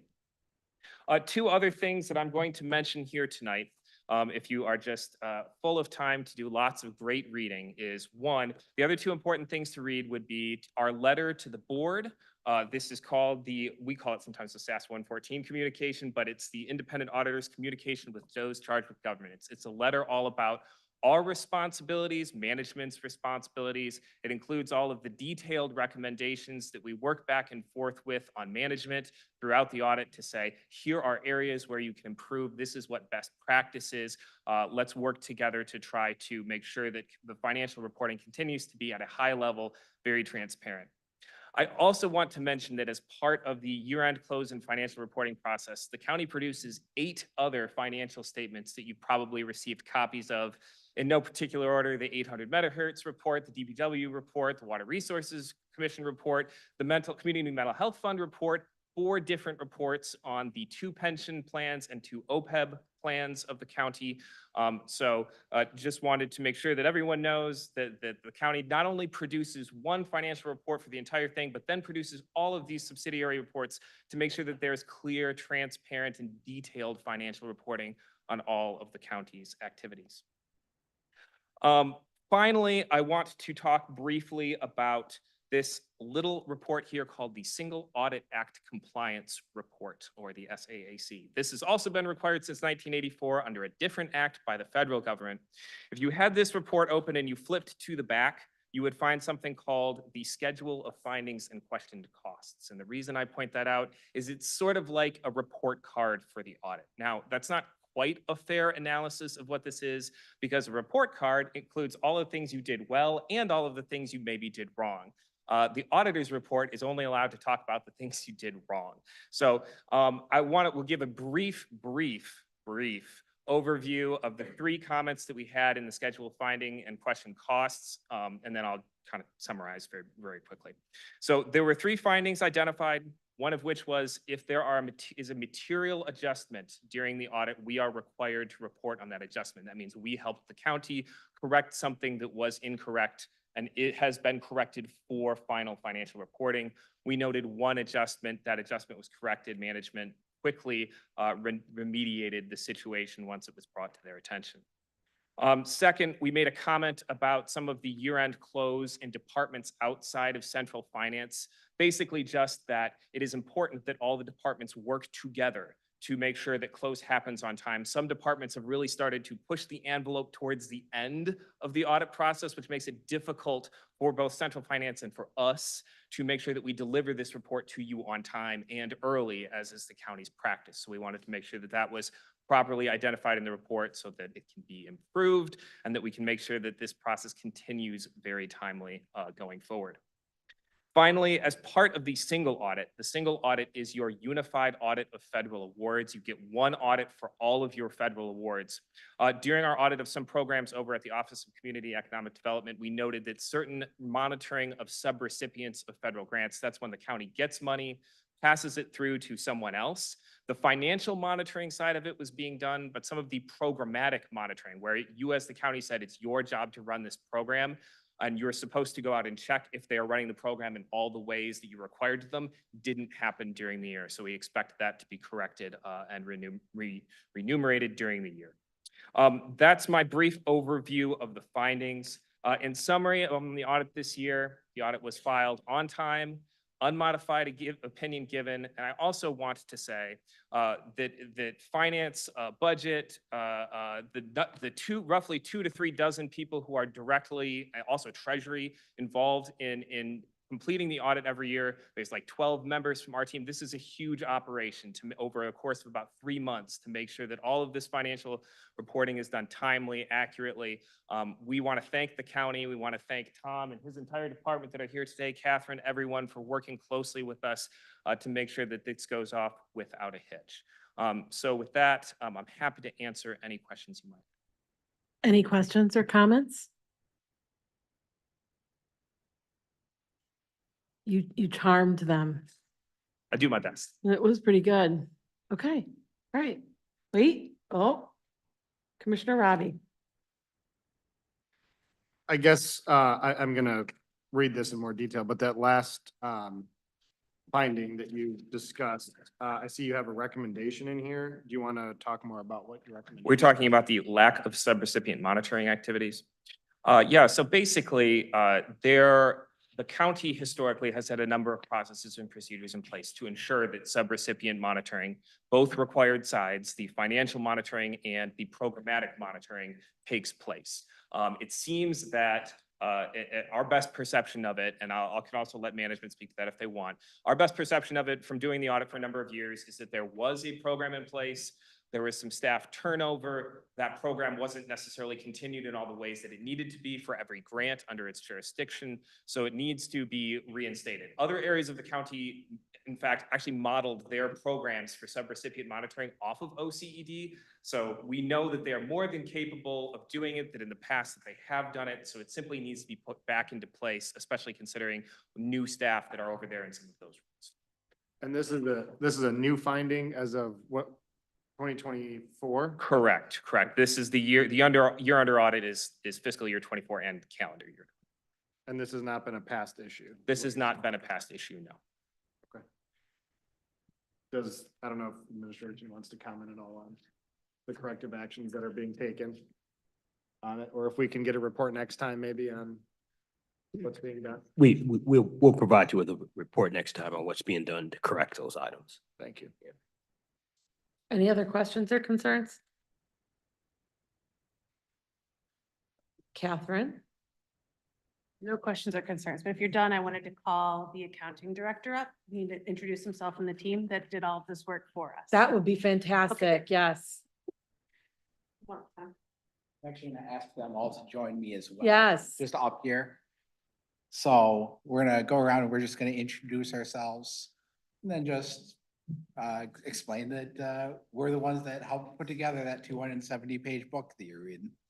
So first, I'm Tom Sweeney, the accounting director.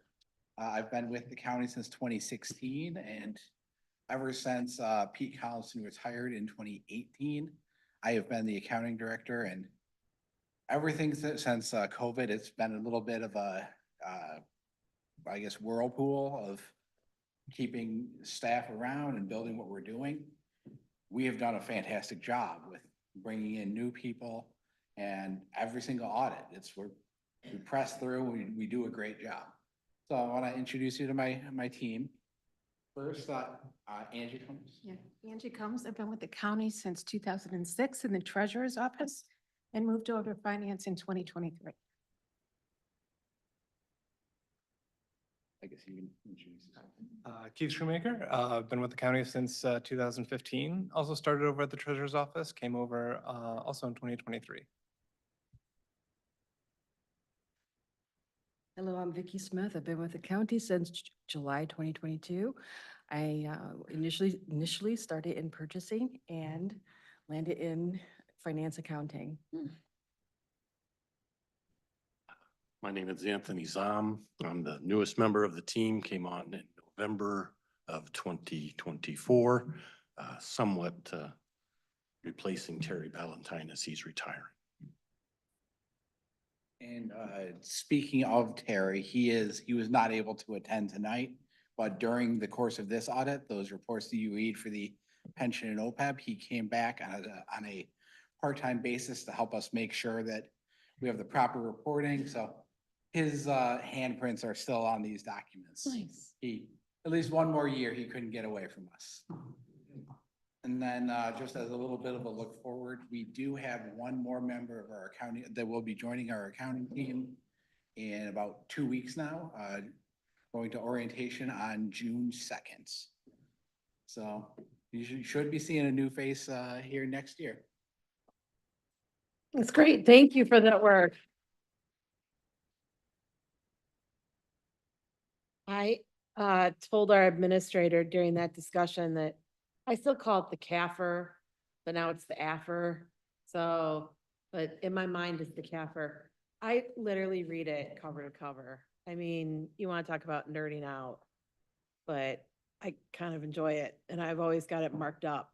So thank you for the work. Thank you.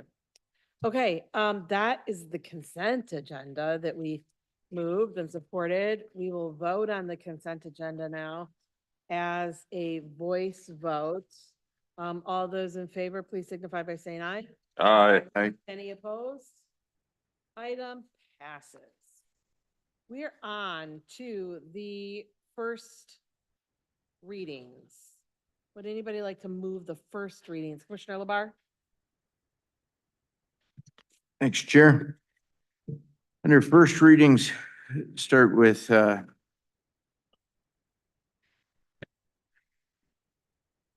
sorry. All right. First readings, A, a resolution to accept a grant award from Michigan Department of Environment, Great Lakes and Energy for the Buyer Dam. B, resolution to reclassify the legal assistant positions in the public defender and prosecutor's office. And that is it for first reading. Thank you. Does anybody want to pull anything for separate consideration? Okay, discussion. Commissioner Hodge? Thank you. I'll be really quick with this one. I just want to thank the Water Resources Commissioner and the team. I think we weren't necessarily optimistic that we would get the grant, but we got the grant. So I'm very excited for the work that we're going to be able to do. And I'm very grateful for the work that you and the team have put into it. Thank you. Any other questions or comments? Was that, I'm like the hand merged with LaBarre's body. Commissioner Somerville? Thank you. I'm also really glad that we received this grant. And as many of us have discussed here, it's really important and an important area of the county with a high need and vulnerable residents. So thank you. Thank you. Any other questions or comments, concerns? Commissioner Robbie? Everything You that. looked hesitant. No, I just want to say everything that Commissioners Somerville and Hodge said, I 100% agree with. And I'm really glad that, to my questions at our last meeting, that we were able to identify a funding source for the match. That makes sense. I think the funding source really makes sense, and I'm thankful that we were able to do that. So looking forward to supporting this. Thank you. I will just add my voice to the choir of saying thank you to the Water Resources Commissioner and the people working there for doing the work to get this grant. I am thrilled we found the match. I'm thrilled it's happening. And so, onward and upward. So thank you. This is a voice vote. All those in favor, please signify by saying aye. Aye. Any opposed? All right, the item passes. Looking for somebody to move the final reading and the single reading. Commissioner LaBarre? Sure, Chair. Under final reading, A, resolution setting the 2025 Washtenaw County millage rate. Then under single reading, A, resolution to amend the Criminal Justice Collaborative Council bylaws. B, a resolution authorizing the hiring of Megan Bonfiglio as Director of Parks and Recreation. C, a resolution in support of USDA staff and commitment to small and minority-owned farms. D, a resolution accepting and affirming Tabitha Reynolds as the BOC Constituent Outreach Coordinator. E, a resolution authorizing Washtenaw County to apply to join the World Health Organization / AARP Network of Age-Friendly Communities. F, a resolution expressing concern about the I-94 Connected and Automated Vehicle CAV Corridor Project and opposing the implementation of all toll lanes on highways throughout Washtenaw County. G, the supplemental proclamation recognizing May as Asian American and Pacific Islander Heritage Month. May 5th through 11th as Taiwanese American Heritage Week, celebrating the 23rd anniversary of the Michigan Taiwanese American Organization. That's it for single reading and would also move approval of claims. Thank you. Support. All right, anybody want to pull anything for separate consideration? Commissioner Robbie? I do have a minor amendment to item F, so just for ease of process, maybe Okay. just pull that one. Okay. Any other items to pull for separate consideration? Okay, let's talk about everything else other than F. Questions, comments, or concerns? Commissioner LeBar? Thanks, Chair. Since I'm not on Parks, I just wanted to, formally say I think it's great that Megan is stepping into that role on a permanent basis or an official basis here, and appreciate the work of her and her team. Will appreciate Coy appropriately at some point in this boardroom, but just pleased to see that moving forward. Thank you, Commissioner. Since we're on that particular discussion point, I do have a letter that the Director of Parks did ask me to share with you this evening in discussion on this item. He says, "Dear Board of Commissioners, I wish I could do a Coy imitation.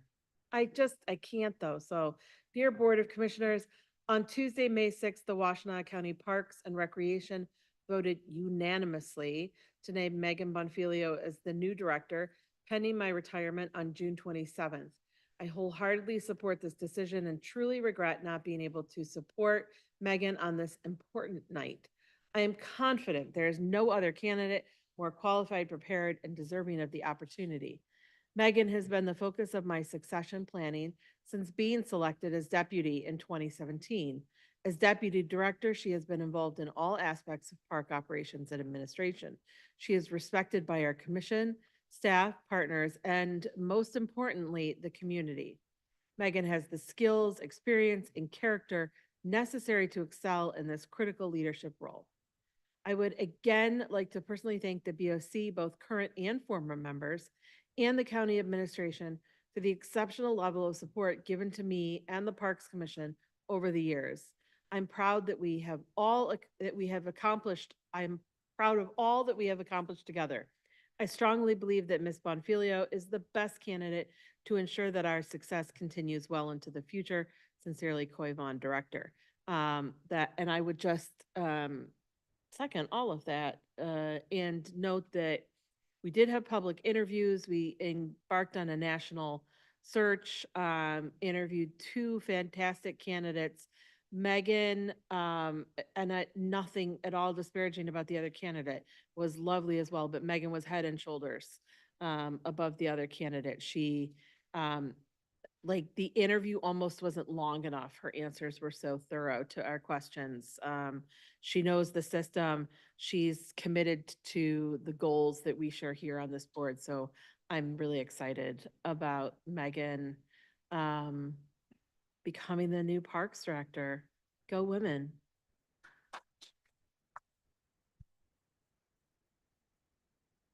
Commissioner Somerville? Oh yeah, I just wanted to add congratulations, and I'm excited, and I really appreciate the efforts you're taking to work closer with Commissioner Light and I as we have, a closer look on some of the things that our constituents are asking for the East Side Rec Center.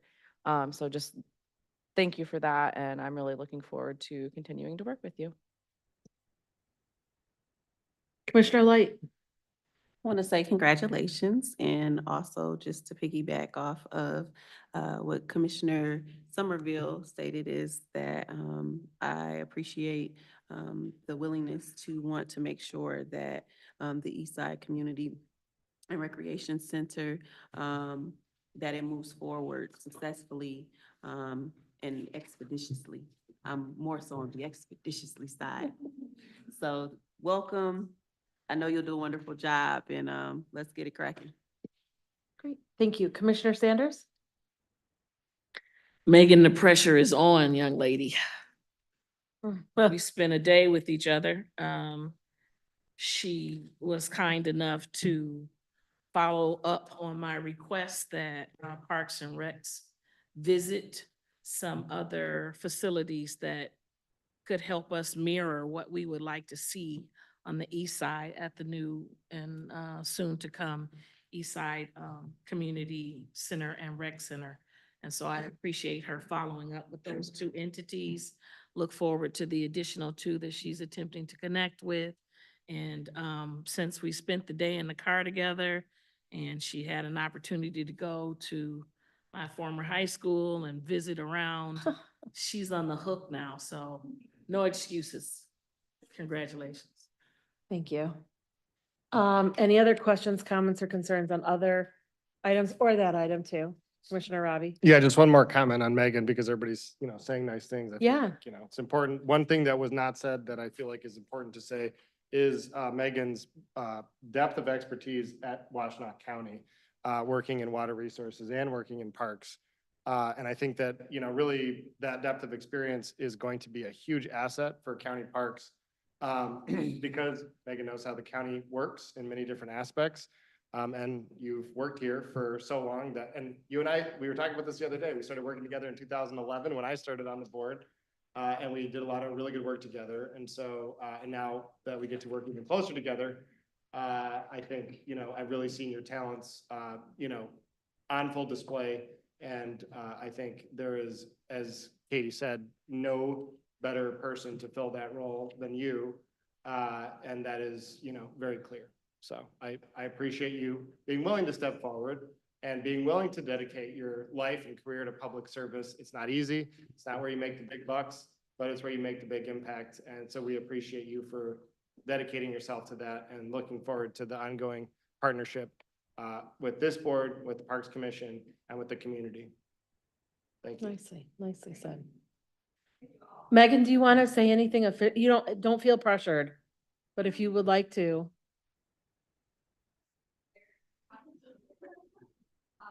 Don't forget to turn your mic on. Yeah, there you go. I just wanted to say thank you for the comments. I really appreciate it. There's been a lot of other directors that have come before me at Parks that have done a really great job. And so I look forward to continuing that work, working with all of you, working with the community, and just growing, great efforts for the county. We've got great staff, and we have a lot more work to do. So I look forward to working with you all on that. Megan, are you the first woman director of the park system? I am.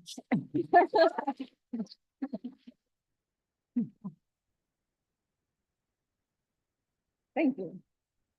Okay, Thank you. great. About soon, eminently, Yes. eminently, yeah. That's great, thank you. Thanks. Any other questions, comments, concerns, other items on the agenda? Commissioner Robbie?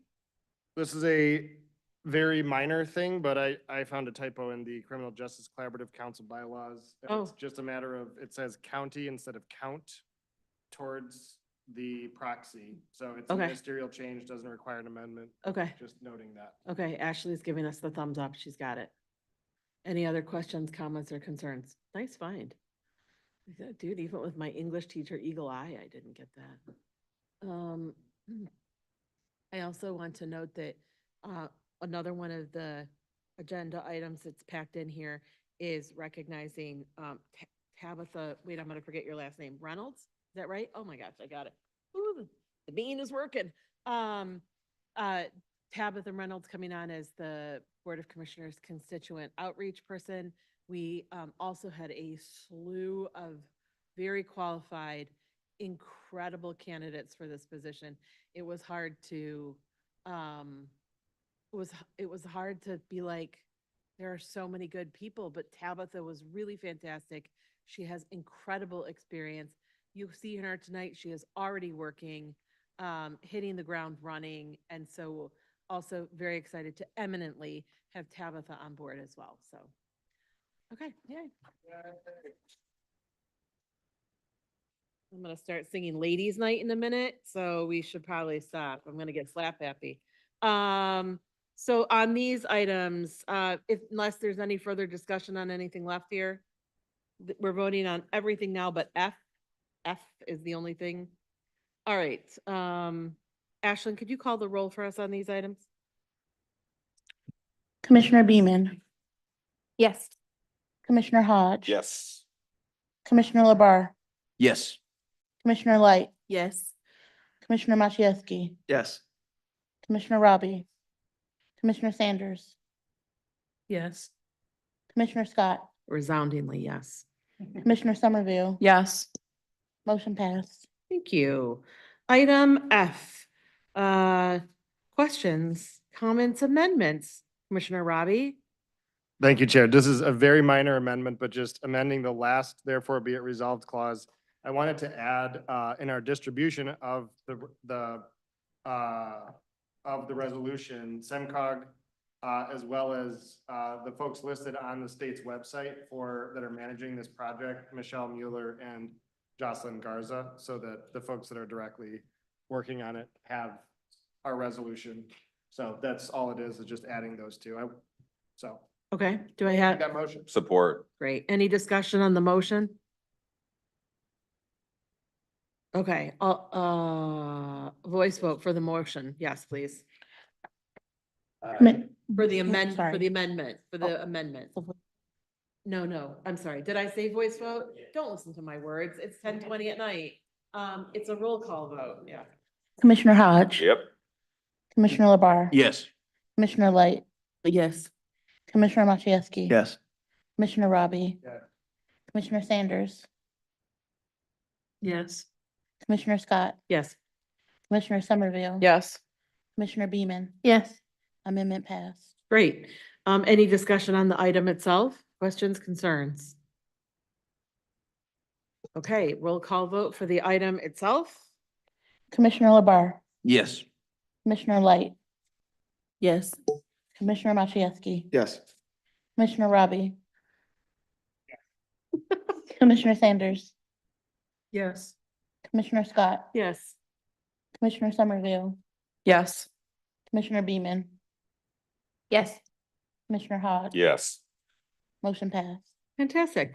And next on the agenda is items for current and future discussion. Are there items for current and future discussion? Commissioner Hodge? Thank you, Chair. I do have one item for current or future discussion. I'm gonna pass it around. Should be a pretty easy one. So the treasurer is a constituent of mine and reached out to me about an issue that she noticed in the minutes for 2 meetings ago, where her township was not listed correctly, and she wanted the text to mirror the text in which it was represented for a comment that she made, similar to the one that the sheriff did. So what you have at the top is what the minutes say. The bottom is to make it more correct. So I want to move that we amend the minutes from that. Ashley knows what I'm doing here. I'm moving to amend the minutes from that meeting, to have that line be replaced with what I have in quotations there at the bottom. Support. Any discussion? I will tell you that I think we had is this the item? We did discuss this item, and thought, rather than worrying about missing this, every time in minutes, if somebody came to us and talked to us in public comment as a citizen, that we would just list them as citizens instead of listing them by their name. So that is why that is listed that way. So if Sheriff Dyer comes and speaks to us in public comment, she is Alicia Dyer of whatever township. If the treasurer comes, she is Letitia Lamel Sharp of whatever township.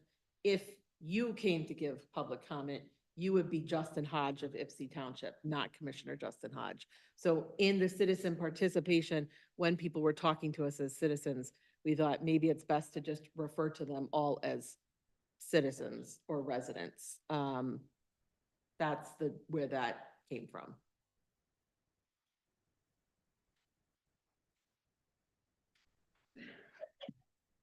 Any other discussion on that item?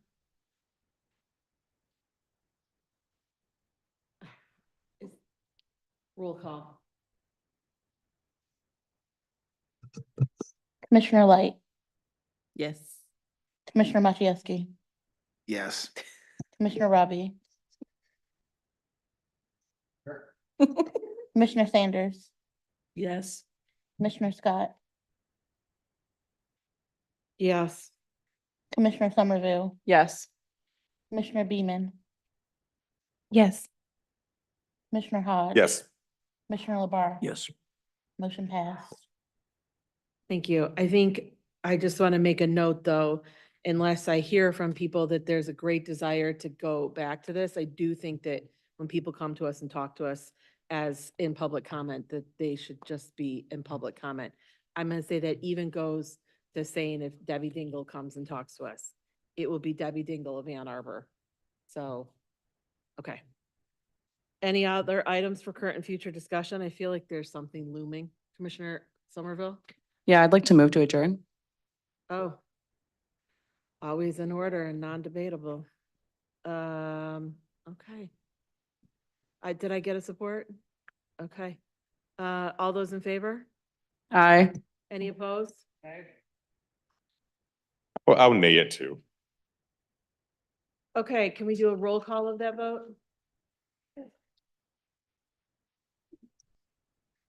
Commissioner Machewski, Yes.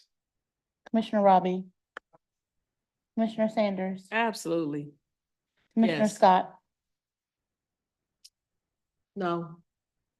Commissioner Somerville, Yes. Commissioner Beaman, Yes. Commissioner Hodge, No. Commissioner LeBar, No. Commissioner Light. Yes. Motion passed. Okay, meeting is adjourned. Thank you. Who seconded?